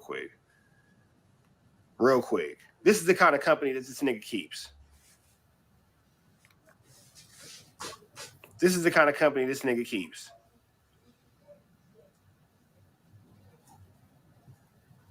And we blurring out faces because niggas respect kids. So, Christopher Love Boys. Christopher Love Boys. You want to tell somebody about decision making. You hang out with a nigga who put his baby in a fucking stove with the gas on. Look at this idiot. This is Loose Cannon and Sharice Mills. This they kid. Look at the knob on the stove. Look at the knob on the stove. Damn. Why is the gas on? The fuck? Look at the knob on the stove. Why is the gas on? Look at the knob on the stove. Why is the gas on?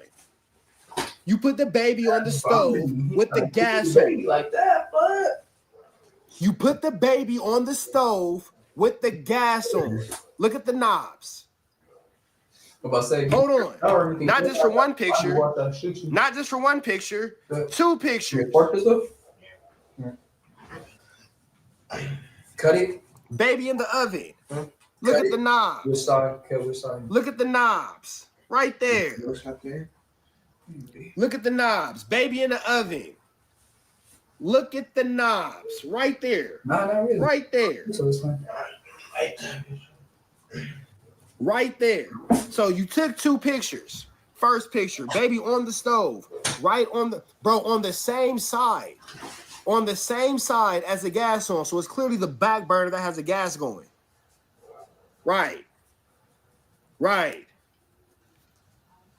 And then you took another one with the baby in the oven with the gas knob still. You niggas are retarded.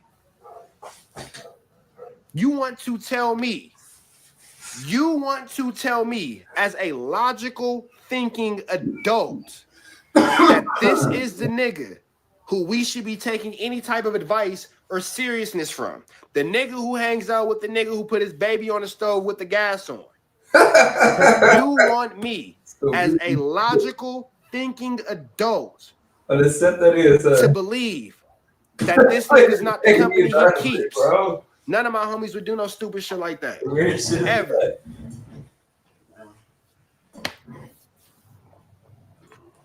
I don't get what the fuck is going on with you niggas, bro.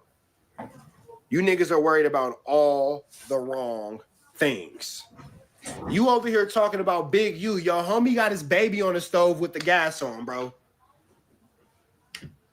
You're so worried about Big U.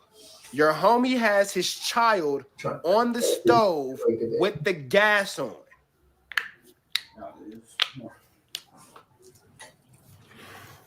As a parent, low-key, that pissed me off. I want to knock Loose Cannon in his fucking face. You're stupid. You're dumb. You're dumb as fuck, bro. I just ain't talking about him yet. Because them niggas ain't been speaking on me, bro. You feel what I'm saying? It's a couple niggas been speaking on me. Knuckles, you spoke on me, bro. You was a rat. Anybody with cuz, y'all know what's up. Cuz a rat, bro. I'm 6'0", little 600, use a rat. Justin Floyd, nigga. We got to get that kid away from this dumbass daddy and that lady with the dirty bathwater. We got to figure this out. Man, use a rat, bro. I'm hood, nigga. You niggas is rats and rat lovers, bro. I'm hood if y'all with cuz. I'm 6'0". These niggas is busters, bro. Hey, listen, this is why I don't be with these niggas, bro. This is why I don't really be fucking with these dudes, bro. Because these niggas be secretly hanging with rats, bro. I'm not secretly hanging with no rats, bro. I don't do it. I cut you off. I know Lopes, nigga, from other hoods, nigga, who was Lopes, who told, I cut him off. Nothing to talk about. No questioning. It's over with. We get you bust on. It ain't nothing to talk about, bro. You feel me? I'm not harboring no rats, bro. These niggas harbor rats, bro. Big you told on Eddie boy, bro. You feel what I'm saying? Cowboy, you're a rat and a high-risk sex offender, my nigga. You niggas is pulling up on Crenshaw and Slumps and going live. Ain't nobody throwing a sword at you niggas, bro. You feel what I'm saying? I don't want to hang around, communicate. I love that you actually have that hat, y'all. I mean, you're so serious. Talk to nobody who cool with you niggas on some street shit, bro. You feel what I'm saying? You niggas is rats and rat lovers. Big you, keep my name out your mouth, my nigga. You feel what I'm saying? Now, you know, them dudes our name is like walking around safe, bro. You feel them dudes walking around safe. So they're basically saying like, you niggas that these dudes is hanging with is busters, bro. You feel what I'm saying? Anybody hanging with a rat, they basically saying you a buster, bro. Let's just say 600 is a rat, right? All right, Sean. Yeah. Right. And I get to be with with you. I'm basically saying you's a buster. You ain't gonna say nothing about it, bro. Anybody with Big U on some straight stuff is a buster, bro. And we got a whole bunch of Big U sympathizers, bro. This is why I don't fuck with them niggas, bro. I'm hood, nigga. If I was a rat, niggas would be trying to have me all online, politicking on me. I told blah, blah, blah, blah. You feel what I'm saying? So it's no selective politicking, bro. I cut off my loved ones, bro. You feel what I'm saying? I cut off my loved ones. Nigga, your family never got cut off, and you never cut them off, nigga. You stay away from your family because you're embarrassed by your antics on the internet, and they make fun of you and they clown you because you didn't grow up to be like that. You have to explain to your brothers and your cousins while you online making a complete mockery of yourself and your family. Stop playing love, boys. For it, bro.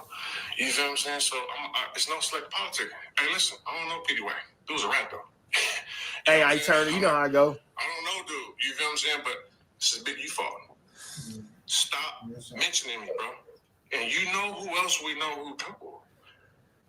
You want to take a wild guess who's next on part 2? You want to take a wild guess who's next on part 2? I'm just saying though, bro. You know what I'm saying? Like, I'm just saying, man. But I got my phones just blowing up, bro. I have to make sure they both on silent because I told niggas, these niggas is rats, bro. So listen. You know it's crazy, bro.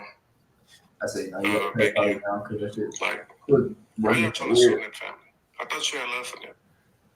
It's crazy. You know, hey, rest in peace to the GOAT. You know, Nip really, like, took this thing we got in our neighborhood global to the next level.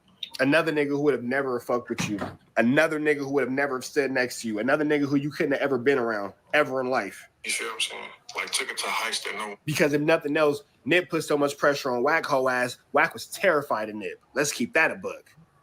Let's talk about the Platinum Motorsports story. When Wack and Nip was at Platinum Motorsports and Wack didn't want no problems with Nip.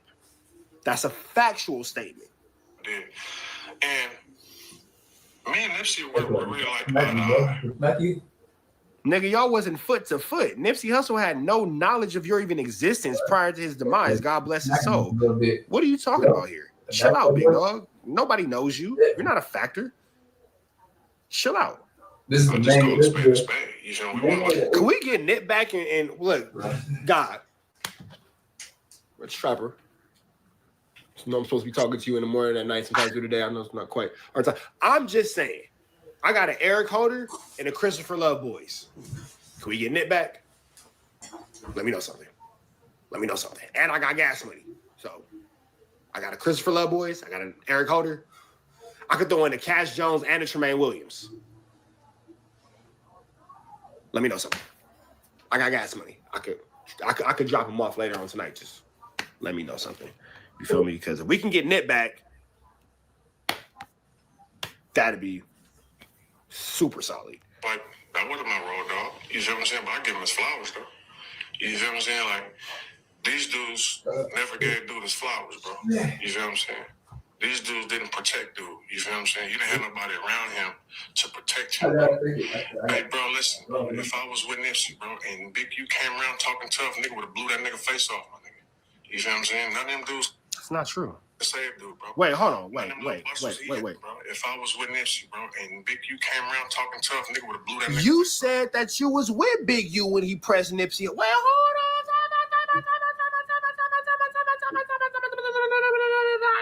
Mountington.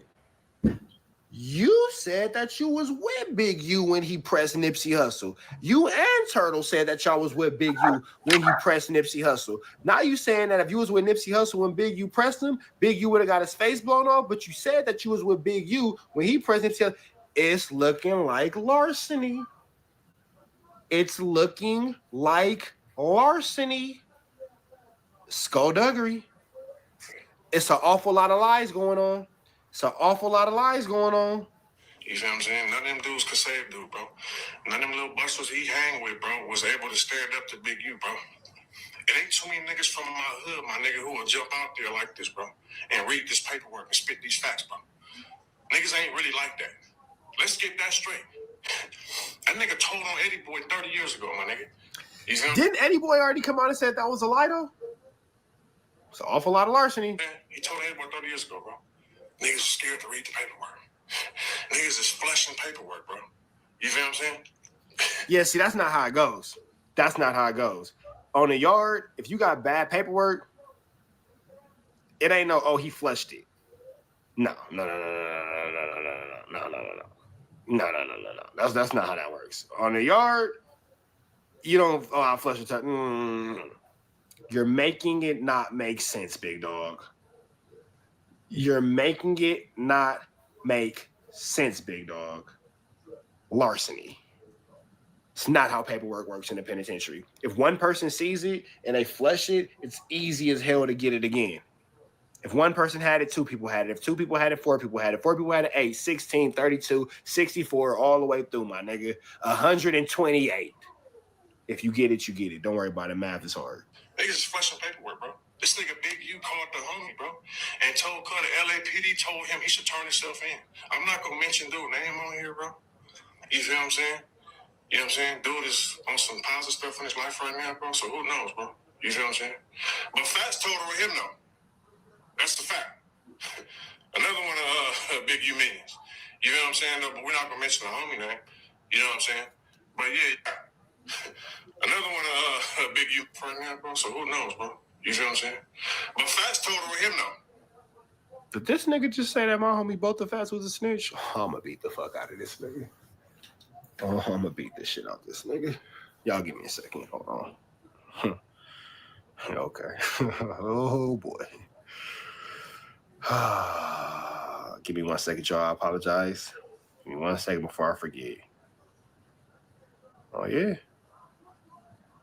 Bet. Don't worry about it. We're gonna double tap a door.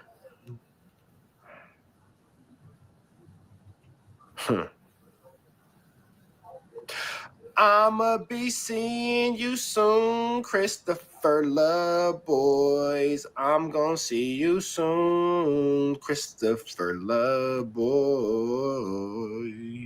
That's the fact. Another one of Big U minions. You know what I'm But saying? then that doesn't make sense because you said that Fats knocked Big U out. So he's Big U's minion, but he knocked him out. Interesting. See, for those of y'all who don't know, Fats taught me a lot of things. God bless the dead, both the Fats. God bless the dead, both the Fats. Both the Fats is actually the reason why I wear charms on my bracelet. Yup, that's something that I learned from both the Fats. If you know about both the Fats, you know that he was clean. Rolly, Q-Milling bracelets with the charm on it. A lot of respect for both the Fats. A lot of admiration from both the Fats. A lot of lessons have been learned from both the Fats. So on one hand, you're saying that he knocked Big U out. On the other hand, you're saying that he has bad paperwork and he's a Big U minion. Got it. Just make sure you say it nice and clear when we're talking about it. Make sure you say it super clear because sometimes I'm bad at hearing. I can't hear all the way. So make sure you're real close to me when you say it. I can't always hear well. We're not gonna mention the homie name. You know what I'm saying? My man D9 said at 600 and loose above a DP, you got to be from a hood to get a DP. This is just called getting your ass whooped. Yeah, y'all know the truth, bro. On hood. Y'all know the truth. These niggas are busters and rats, bro. So like I said, though, bro, when I see niggas, bro, hey, be ready, bro. I'm not doing no fighting. You niggas don't want to fight me no way. Let's just Everybody wants to fight you. You don't want to fight them. Let's keep that 100. get that out the way, bro. Ain't no squabbling, bro. I've been punching niggas lights out, bro, since forever, bro. You feel what I'm saying? So get ready. I'm outside. Now what else? This is part one, though. You feel what I'm saying? Like, I had to really get that out the way to let niggas know I'm not playing. Don't speak on me, bro. Don't speak on me, homie. This is part one. I had to do this. Niggas be speaking on me like shit sweet. Ain't nothing changed with me, bro. It's still on sight when I see certain people. Just because country number 16, by the way. Just because I'm doing other stuff, don't mean that this stuff is erased. I'm still. Nigga, you went on a tour of Austria and Italy with that bitch. It was $6,000. You didn't do nothing major, big dog. And you still done. Can't wait to pull up on you, Christopher. Cousin. Can't wait to see you, my nigga. It's going to be a beautiful holiday season. Can't wait. Getting big checks. I'm still flying around the world doing what I do. Ain't nothing changed. Nigga, you flew you flew. First of all, you flew off of a buddy pass. I can't even say you flew Spirit. You flew off a buddy pass on standby, nigga. You fly standby. You've spent 2 days in the airport at a time waiting on an available seat. Right. Within the last 120 days, multiple times this nigga has spent multiple nights in the airport because he's waiting on a standby seat. Right. You feel what I'm saying? It's just that the girl he was with in Italy made it back a day before him because she had a seat that was paid for. He had to fly standby and spent the night in the airport. I don't have time to do this type of content every day. Yeah, I got other things going on in my life, bro, but the fact of the matter is still there. All right, Jerry, appreciate it. Gary. It's still there. Yeah, ain't nothing changed, bro. You feel me? I'm still 600, big 600. This nigga's spooky. Yeah, front of you can see it in his eyes. You can see it in his eyes. You can see the fear in that nigga's face. You can see it. And it's a thing like when these niggas with Snitch Honey and Wag and Loose Coochie Lips and Basquiana and all these niggas, bro, you can see the scariness in these niggas' faces, bro. You can see the scariness in these niggas' faces when they doing these lives and they making these rants and they call themselves going big and this and that and blah, blah, blah. Look these niggas in their eyes, bro. You don't see confidence. You don't see peace. You don't see, oh, fuck. You don't see none of that. You see legitimate fear. These are grown men who are in fear of other grown men based off actions and decisions that they wish they never made. I promise you, if them niggas could go back in time from Whack all the way down, they would have did it different. First though, on neighborhood crib, I'm big 600 from front hood 60s. You know the truth. Ain't nothing. Nigga, fuck big 600 who wish he was from front hood 60s. Nigga, you're a bitch. You the big homie? You the top of the list? You where the shit start and stop? You the judge, jury, and executioner? You the nigga that make niggas little homies? You the nigga that do the 1-2 step like Sierra? You the nigga? We don't think so. Not at all. That primal fear is crazy, nigga. You feel me? Because I was running around a motherfucker every day, nigga, and wouldn't nobody say my name. But as soon as I get the money hitting 16 countries, 600. And it's crazy how these niggas go on the internet and just lie. Crazy. Hey, listen, bro, when I was running around this motherfucker, bro, running the rest of my life and my freedom for this gang shit, bro, hey, bro, wouldn't nobody mention my name, bro. Let's keep it real, bro. Let's be real, bro. I'm hood, nigga. Niggas know what time it is, bro. So, yeah, tell Big U, stop mentioning my name, bro. I ain't even, y'all think this is pressure. I haven't applied pressure on dude yet, bro. I've really been doing other stuff. Like, I haven't applied no pressure. He knows I know how to apply pressure. He knows this. I told him to his face, nigga, hey, hold on. When you disrespect the homie like that, I'm not scared of you, bro. You know this, right? You know what I'm saying? Pull up on it. Oh, I know. Goofy, you know what I'm saying? Isn't it crazy how we act like we didn't all see this fucking video of Big U marking this nigga out in the backyard?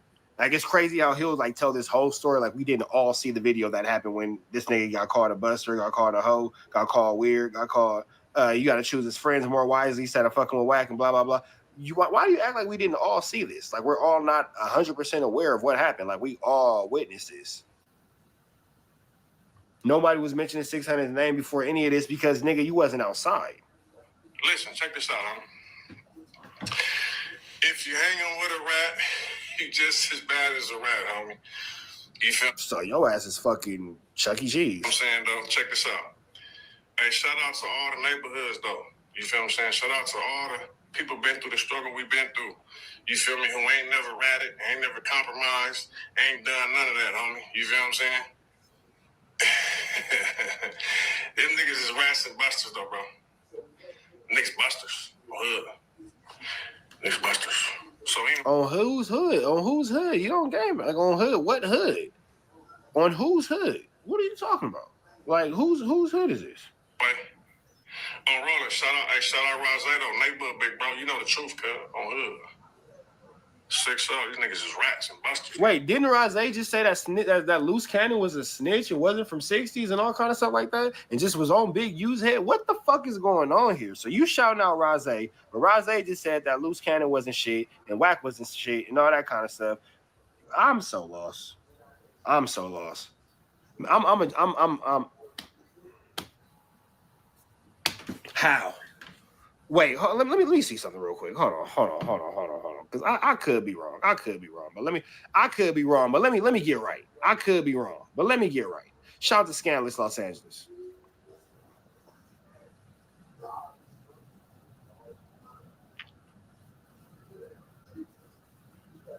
Rose just called Wack and Mark. Rose just said that Loose Cannon wasn't from 60s. Right. I'm confused. I'm lost. So are you not fucking with Loose Cannon and Wack? Because Rose said that Wack was a Mark and Loose Cannon wasn't from 60s.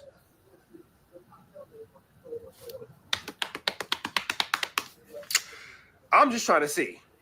Because I don't think that nigga Rose is lying about that. I agree 100%. I think that nigga was telling some truthices. Truth with an F. Truthices. I don't know. Anyway, check this out, homie. I'm gonna end this right here. I'm gonna hop on this freeway. I left my heater on, that's why I'm sweating. I'm like, damn, cuz, I'm 25 minutes, cuz, on 6 up. Hey, listen, before I go, you know I was really in the streets, right? So I know all of the buster things the busters did, right? Like, you know, the homies been doing some buster stuff for a while. You know, I know all the details, right? Fair warning. Don't mention my name, bro. Do not. This nigga think he's a boogeyman. I'm like, give a fuck about you, nigga. You a bitch. Home and make concern. Dude, don't. If it reaches me, you do. Now, Petey Wack got to deal with what he got to deal with because of Big U. Mention my name. Petey Wack's a rat. He's a rat. Moroc's a rat. Blame Big U. And like I said, personally, this ain't got nothing to do personally against Moroc, you know what I'm saying? Big U brought dude around me and didn't tell me he was a rat. You feel what I'm saying? Ain't nothing personal. It's just no selective politicking. You know what I mean? I've never met Petey Wack a day in my life. He's a rat. You feel me? I never met Nutty. He's a rat. But this is all because of Big U. Yeah, see, I wasn't planning on doing this right here. The nigga, the nigga called Baby Shooter, bro. Speaking up on me, bro. Throwing Wack name in and all type of stuff. I'm like, huh? Oh, enough is enough, bro. See, listen, when I say something, let me say to you, bro. I ain't told a lie on here yet, bro. So you mad at that nigga for bringing up Wack's name, but the nigga Rose said Wack is a snitch and a buster and a mark, and you just okay. No lying. I don't lie on my worst enemies. I don't wish prison on my worst enemy. You feel what I'm saying? I don't do no lie snitching. I ain't doing no snitching. I ain't doing no dry snitching. I ain't never told. I ain't made no statements. I ain't got no co-defendants, nigga. I ain't in nobody paperwork, nigga. I ain't got no felonies, nigga. These choppers is legit right here. Wait a second. You feel what I'm saying? So I stand on what I stand on, nigga. On neighborhood crib, nigga. If it's a problem, nigga, I'm outside every day, bro. I'm hood. I call niggas bluff. Nigga, why niggas ain't pulled up? Where niggas at? You know how many G homies hit me? Hold on, let me see something real quick. Bro, like, hey, you the hardest.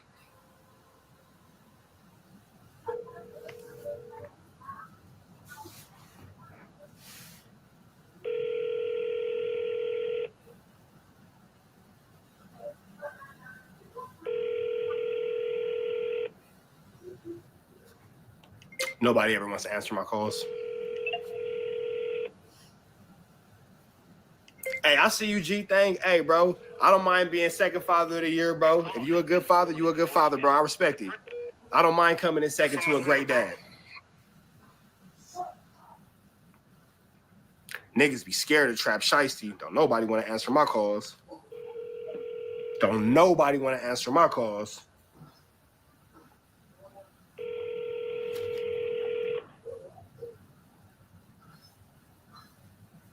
It's cool. Niggas are scared of Trap Shiesty, boy. I'm calling Snitch Honey. I'm calling Love Boys.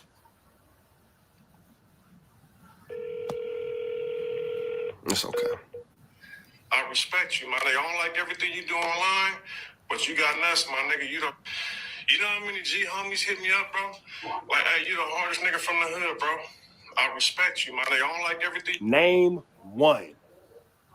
Name one.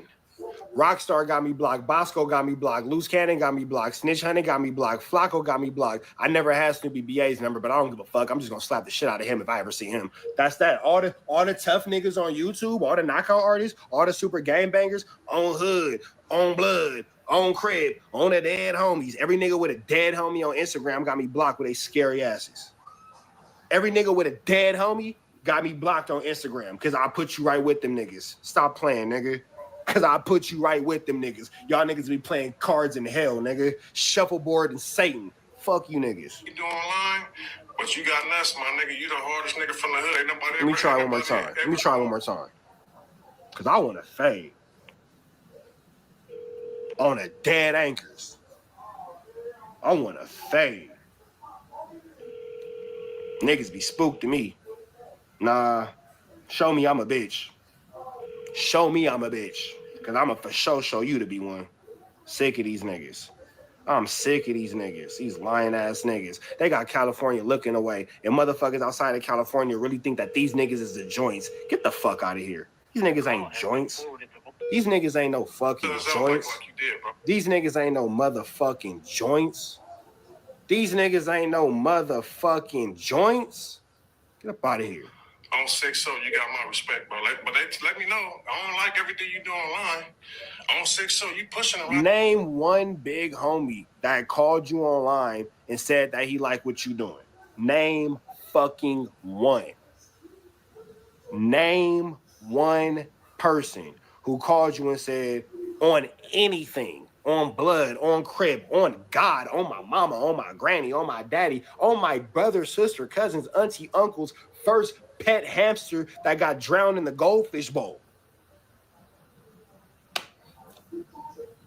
But our era, we didn't do it like that. It's my era.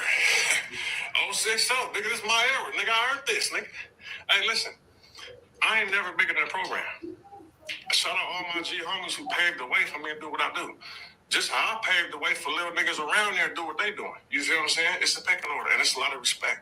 I respect all my G homies, all my big homies, nigga, who ain't never told, ain't never hang with no rats, bro.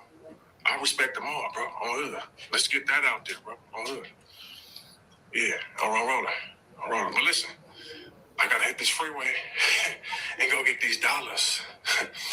Them dudes is rats. It ain't no secret. I ain't giving out new news. Maybe to some of y'all who ain't from my neighborhood, but this ain't nothing new, bro. Them dudes are rats, bro. But this is why I don't hang with a lot of these dudes, because a lot of them secretly hanging with rats and busters, bro. But I can't be on here so long, though. I'm gonna answer some of these questions, you feel me? And we're gonna get to it. What's happening with it? Big Uterus, that nigga's a rat, bro. Yeah, that nigga been exposed on me. Yeah, no. I won't be doing nothing, man. You feel me?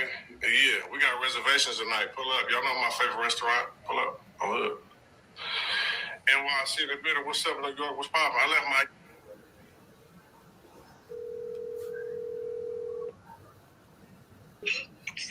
Yeah, what up? Nigga, when you gonna give me my fade, cousin? Who is this, bro? Stop playing, nigga. It's only one nigga on YouTube that's your fucking cousin, nigga. Stop playing. What's going on, man? Yeah, so when we gonna go ahead and get that out the way? Let's do that. Shit, what? Let's go, nigga. Stop stuttering, stop stammering, nigga. You fake crip, nigga. Let's go ahead and get that out the way, nigga. Get around, you feel me? And there it is right there. And there it the fuck is right there. Stop fucking playing with a nigga that'll knock you the fuck out, bro. Dead anchors. Dead the fuck anchors, nigga. Stop playing with a nigga that'll knock you the fuck out. Dead anchors, nigga, on Rich Trapper Mafia. Dead motherfucking anchors. Stop playing with a nigga that'll knock you the fuck out, nigga. Niggas know what time it is. Come on, bro. I bet you I'm blocked. I bet you I'm blocked. I bet you I'm blocked. Let's see if you answer again. Scary nigga, give me that. Scary nigga. I'm tripping. Nigga, don't never bring up facts. Nigga, you tripping. Don't never bring up facts. Your call has been forwarded to voicemail. Spooky. The person you're trying to reach is not Spooky. Spooky. Spooky. Spooky. You know what I mean? This is what a little spot. There's a reason why these niggas dodge, trap, shiesty.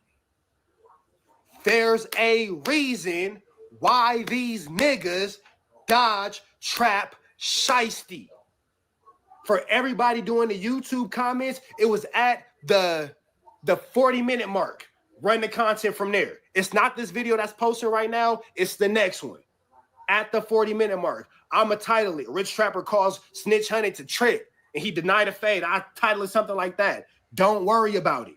40-minute mark. Spider, I see you in the chat. All the other, my nigga Ike Turner, I see you in the chat. I think, was Murder Mittens bitch ass in here?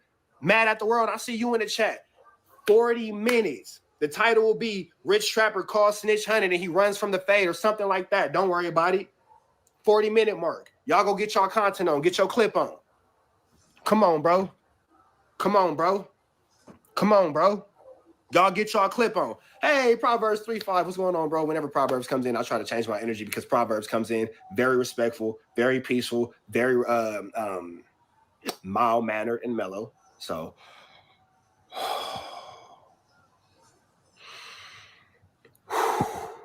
because I be trying to be respectful of Proverbs. Proverbs, look at his avatar. He chilling. He's so unbothered. So I don't be wanting to like shake too much when Proverbs come in because Proverbs is like a respectful uncle. You know what I'm saying? That's like really into the church. So we don't really want to like disrespect him like that. So we all saw what happened. I'm calm. I'm calm. Proverbs just say that nigga. Shout out to the chat. Proverbs just say that nigga. Proverbs just say that nigga. No, it's not a rolling 60 versus a rolling 60. Don't neither one of us gang bang. He don't gang bang. I don't gang bang. We both non-affiliates. You feel me? Oh, you here for that, Proverbs? Oh, well, fuck that nigga then. Proverbs say he here for it. Man, fuck that bitch ass nigga, scary ass nigga. I'll knock you the fuck out, bro. It's a reason why niggas run from trap shiesty. It's a real reason. My finger is broke, y'all. This is my nigga. Look at this, y'all. This is my thumb. This is how much of my thumb is missing in the current moment. This is a broken bone growing back. Look at that. I'm not denying a fade. I'm not denying a fade. I'm not denying a fade.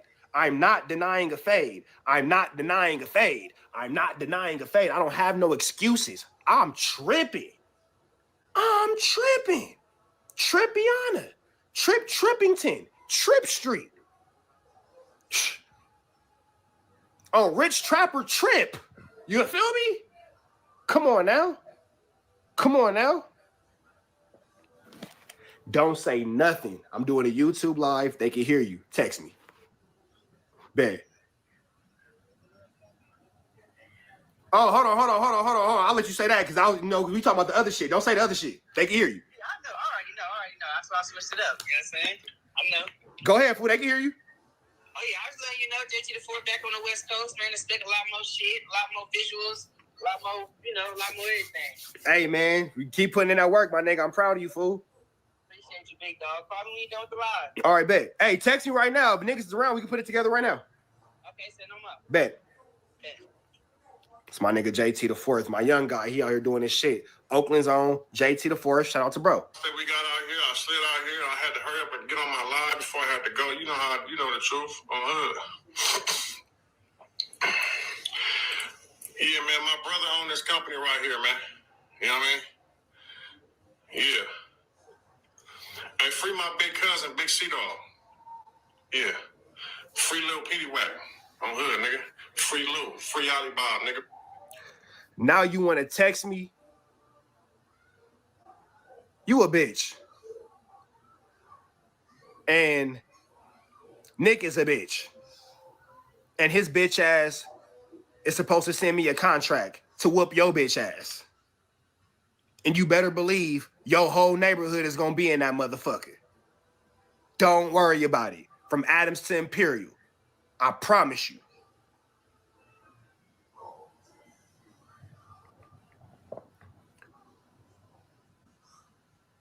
And after I test your jaw, it's a few waiting to test your crippy.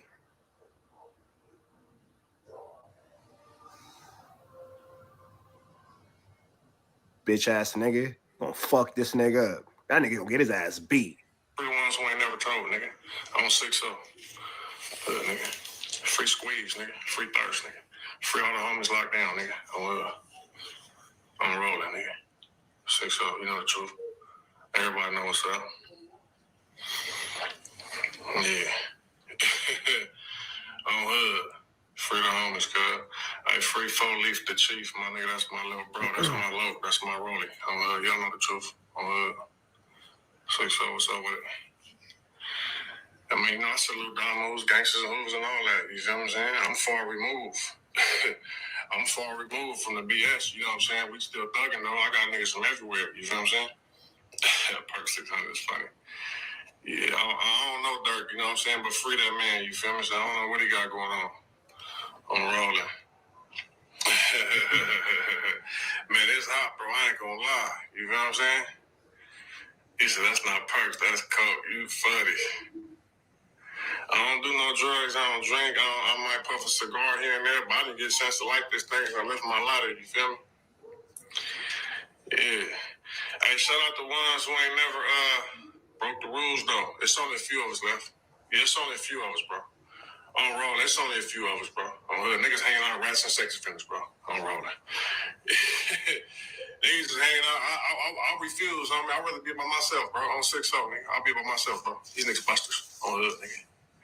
You know the truth, nigga. Hey, free my big homie, Bosco. On hood, free cuz. I'm rolling. You know the truth. Niggas will be home soon. I'm rolling. I don't know who hang out with who, nigga. I ain't never told, nigga. And I don't condone to hang out with none who did, bro. Facts, nigga. On 6-0, nigga, from day one, nigga. You know what's up, nigga. On hood, nigga. Nigga, I crashed on sight, nigga. On 6-0, nigga. I don't know why, nigga. Listen, I'm saying, though, when niggas say little goofy stuff, bro, it lets me know I'm doing a great job as getting into, you know, civilized being space, if you know what I mean. Like, when I go into the real world, you know, I take all this stuff off. They don't say you're a gangbanger. Nigga, you're not. Means I'm doing a good job. You feel me? Based on the hands I was dealt and what things I was involved in, things I participated in. If I can go places and they can say, you don't look like you grew up in the 60s, that means I'm doing a hell of a job, homie. When I go to 16 countries and they don't think I'm a threat, and I can walk in and sign them big documents and get them big checks. Yeah, like you said, gun license and all that, bro. When I can do all that, that means I did a hell of a job, homie. You feel what I'm saying? Because people where I'm from, they can't go in the doors I go to. Yeah, they can't have conversations and hop on them planes and hit them countries like I can, bro. So I do a great job at that. So I want to thank y'all when y'all tell me, you don't look like you. Hey, the Rick Owen niggas has been trolling the whole live, but this nigga just said some real shit. Lies, you still alive, the real gangsters is dead. Nigga. That nigga Rick Owens has been trolling the whole time. But boy, if you didn't just say some real shit, and the way that you trolling, I know you from LA, so you just a fucking dickhead the way you keep trolling. But that nigga just said the realest statement ever. How you a gangster and you still alive? The real ones is dead. Hey, come on, Ike Turner hands, bro. You know the deal. You know the deal. You know the deal. You know the deal. 60s. You don't look like a gangbanger, man. You look like a square, man. Good kid, man. Thank you. Thank you. You feel me? Anyway, listen. Hey, listen, I appreciate y'all. You feel what I'm saying? See y'all soon. Hey, neighborhood to neighborhood, though. You feel what I'm saying? All my neighborhoods out there, bro. Y'all know the truth, cuz. I'm hood. These niggas rats and busters, bro. Do not associate me with these rats and busters, my nigga. If you told, go about your business, homie. You feel what I'm saying? Yeah, I don't want nothing to do with you, bro. You feel what I'm saying? We're going to end this right here, though. Hey, like, share, and subscribe. We're back. I'm going to be in LA in a couple hours. If nigga want a problem, I'm not hard to hide, bro. I'm hood. You not hard to hide, not hard to find. Stupid. You know where we be at. I'm not. There you go, man. Red dots to the left. Y'all know the rest, and it's free. Avenue Angel, so he's free. We got with it. Can't say nothing about him. I think Milk's a hoe ass nigga, but he take care of that kid. I think Wack is a hoe ass nigga, but his kids are successful and blah blah blah. You can't take away nobody's parenting, bro. I think Wack is a bitch. Shout out to him for being a dad, though. I think you're a bitch. Everything about you is bitch made. The only thing manly about you is you raising kids. It's the only thing manly about you, but you did it. You feel me? Come on, my nigga.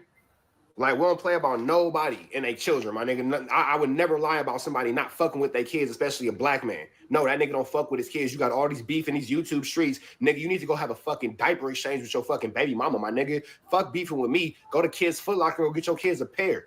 Come on, bro.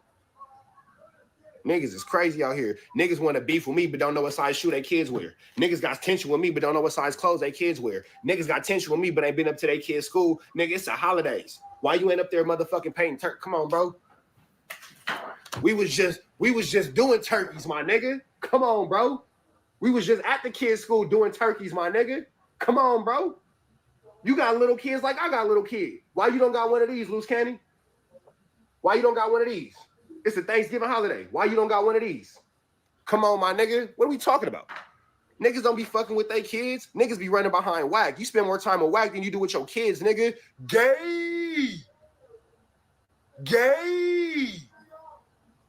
What are you talking about? Come on, bro. Go fuck with your kids. Do that.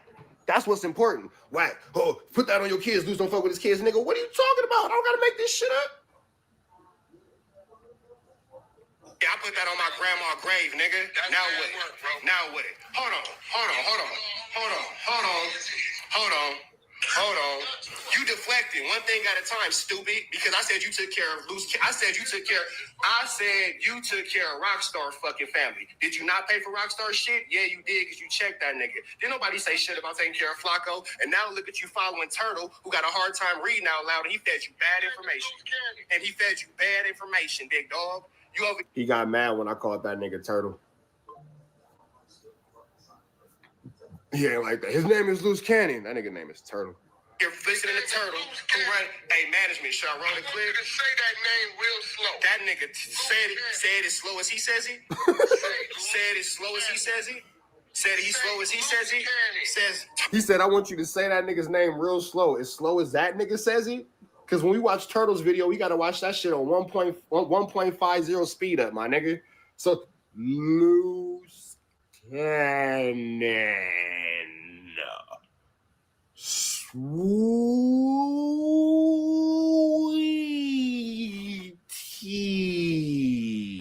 Slow ass nigga. Get the fuck out of here, Dingleberry. Turtle, infant tiny baby Wack.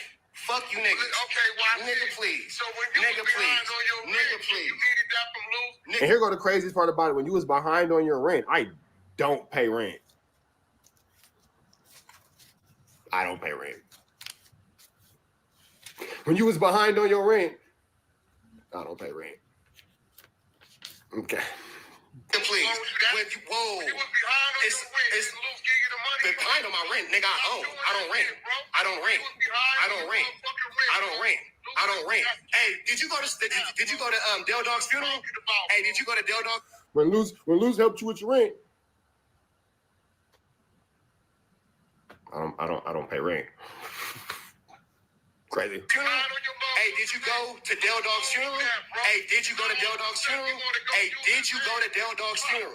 With your snitching ass. Did you go to Del Dog? Notice how I don't get disrespected. Mind you, Blue Devil was just a bitch. Blue Devil was just a hoe. Blue Devil was just this. Blue Devil was just that.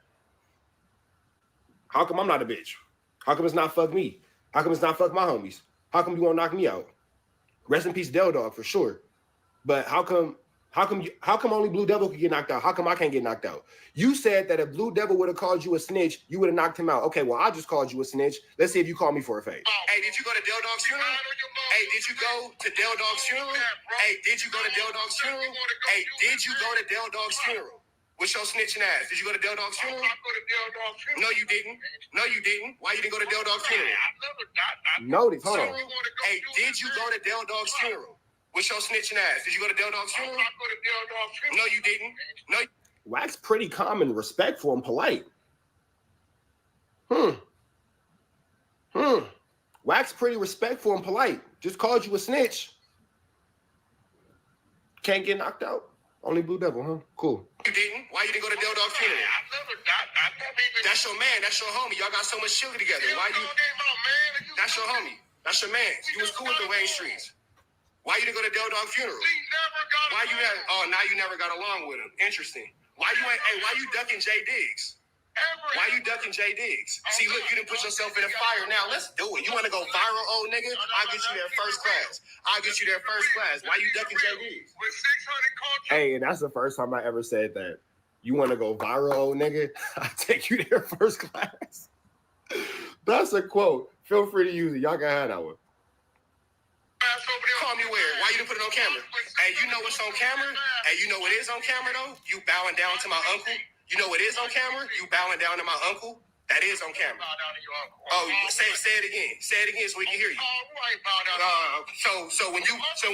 So, whack. Make one more threat. Disrespect anybody else in these YouTube streets. Engage in any beef. You bowing down to my uncle? Yeah, that's all on that same call when we was all on a call with them Bloods, and I was tripping on your motherfucking ass. Try it. Disrespect somebody, whack. Crash out. Have a moment. Go viral. Be that big bully, big boogeyman of the YouTube. Be whack. Grrr. Grrr.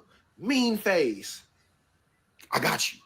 I'll make sure the world know how you bow down to my uncle and how I marked your motherfucking ass out amongst your peers and constituents, and niggas was in that motherfucker quiet like a motherfucking Catholic church. Stop playing with it, nigga. Grrr. Grrr.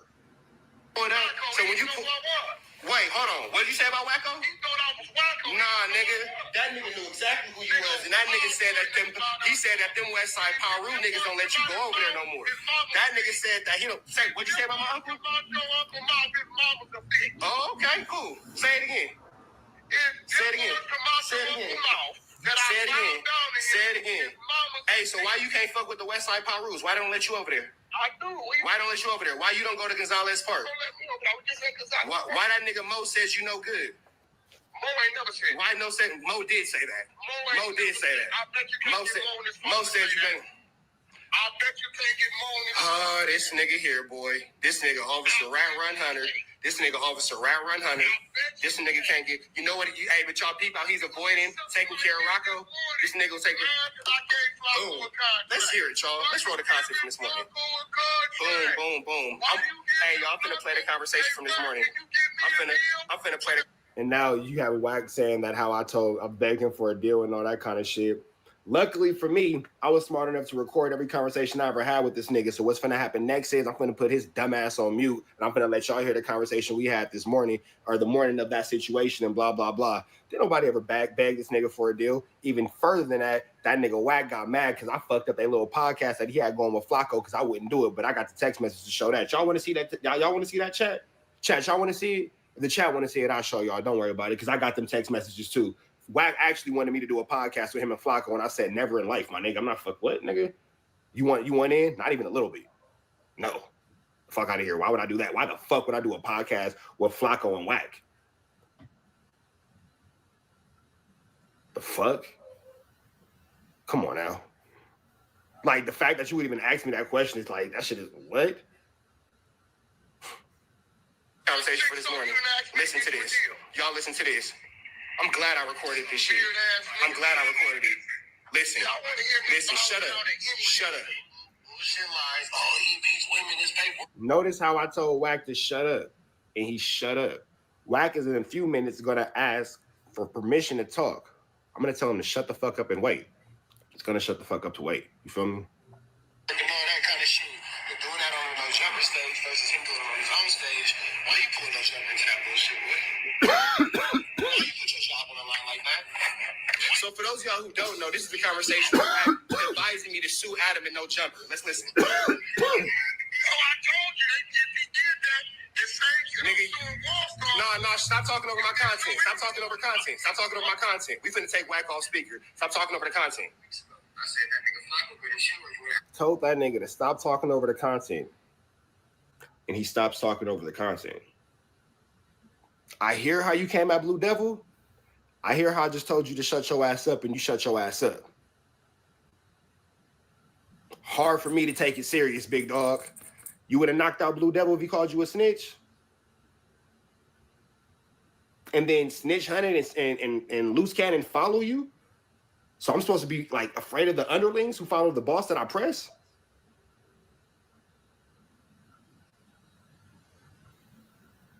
You feel me? Even the dog know that shit is crazy. Nigga, you're not on speaker no more. It's not your turn to talk. Shut up.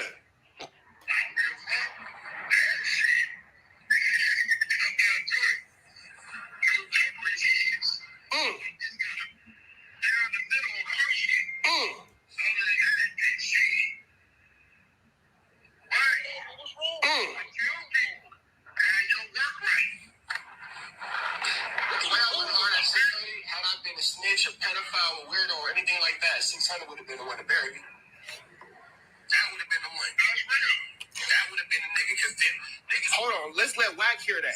Because Wack just said 600 called me, but here Wack is on camera, and I said if I would be a weirdo, a pedophile, and have bad charges, Snitch I wouldn't be the one that called me. Wack just said that 600 called me. But then here he is on camera saying that 600 would have been the one to bury me, but couldn't do it. Let's let Wack hear it. Hold on. Let's play it back. Let's play it back. Imagine telling this bitch ass nigga Wack to shut the fuck up and then forcing him to listen to his own lies, only to now have to confront the truth. I don't have to imagine. That's my real motherfucking life. Not the highlight of my fucking day. I also took a shit and wiped my ass that day. That was more exciting.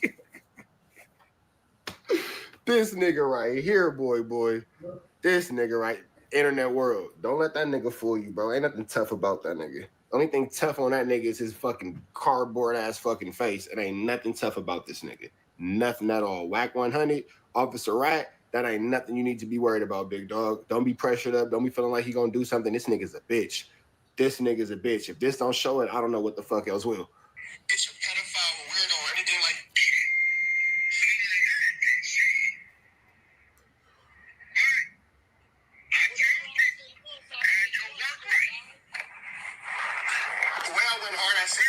Had I been a snitch, a pedophile, a weirdo, or anything like that, 600 would have been the one to bury me. That would have been the one. That would have been the nigga, because niggas don't like me. 600 really don't like me. I keep it real. You know what I told him? I said, bro, that individual went to a men's facility. That nigga living in Atlanta now. He wasn't living in Atlanta as a kid. Yeah, they got a that's cool. That baby child security with no attachments to the law. Bingo. So there y'all have it on camera. Wack just said in this conversation, we gonna take Officer 100 off the on speaker in a second. But let's get everything clear, because what we don't do. Imagine sitting on hold that entire time and waiting for your turn to talk, and you're big bad Wack. That nigga talk, nah, this nigga's not finna overtalk nothing. A nigga who's only 5'7" that can't reach the top drawer, we don't allow them type of niggas to overtalk. In reality, y'all just heard this nigga say, oh, well, what about when 600 got blah, blah, blah? And then you hear this nigga this morning clearly saying that 600 would have done something to me had he had the information, but since he doesn't have it, he couldn't have done anything to me. Damn, that's crazy. That's crazy. What Wack is also not going to talk about is how nobody ever said, this nigga comes in, loose cannon said, you bought Flacco clothes. Nobody ever said that Wack bought Flacco clothes. Nobody ever said anything like that. That was never stated. So now he is having bad information fed to him by one of his fucking sources, and now he comes in here fired when he was just cool this morning, as y'all can hear, and now his ass is in a hot seat. So now it's back up on this bitch ass nigga too, who's talking shit and snitching and all that type of shit, telling about how he was so cool with Del Dog, and we got all that on paperwork and all that on film, but you didn't go to Del Dog's funeral. But now the only thing we're going to talk about is why you said Big U's name in the Black Sam interview when Black Sam never did. So explain that. You want attention? Let's go. Okay, can I talk right now? Yep, you have my permission, son. Go for it. Can I talk right now? Talk about is why you said Big U's name in the Black Sam interview when Black Sam never did. So explain that. You want attention? Let's go. Okay, can I talk right now? Yep, you have my permission, son. Go for it. So you got my permission. First of all, you sound stupid. The world. That's crazy to let somebody talk to you like that. Wow. That's not what we're talking about. What we're talking about is why did you say Big U's name? Why did you say, stop talking? Why did you say Big U's name? Why did you say Big U's name? Why did you say Big U's name? Why? I'm not cripping. I don't gangbang. Why did you say Big U's name? I've never been cool with Del Dog. Why did you say Big U's name when Black Sam did not? Why did you say? What the queer program? Why did you say? Why are you alluding online that Big U has something to do with Nipsey Hussle's demise? Why are you alluding to that? Why are you saying that Black Sam's name? I just alluded that he don't give a fuck about it. That's not what you said. That's not what you said. Okay. Nipsey estate. Let me see. Hold on. We're gonna take him off of you real quick. We're not gonna listen to a bunch of bullshit because Wack won't answer the question. You might as well just stop talking, my nigga, because I took you off speaker for that bullshit. We're gonna pull up the content. Oh no, this is not a play. This nigga says Wack and Rich is running a play. How could I be running a play if I'm calling this nigga a weird ass fucking snitch who hangs out with a nigga who doesn't take care of his kids? That's not a play. There's nothing playful about that. So if you think that if this nigga's running a play, allowing me to call him a snitch, he's a bigger fucking hoe than we all realize. Because if a nigga ever play with me like that, I would slap the shit out of this nigga. A nigga can't play with me like that. And now this nigga saying, "Oh, your bitch ass uncle." It's all right because now Wack 100 could just holler at my uncle. I don't have to speak for my uncle. My uncle can speak for himself. However, let's get into this Kantiana real quick. Wack wants to go viral. I will fly him there first fucking class. Let's listen to Wack snitching. Hold on. Boom. Let's listen to your words, Wack. That was the whole play. Look, when Nip brought him over there, right? Balls get hot. He said, this nigga think he bigger than me. He bringing niggas to this mountain to the set. Nigga, that's supposed to come through me. Oh, I'm supposed to be there. He called Loose Cannon. The squad be like, I don't know why they playing with Loose. They know what Loose do. That's not true, because Loose Cannon can't go over there. But what we do have right here is this nigga fucking Officer Run Hunter clearly snitching. Clearly implicating Big U in a conspiracy. But let's keep going. Because conspiracies are very easy to prove by California and federal statutes. Here this nigga is clearly snitching on camera. So do we need to go further, or do you want to talk about why you decided to implicate you and Loose Cannon? Right now? Yep, you have my permission. Go ahead, son. Okay. Go ahead, little boy. Can I talk? The continuance asking for permission to speak is barnacles. He's snitching on camera. So do we need to go further, or do you want to talk about why you decided to implicate you and Loose Cannon? Right now? Yep, you have my permission. Go ahead, son. Okay. Go ahead, little boy. Press DJ Khaled. They ain't got nothing to do with a murder, dummy. Yo, let's play it again. So Big U responded to that. We're gonna take her off of mute, off of speaker, because she can't stop controlling her emotions. And Wack 100 says in a quote. So Big U responded to the whole interview. He put up with a picture of DJ Khaled. People were saying that it's a time frame, blah blah blah. Wack says, of course they put it up. He was on the road with DJ Khaled. So look, listen. What up, Aldi? Nip brought him over there, right? Charles got hot. He said, this nigga think he bigger than the program. He think he bigger than me. He's bringing niggas over here to this magnitude to the stead. It's supposed to come through me, or I'm supposed to be there. What he do? He called Loose Cannon. These are lies and bullshit. Hold on, these lies and bullshit. We gonna pass that. Oh man, shit. I don't know what nephew got going on. I don't know what nephew got loose. But I'm not saying draws ain't the reason that Nip has been walking around through this whole time. But I am saying draws is the reason why Nip ain't here no more. That's what you said. You said that. You said that. So now YouTube is lying on you. The audience want to hear it. Nigga, what is you come on? Let's listen. We can listen, but you know what? Hey, chat, we'll listen to the whole 14 minutes. Hey, Henny, what's the deal? Oh, no. Henny, if you missed it, you know, Wack was real fired up with Blue Devil. And it was Blue Devil's audio. It was, when I see you, I'm going to knock you out. It was A, B, C, 1, 2, 3, do, re, mi, face ass nigga. You feel me? So I'm just trying to figure out where all that energy was when I told that nigga that he was a snitch. And I marked that nigga out. And I told that nigga to shut up and wait for his turn to talk. And then he had to ask for permission to talk. And I said, go ahead, son, you little ass boy. And then he politely continued the conversation. Never once really disrespected me like he did Blue Devil. So we just give him a recap. You feel me? I'm just taking it. Back down memory lane. Back down memory lane. You feel me? Don't mind me. I'm just high off these mushrooms. Good 7. And yeah, enjoying my Friday morning. So let's keep going. Nah, stop talking and listen to the. Hey, shut up, nigga, and listen to the fucking content, nigga. It's not your turn to talk. This ain't the fucking 100 stage. Shut your ass up and stay in the whole place, nigga. It's not your turn to talk. Little boy, shut the fuck up, nigga. Real niggas is speaking.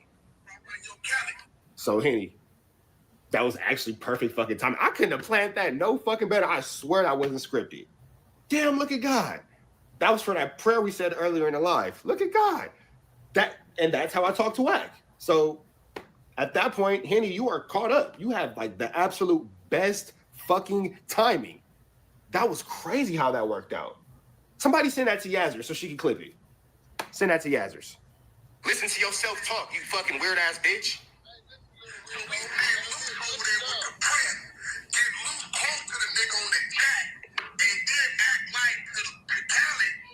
Let's find a shorter one. Lil Lokester. Oh, you really can mark a nigga out on the internet. You can for sure. This is marking a nigga out on the internet. It might not happen often. It might not happen effectively. But this, no bias, outside looking in, looking at us, TNN Trap News Network, not the nigga that was pressing the fuck out of Wack.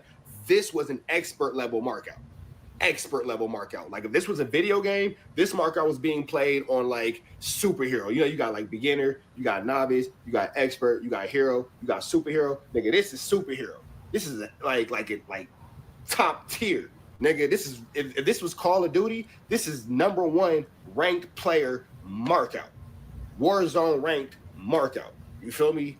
Great markout. Great markout. You feel me? Like if this was NBA 2K, this is like I'm a player with all the VC. Like my shit, all the VC. And don't know and like niggas is like everybody's one VC less than me, but I got that extra one and I bow. You know what I'm saying? This is all Madden level markout. This is an all Madden level markout for sure. For sure. You know what I'm saying? So I understand that people might say that Blue Devil looked how he looked, but I just want to know where that energy was when me and Wack had our exchange, because it's very interesting how he was with Blue Devil versus my experience of. You feel me?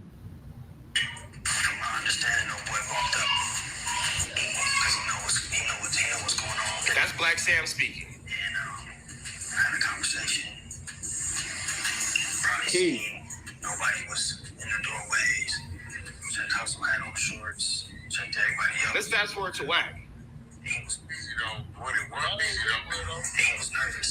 He was supposed to hit that alley with that red shirt immediately. But he didn't do that. He came in and he wanted to check the scene. What's crazy though, Ghost, is such whack haters that when I was telling what it was and what it wasn't, and the bozo came on the app in that room, and I don't know, I might have said Chuck, I don't know who I sent to the ask a couple questions. So pay attention. Listen to what Wack just said. Let's run it back one more time. Is such whack haters that when I was telling what it was and what it wasn't, and the bozo came on the app in that room, and I don't know, I might have said Chuck, I don't know who I sent to the ask a couple questions, and they outright heard the nigga lying and stuttered and stuff. Bro, if I would have ever did or answered or said somebody that would have crucified me. They just act like they don't hear it, go. Like they did it, right? They crucified me, right? When I told the play-by-play what happened. Because remember when me and you started talking, and then I told you that I talked to. Words are so hard, man. Merch out now. Words are hard. Words are hard. Words is hard as fuck for this nigga. Like it hurts me to hear him speak. Like, golly, Loose Cannon's a fucking idiot. Man, like I could make a joke, I could be witty, I could be comical, I could say so many things. Or we could just keep it as simple as this nigga is. This nigga, he's just fucking dumb. Just fucking dumb. Like, God bless that nigga soul. God bless that nigga fucking soul, boy. That nigga right there. That nigga is slow, boy.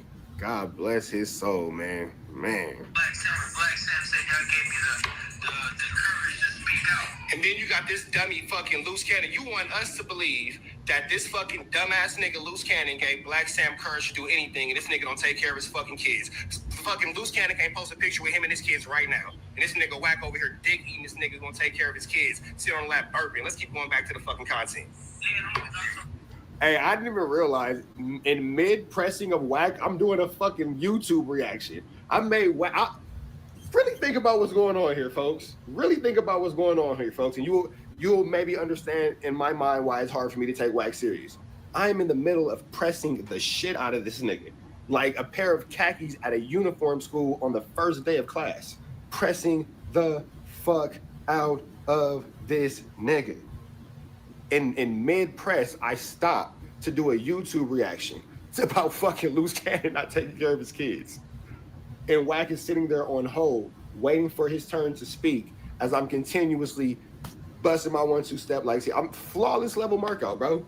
Flawless level markout. There is a such thing as being able to press a nigga on the internet. You are witnessing it here first. And if you've never, folks, and if you've never seen it, you're watching it right here on TNN Trap News Network. Watching that shit right here, my nigga, right here, right now. Months ago, you told me that months ago. You said I talked to Black Sam. Send it to me, Reg. And y'all give me the courage to speak out, to say something, talk about it. What's the fact? He did the interview with the right. Yeah, he did. Yeah, you know, that's an LA native. Big boy, 30 years in the game. Definitely one of the voices to our city when it comes to this hip hop. Well respected. That's my brother outside of business. Tell y'all that with the red shirt, you can't buy no red shirt. It was a play. Oh no, he definitely went there. Yeah. No, come on. He said with the red shirt, you can't buy no red shirts in the hood. He said that he came back down to the city. The bus cowboy ran like a nigga ran for. Yeah. Kev Mack, that's cowboy, he ran. Look at you mentioning names. Cadnac, that's Cowboy. He ran. Sam, never say the name, you snitch asshole. Let's keep going. That nigga. And never forget, Wack is on the fucking phone right now. Like, I just told this nigga to hold the fuck on, and now I'm just talking my shit. And he's just sitting there quietly listening. Sam never said a name. He a real nigga. That nigga never mentioned Cowboy, Cadnac, Big. You are nothing, nigga. You mention names. Shut your bitch ass up, nigga. It's not your turn to talk yet. Shut up, nigga. Shut up, nigga. Listen. Cowboy, Cadnac, Big, you are nothing, nigga. You mention names. Shut your bitch ass up, nigga. It's not your turn to talk yet. Shut up, nigga. Shut up, nigga. Look at this dumbass nigga talking. Can't nobody even hear this nigga. He just talking. Can't nobody even hear this nigga. Shut your bitch ass up, nigga. It's not your turn yet. I give you permission, nigga. Good hoe, nigga. Good hoe. Good hoe. And if you want to go do something, get the fuck off here and go make some content about it and go make my money, bitch. Fuck out of here, nigga. You do what the fuck I say, nigga. You have no idea. You put yourself right back in the fire, fat boy. You got it, fat boy. Hold on and wait your turn, nigga. Thank you. Whoa, hold on. Let's listen. Guess who they hanging out with now? Big you. Ooh. That's your homie? That's your friend? Who? Shut up, nigga. Stood at my house. He drove an hour to my house. Came in my backyard, in my game room. You know how I know this is an expert level markout? Because this nigga, LBC Finest 2-3, always has some negative shit to say to me. Always. No matter what happens, good, bad, true, false, no matter what. This nigga's gonna be the ultimate opposite. This nigga just said, yo, you a bully. That right there, hey, that's all I needed to know. This is a top tier level markout, bro. Top fucking tier level markout, bro. Cause this nigga right here don't never show love. That nigga don't never show love. I had to tell my mom, hey, yo, stop licking that nigga. Let that nigga live. Let that nigga live. What's up, Casuals Global? Hold on real quick, y'all. Babe. Go on this nigga in my YouTube. I'm on live right now. Somebody just said, your girl probably ugly. I say, hell no, nigga, my bitch bad as fuck. So just jump in the chat real quick so they can see how fine you are. That's it. I ain't want shit else. All right. Love you. Yeah, nigga, my bitch bad. Like, nah. Hey, Cash Rule Global, my nigga, I don't strike nothing. Use this content for whatever it's worth. It's my nigga. It's worth it from beginning to end. Yeah, you caught midway through. I'm faded, bro. So I don't know how much longer I'm gonna be on. I don't know. I'm not just saying kick it with me. We're gonna see where this takes us. But from the very beginning to the very end, clip up, chop up, screenshot, screen grab, do whatever the fuck you do. Run your content up, my nigga. I green $ everything, bro. Nobody have I ever struck on YouTube. I had a chance to strike Flacco, Loose Cannon, 600, and one of the little whack bullshit pages from the Clubhouse shit. I don't strike nobody. I ain't never have. I never will, my nigga. So feel free to use my content and run your chili up all the way. Shout out to Cash Rules Global TV. Do your shit, bro. Do your shit all the way through. Let's keep going.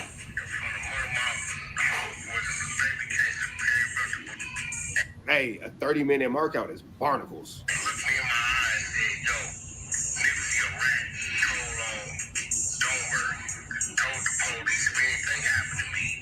Nigga, you talking about a black? Yeah, my girl fine. She not ugly. She right there. She not fine. She not ugly. There she go. Sam interview and now your bitch ass here saying names, bunch of names, nigga. You like a motherfucking phone book name saying ass nigga. He said whack. Oh, no. Hey, Cash Rules Global TV, man. I be seeing you doing your 1-2 step like Sierra, my nigga. I ain't got nothing but love for you, bro. It's our first unofficial interaction, but, man, I'm fucking with you. The Rich Rapper Mafia fucking with you. If y'all haven't done so yet, hey, bro, drop your link. Y'all follow the homie. Y'all show him some love. Y'all like, comment, subscribe. Go drop Rich Trapper Mafia and all Cash Rule Global TV's comments and all that kind of shit. Help bro stay in the algorithm and run that chili up. Easy call. Easy call, my nigga. Hey, I'm fucking with bro because I know for a fact I done used his content before because I be grabbing content from everybody. You feel me? If it's out there, I'm going to take it, big dog. I ain't even tripping. Pause. No 3-finger. Hot dog water. No 3-finger hot dog water. Anyway, shout out to Cash Rules Global TV. Make sure y'all continue to follow, bro. Make sure y'all show bro some love. Easy call.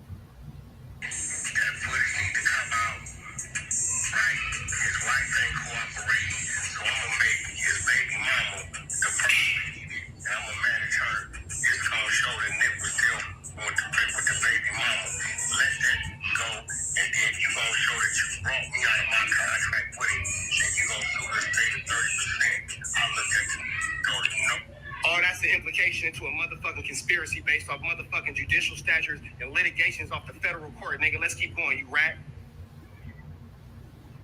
Imagine not even being forced. Imagine being pressed, and as a grown man at 47, letting this 34-year-old at the time sit there and tell you to shut your bitch ass up, wait your turn to talk, and then he breaks down content of you being a snitch, and then asks you how you feel about the content of you being a snitch. You feel me? Rat Run Hunter.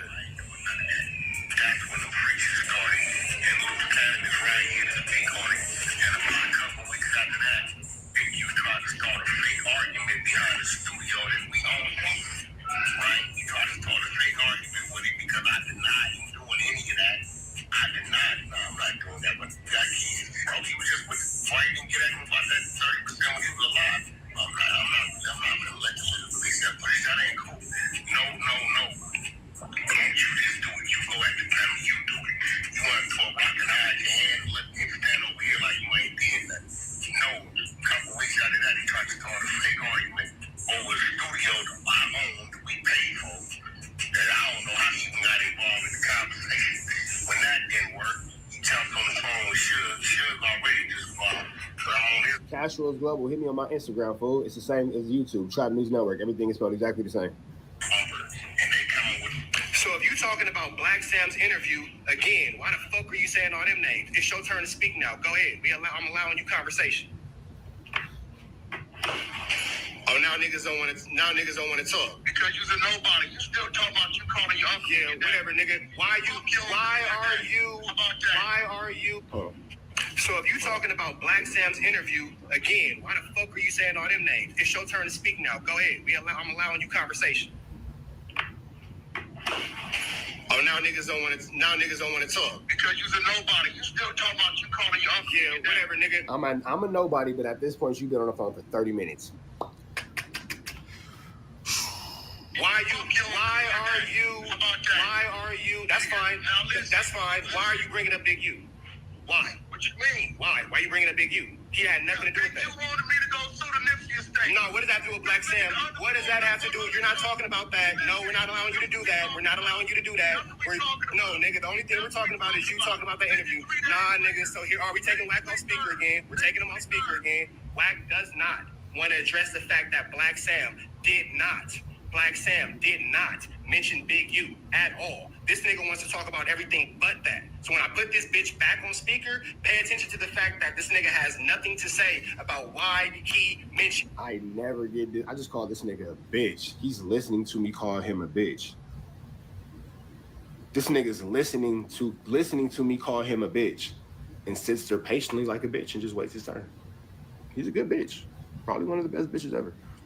Big U. We not gonna let this nigga talk about nothing but that, nigga. That's it and that's all. And if this nigga don't like it, he know he can get a fade.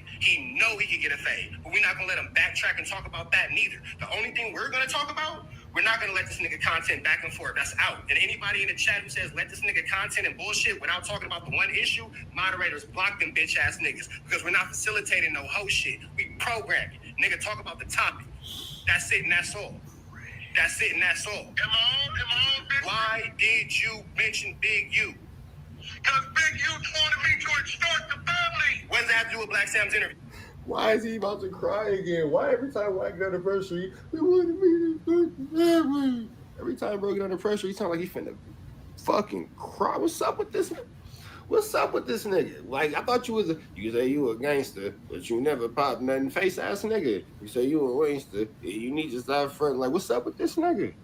Like, what's up with this nigga? Like, you wanted me to extort the family. Nigga, why are you whining? Say it with your chest, little nigga. Come on now. That's it and that's all. Am I on, bitch? Why did you mention Big U? Because Big U wanted me to extort the family. What does that have to do with Black Sam's interview? I am not Black Sam. Black Sam. Why, no, you brought that up. Black Sam never brought that up. Listen. Why did you bring up Big U and Black Sam's interview? Why did he want me to go into Why did you bring up Black? Why did you? You're not talking about it. We're taking him off. He's not talking about it. He wants to talk about everything. Confidential source number 2 back.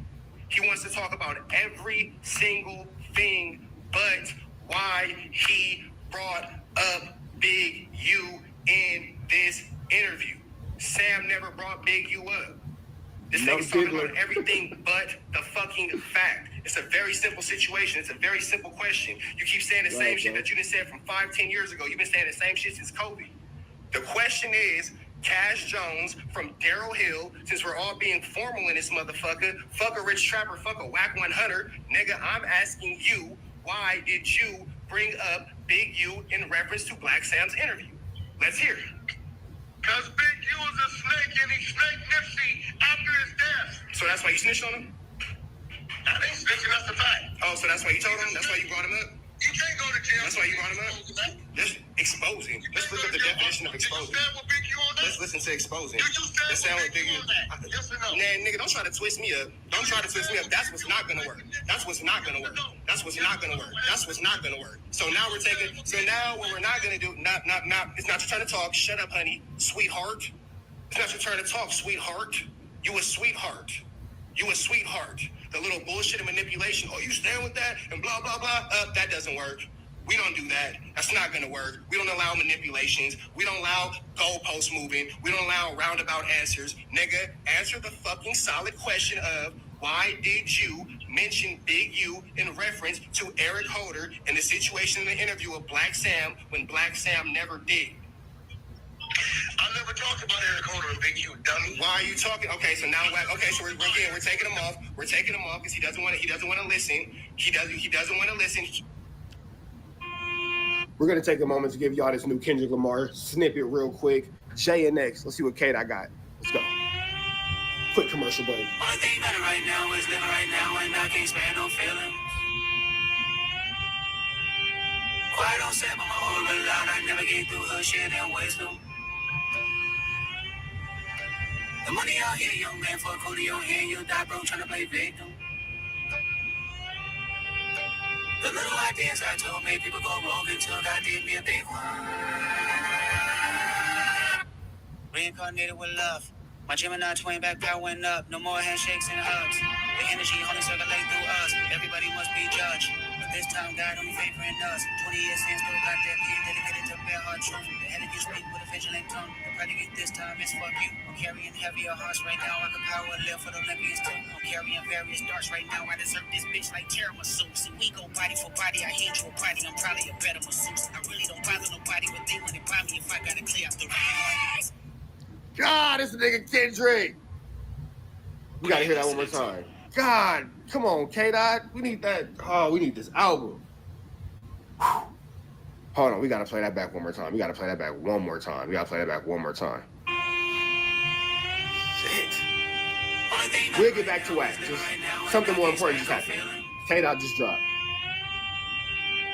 Quiet on set, but my whole lot. I never get through her shit and waste them. The money out here, young man, for a coat in your hand, you die broke trying to play victim. The little ideas I told made people go rogue until God did me a big one. Reincarnated with love. My Gemini twin background went up. No more handshakes and hugs. The energy only circulate through us. Everybody must be judged.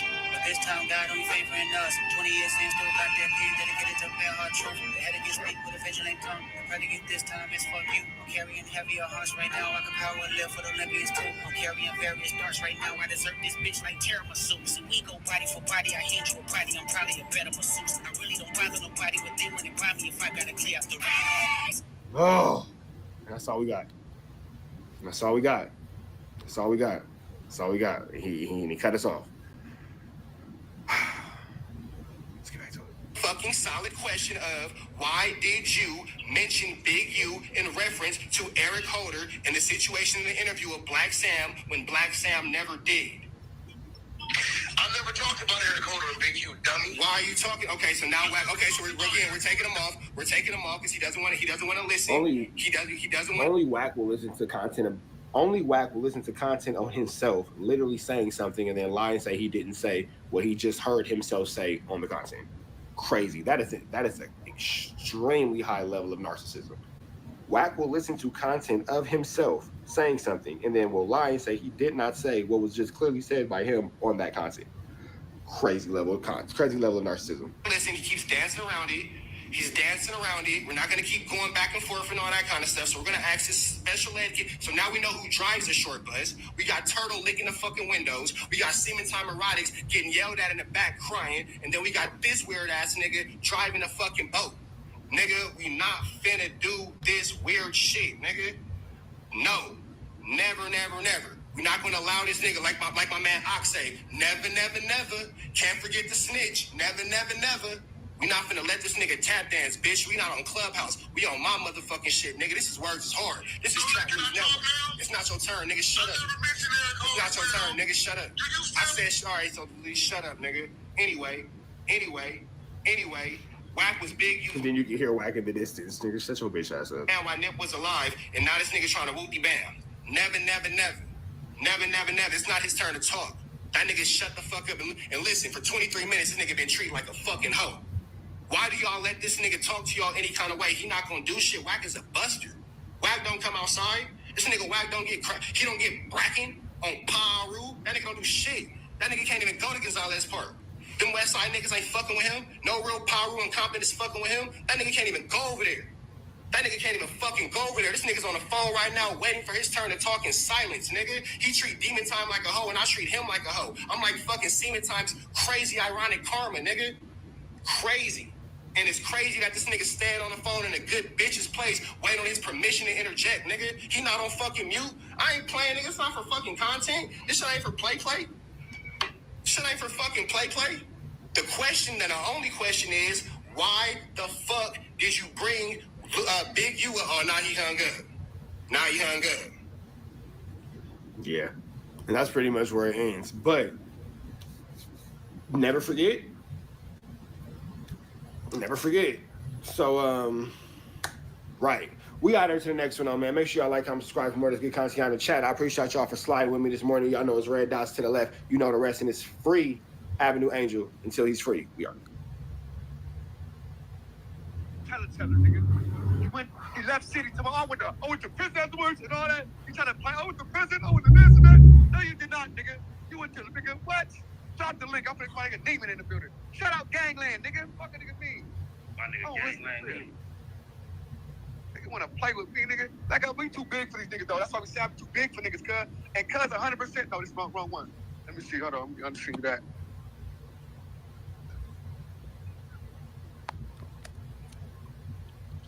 Let's see.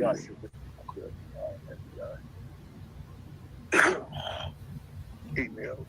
Nigga, I was getting professional, cuz. All my people say, man, stop beef with these niggas. Hey, get out these niggas, step these niggas' way. You niggas ain't really got it like that, bro. You gotta get right, nigga. You niggas wanna fuck with you and say, we're putting you into this bag. We getting you going. We getting this, we getting that going with you, nigga. Dead homies. Bring your boy Neen with you. Neen playing. You niggas stop playing. Y'all niggas get cracking. Y'all got the game, nigga. Fuck these niggas. Don't shit, you know what I'm saying? And these bitch ass niggas be wanna call my name out. You's a bitch, nigga. Straight up. Nigga, I wanna talk to your bitch ass. Nigga, you beneath me, nigga. I'll drag your ass forever, cuz. You would never be me, nigga. You don't want to say I was alive with ODM Slim, nigga. I would never put you in the title, man. ODM Slim never let me finish my stories. I'm gonna mute him real quick. So what happened was the nigga Rick Rock sent me a link to it live with StreamYard. I pop up, hold no 100 on there. I immediately exit. The first thing I do, go on YouTube, I see ODM Slim is live. I click on, he's telling the story. He had just did the same exact shit. That's why I'm like, man, I wanted to get on here and talk about this shit. That nigga did the same exact thing I did. I would never go on no stream with Ho No 100. Never. I want to see him talk like he talked to somebody in real life. Or anybody. Hey, where you go, Slim? I don't know where that nigga went. Yeah, text that nigga. All I'm gonna say is this: it's all fun and games, and everybody's always invited to the party, but I'm always left alone at prom night, my nigga. I can't never get it. Nah, because I know why though, bro. I can't never get niggas to tell me how they feel about me when it's time to tell me. Niggas to just go on live, and because I caught the end of it. One of my niggas when I started tapping in with y'all, I just came in for picking up the kids. You feel me? So somebody hit me, was like, hey, get on that nigga Rick Rock live. And I caught the literal last 30 seconds. You feel me? And I just caught enough to realize, oh, they talking shit. So when you popped on, what was that? The last 30 seconds, what was actually going? Because I had just left. So basically, Rich Trapper, bitch ass nigga, fuck Rich Trapper type shit. You feel me? Your name was in the air. Bitch nigga, fuck Rich Trapper. Rich Trapper is a bitch. All right, cool. With my bitch ass. That's fine. That's cool. So is from your to the best of your knowledge, the boy Money is back cool with Ho No 100? So I'm gonna say it like this. He was never not cool with the nigga. They wasn't cool with him. I said it from the very beginning. The first chance this nigga get to go back into that fold, into that circle, he gonna forget that niggas was my nigga name. What's the deal, fool? All right, what's up? What y'all niggas doing on here? Man, I don't know where that nigga ODM went.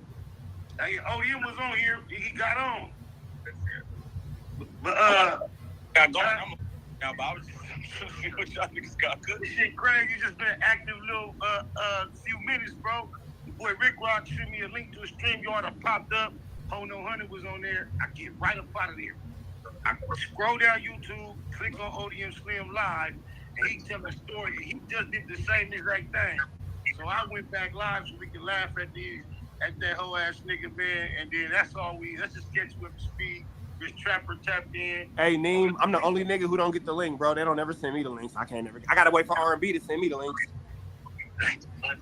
What do you mean, for real? Yeah, nigga, you ain't see when I popped up on that shit the other day? Nah, I be seeing the title, but I be thinking it be clickbait. Oh no, nigga, that's good old Ann. Good old Ann sent that to your boy. So she did that against his will? I mean, I wouldn't say against his will, but all right, well look, hold on. You be talking to R&B? Not as much as I used to, but you know, you gotta keep a door open. You feel me? Okay. You gotta keep a door. Or you know what? Let me lie. You gotta keep a window cracked. Let me say that. Keep a window cracked. You feel me? But I'm sitting there, I'm kicking it, and then I was on my live, regular shit, doing my live. I get a text.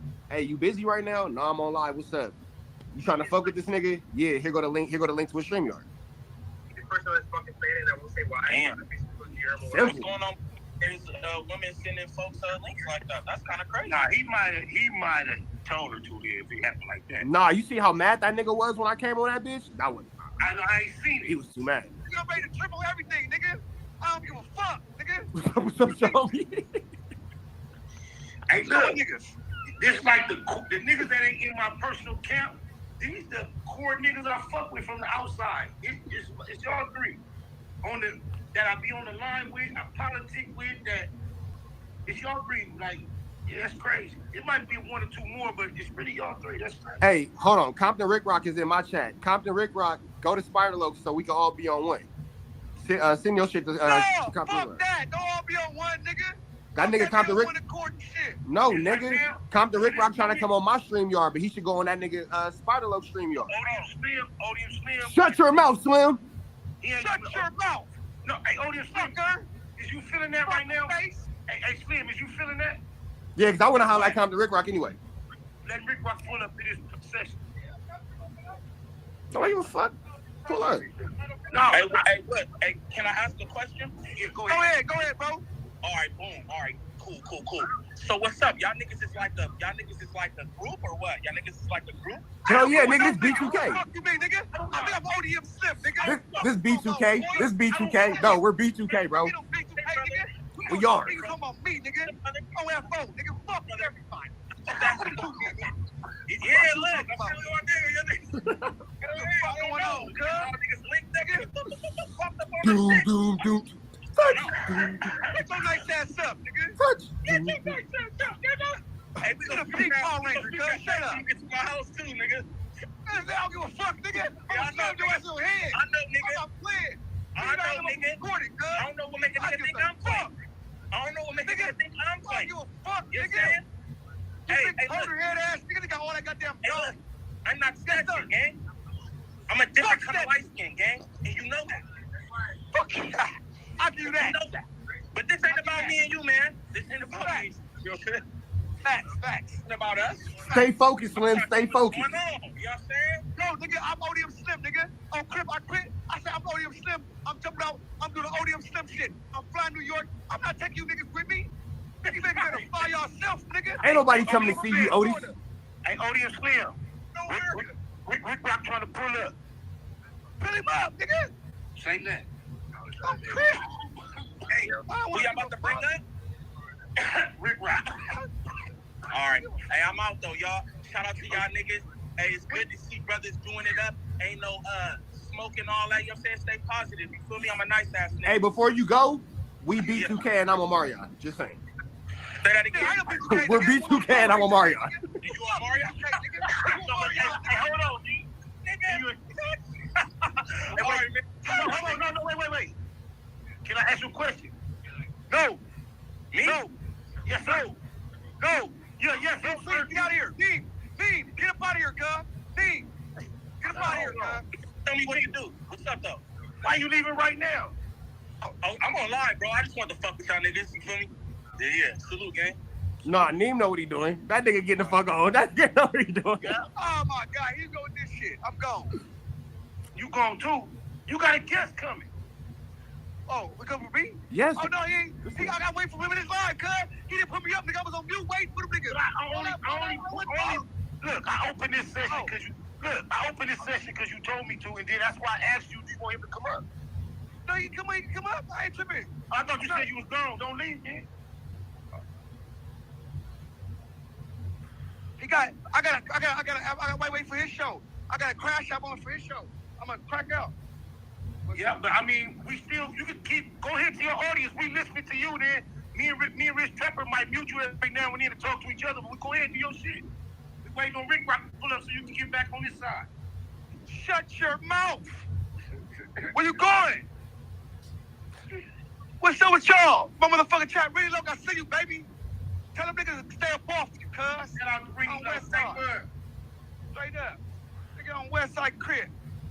Nigga, I'm tired of this shit, cuz. It's war. It's World War III, nigga. I'm going to war with everybody. Nigga, you just got here. I've been at war with everybody. What the fuck took you so long? No, nigga, you ain't right. Well, you nice as fuck. Nigga, you nice as fuck, nigga. Jumping jacks ass, nigga. Nigga. That nigga ODM Slim want to rock, paper, scissors with niggas. He don't want to do shit. That nigga want to play Mario Kart. He ain't playing Call of Duty. That nigga ain't playing Call of Duty. That nigga playing Mario Kart. That nigga ODM Slim. Hey, that nigga ODM Slim playing Super Smash Brothers at best. Hey, Whack 100. Hey, shut the shit up, Whack. Man, fuck that nigga. Whack, pull up. I'm gonna stump your bitch ass out. Come on, right now. Let's don't talk about it. Bitch, put the cameras on. Let's go. Straight up. Fuck all that other shit. Sound good. Sound good. Sound good. Sound good. Sound good. Sound good. I'm flying to Texas, nigga. I won't point the fuck and say anything, cuz. And bitch pop out. Sound good. I don't believe you. West like 50s. I'm pulling up on niggas this year. All year on Neighborhood Crib, I'm pulling up on shit. I'm pulling up on shit, nigga. And it ain't gonna go good for niggas. Straight up. Took you long enough. Nigga. Took you long niggas enough. is nice, cuz. You niggas is nice. Took you long All enough. these niggas y'all friends. Nigga, fuck them friends, nigga. You sound like Mel. That's not it. Oh, See God. what you wanna make a nigga? You wanna make a nigga do? See what you make me do? Nigga. You niggas be cool with these niggas. Kumbaya shit. Fuck this kumbaya. Lullaby. Everybody rocking by. That's war, nigga. That's war. Ricky Sniper, are you saying that I did or I did not smash R&B? I'm not really sure what you're asking me. Man, listen, what y'all niggas got going on, man?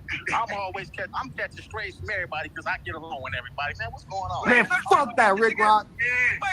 Fuck that, Rick Rock.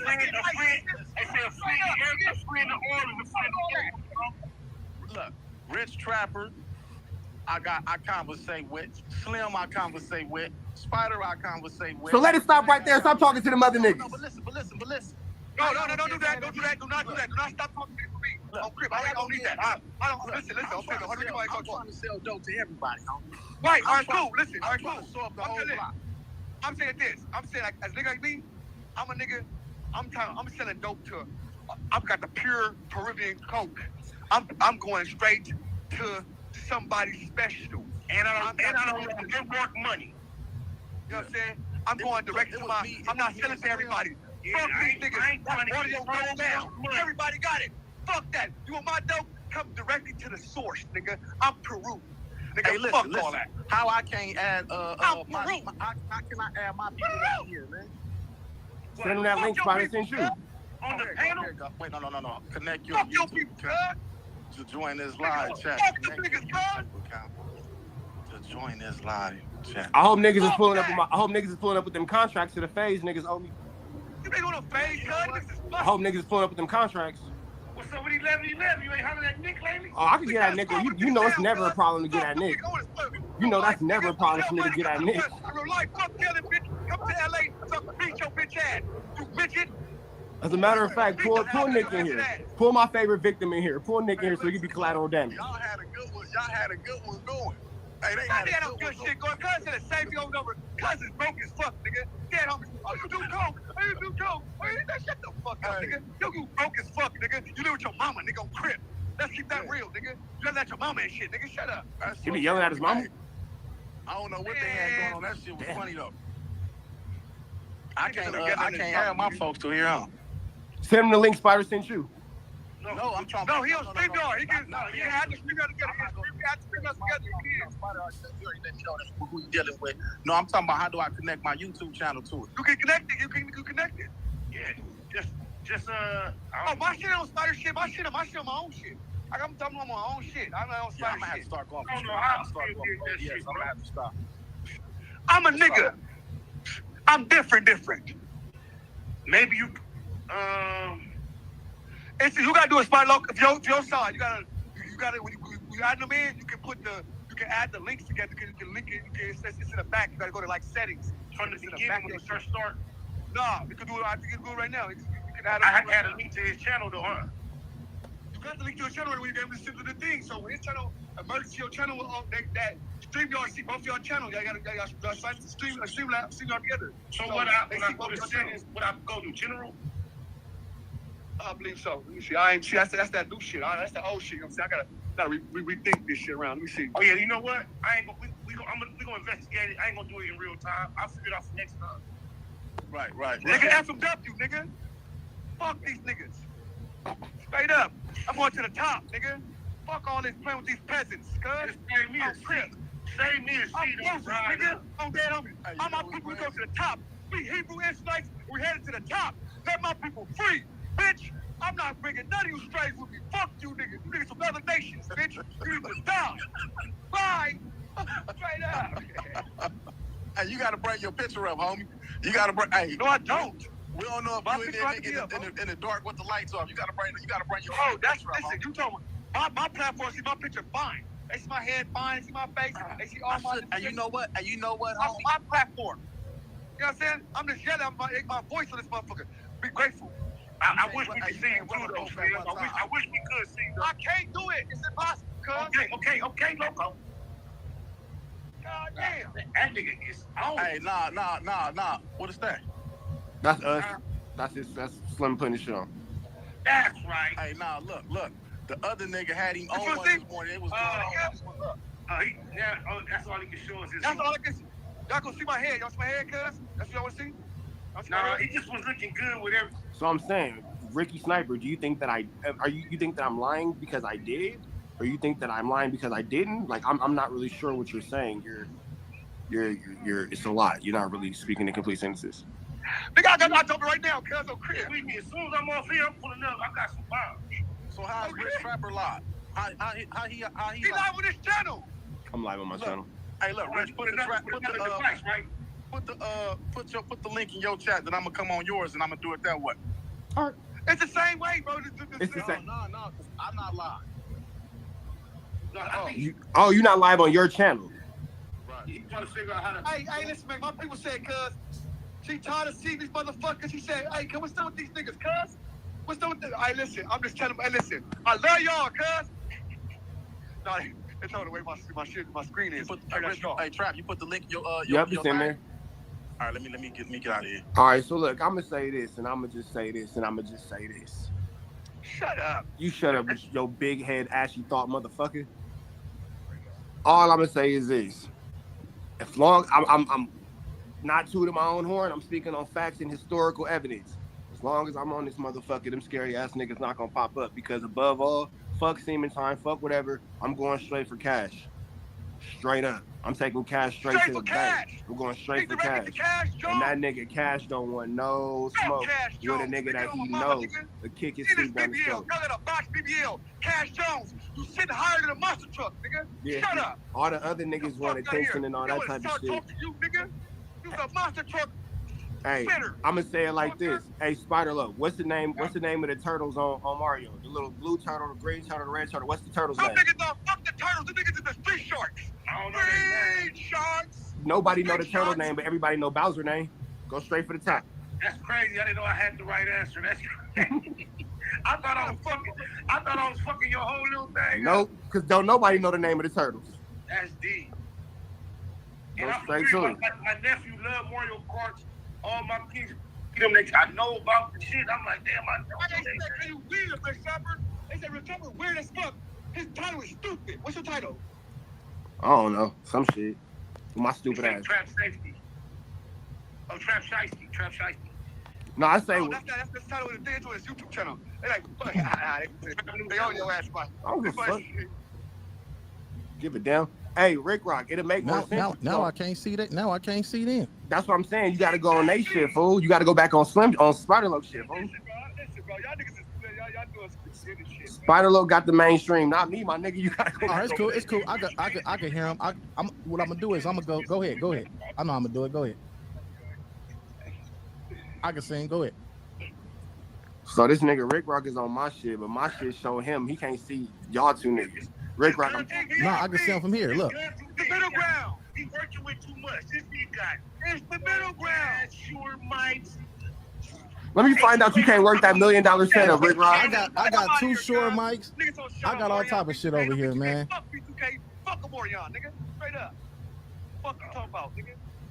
All right, so what's going on, man? Morion, nigga. What's going on, man? What's the problem, man? Who? With me? With everybody. You know what, man? I'm gonna tell y'all something, homie.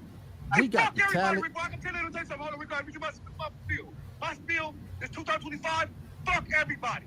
Straight up. Okay, we get it. Shit. I'm not holding no nigga hands. Niggas, fuck you niggas. We get that. Look, no, we get it. We get it. We understand it.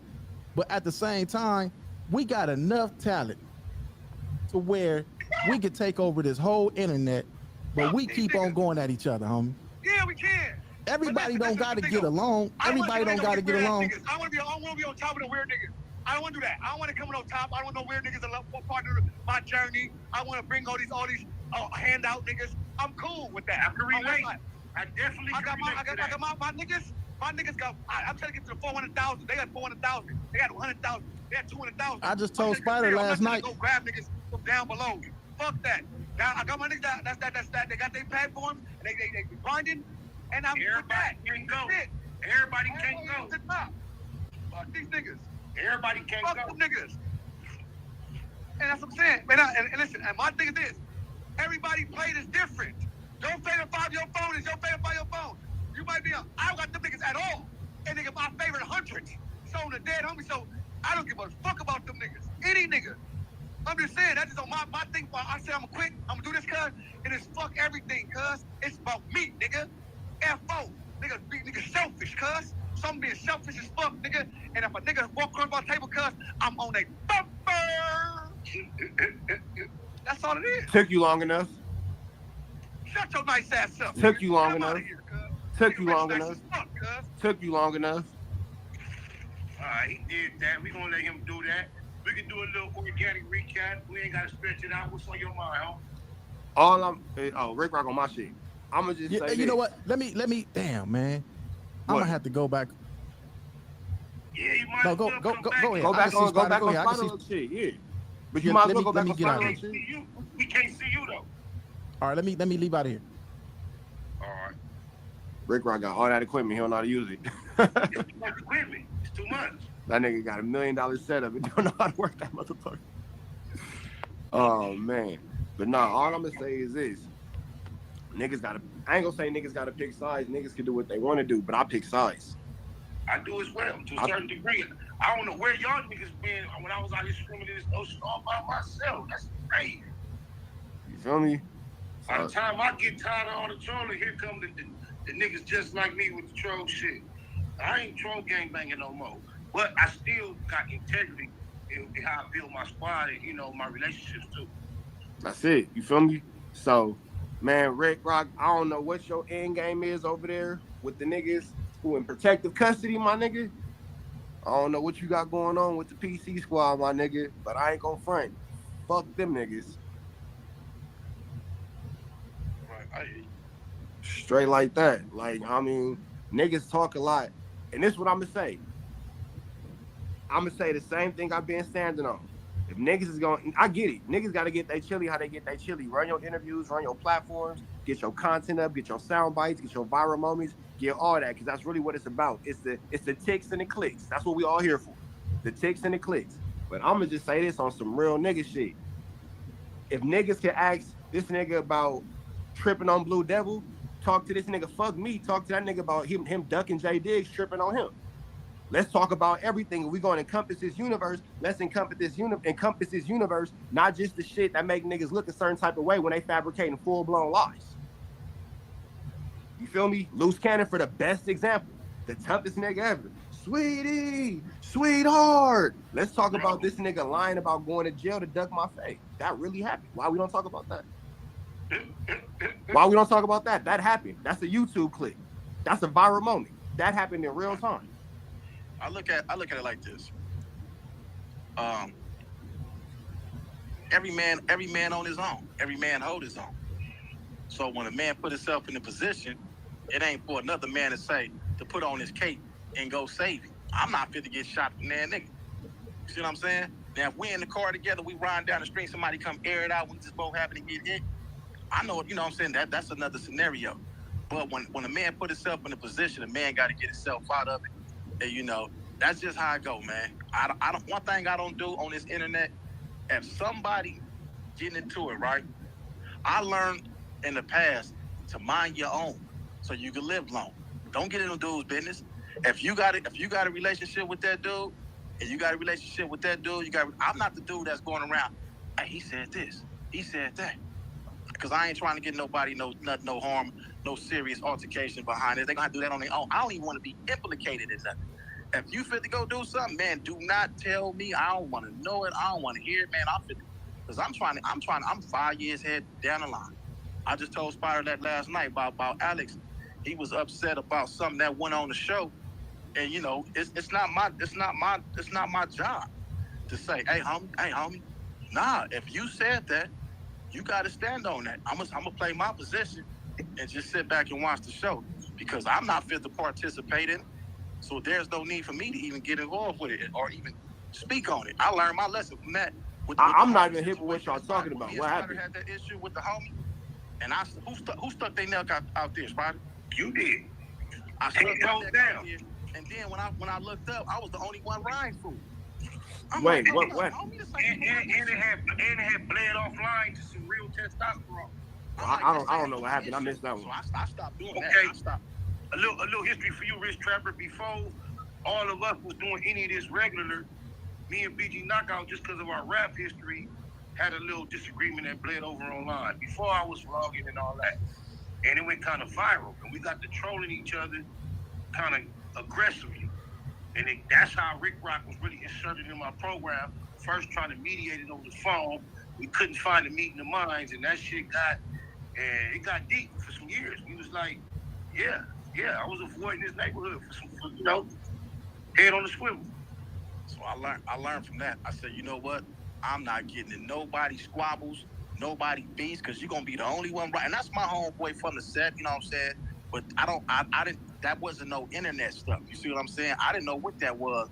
I just seen it online. I just jumped out there because the homie from the hood, you know what I'm saying? But the homie wasn't on that type of time. He wasn't getting on the internet doing no talking. I was the only one doing all the talking and riding. I'm like, oh no, I'm not doing that no more. So whoever got beef with each other on this internet, man, if y'all don't want no money, if y'all ain't trying to get rich, if y'all ain't trying to go to the next level and y'all want to go kill each other, shoot each other, do all that, then man, hey, that's what y'all got to do, man. Because I didn't learn my lesson, man. I don't think nobody. I'm not trying. Hey, Rick Rock, excuse me. Hey, I'm gonna ask you this, Rich Trap. Money trying to pull up. You fucking with it? All right, go ahead. Hold on. Under one condition, all that screaming and shit, my baby mama not on the phone. I'm finna tell you right now. Hey, look. So niggas gotta respect the radio, and if a nigga can't respect the politics, we. Hey, watch this. Hold on, real quick, Rick Rock. Hey, Spider, can you hear me? Yeah.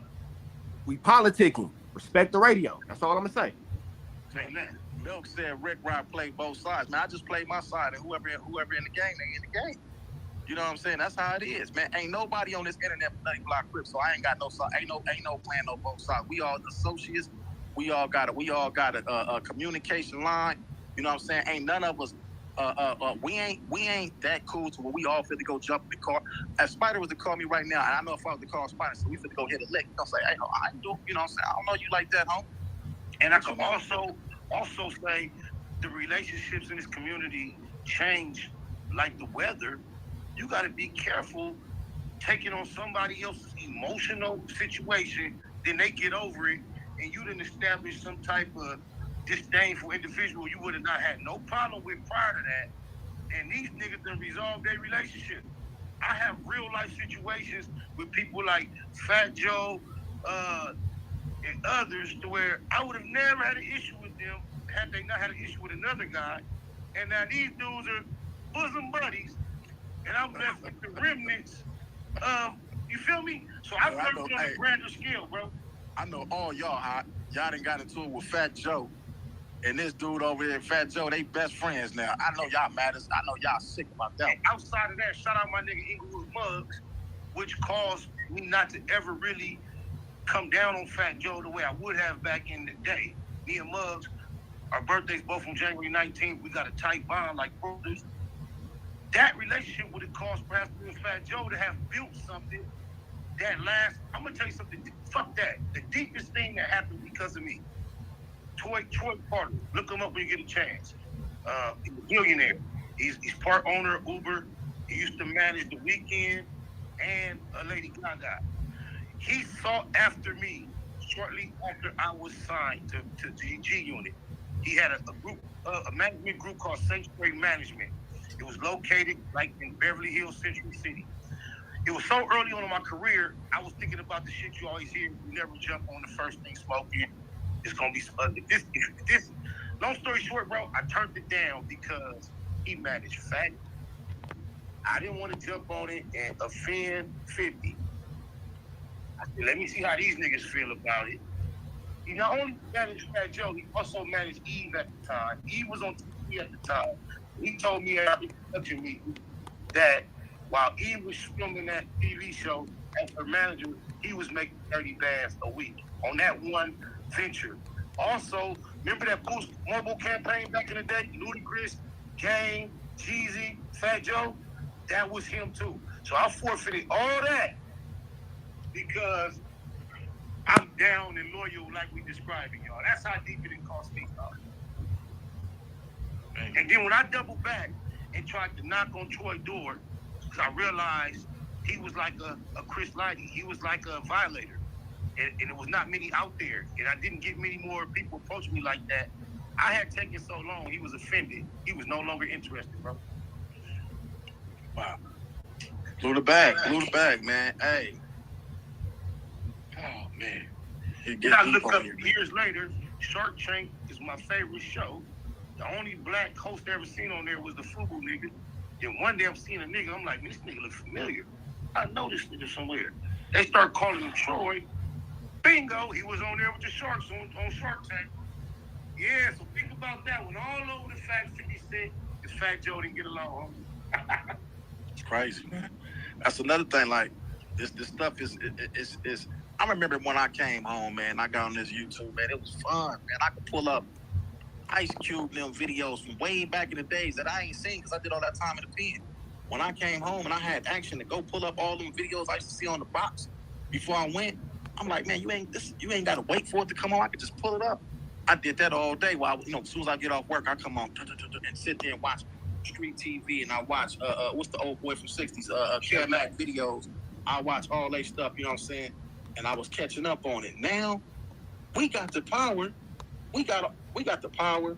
We got the attention, and it seemed like the only content that we got is the pop shots all day. Like I know every last one of us could do better than that, homie. Like I know we got something more to offer than that, homie. But we can't get together and figure out how to get the bread. But them white boys sit over there, they don't, man, you can call them white boys gay, you can call them all that. They don't care about none of that. They just want that check, homie. They getting all the sponsorships. They ain't getting no YouTube money, all this, what you call this, AdSense. No, they got real sponsors behind them, hitting them with $100,000 a month. They go $50,000. They go some clothes to wear. They getting all the bread off of us. And you know what they doing? They watching everything that we doing and then go back and doing commentary on it. We giving them all, we get not just in California, from everywhere. Midwest, down south, we giving them all the content. Even the dudes that's not even from out here, that's from another country, they got all our channels on notify. As soon as we post something, they go dissect what we say and then put their own story around it, and they getting paid off. Tell me this, what do you think it is? I know with rap and all that rap shit and all that, we've been popping. Well, why you think what we got going on this internet is so interesting to niggas that ain't from nowhere around here? Because they gang bang groupies, man. Listen, homie. You remember when you was locked up and you got a celly? Remember you used to get them cellies and they had them good ass stories? Right. I think one in particular, yeah. I done had Sally tell me. Every place having it, when you're in reception, it's like having a TV. Nigga, you listen to a certain niggas. Go ahead. Right. Now, at some point, you be like, man, I'm tired of it. Man, hey, because sometimes you'll catch your Sally in the lie. Like, man, did you just say the story? Well, man, I don't want to just stop talking to you, man. You know what I'm saying? So that's the same thing with the internet. A lot of these dudes, they not from this, but they, some of these dudes gang bang group, they intrigued by this. They intrigued by our lifestyle. They'll sit here and listen to this all day, and then we get on here and we give them so much game, they feeling like, man, I didn't read the whole book. You see what I'm saying? I didn't read the whole book. So it's a lot of game. Let me just say this, Rick. Go ahead. We know the energy that can exist on here. We know the energy that this nigga Money got. I'm not going to try to make y'all be friends, but on the platform, buddy, I just ask, we just talk like men. Even if you are 100% disagreeing, let's keep the emotions out of it with your screaming and all that, please. Hey, somebody audio's like a feedback. I think that's you, Trap. This ain't me. Let me see. I'm gonna mute everybody once at a time. It ain't me. Yeah, that's you, Trap. I tried you first and it disappeared. So what I gotta do? Oh, now it did. I don't know. It seemed like. Can you hear me? See, you hear it? I don't hear nothing. It's not that much of interference, so I'm gonna let the energy change because the look change. What's happening, money? Hey man, hey, wait. Before I do that, I got a new nigga on the line. It's my homie Meeks from 190. His son is Demetrius Ship Jr. This Demetrius Ship Senior. I just sent him the link because we on here. It's my love though. But go ahead, money. What's the deal, bro? What's the deal? What up, Kyle? I'm on here with I thought that was him. Go ahead, money.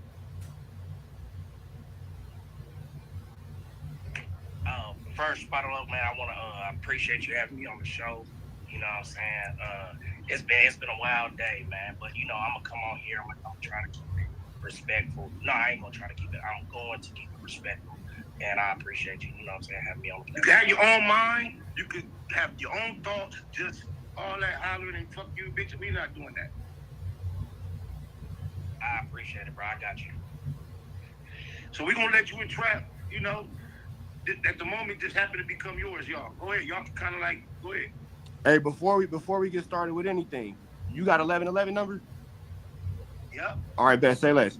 Hey, whatever happened with that contract? You talking to me about whatever happened with that boxing contract? The boxing contract that you didn't want to sign, you tried to turn into martial arts? So I'm not sure. All right, so cool. Hold on. Hey, Spider, radio. So if you don't know what radio means, he about to find out. Hey, Spider, I'm finna send you the content. All right. I'm sending it from another phone.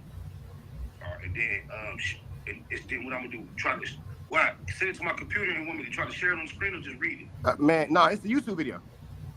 Oh, okay. It's a YouTube video when it's me and Loose Cannon and Money and we all on the phone. And I said, what's up with a boxing contract? And nigga said everything but the actuality of a boxing contract. And then, you remember correctly, Flacco went on No Jumper and said, yeah, I personally put the contract in his hand for Demon Time is 600 with 1111. And then 1111 said that was a lie. You remember that? For Demon Time and 600, so you were fighting both of us? Whoever wants to get their teeth knocked out first. No, So with that, hold on, one thing at a time. Wait, hold on, Rich. I just sent you. Wait, you got a fast twitch tongue too, so. I just sent it to you. Let's not calm him down, and then you start overriding him. He let you breathe, let him breathe too. Say less. Okay, so let's not let people come on here and just say things without, you know. I just sent the content. No, hey, it's my turn, brother. So what he's saying is he just said that Poetic Flacco said that he put a contract in his hand for 600 and Demon Time Exotics. Is that not what he said? Don't ask him. You can ask me. Not only the feedback, just because he can't resist sometimes. Yeah, I'm gonna take him off mute as soon as you land. No, he can just ask me directly. I respect his space. Go for it, bro. No, that's what I wanted to know because that doesn't make that just common sense. I don't know what you're talking about, but common sense that doesn't make sense. So basically, you said you received a contract in your hand from Poetic Flacco for a heavyweight, and what I guess I would be maybe lightweight or something like that. And how was that going to work? Were you going to do 1-2 rounds with each of us? Like it just seems like a lie, and I want to investigate. So since you have a hard time listening, it's okay. Words are hard. You just repeated what I said verbatim, and then in your description said something different. So I'm going to slow it down to you. I know you're used to talking to Loose Cannon, so I'm going to make it a little bit easier for you to understand.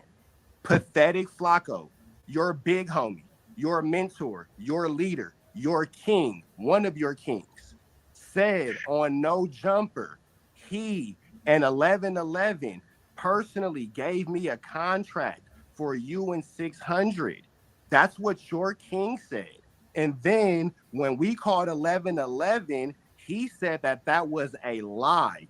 But we don't have to determine anything else based off what I said because Spiraloke, the great he is, just pulled up the content with you speaking and you getting marked out. by Wack and Loose Cannon and myself after I put them on you before I cut Wack's hair. You got a time stamp, Trapper? If you need me to, I don't mind going through it and giving you one, brother. Introductions are not only hard, they're long. Yeah, you could go to like 10, 15 minutes. I mean, my nigga, the content's all gold. It doesn't matter where you started. He gets marked out the whole way. Around 10, though? He gets treated like a hoe the whole way. It doesn't matter. Basically, he's saying that We don't have to basically say anything. Let's let the content speak. there was a contract Radio, let the content speak. that I had no knowledge of. Okay, but radio, let the content speak. All right, here we go. I'm gonna let it start at 9:55, and let me know when we get to something that's relevant enough for me to pause it so you can make your point. Fair? $5. Leave by the time I gotta leave by. But I had some sidetrack things going on. I ain't gonna lie to you. Threw me off about 30 minutes. You feel what I'm saying? So, I'm like 30 minutes behind. Really, I was like 45, but I stepped on it. Boom. So, I get to know Jumper, like 30 minutes behind niggas.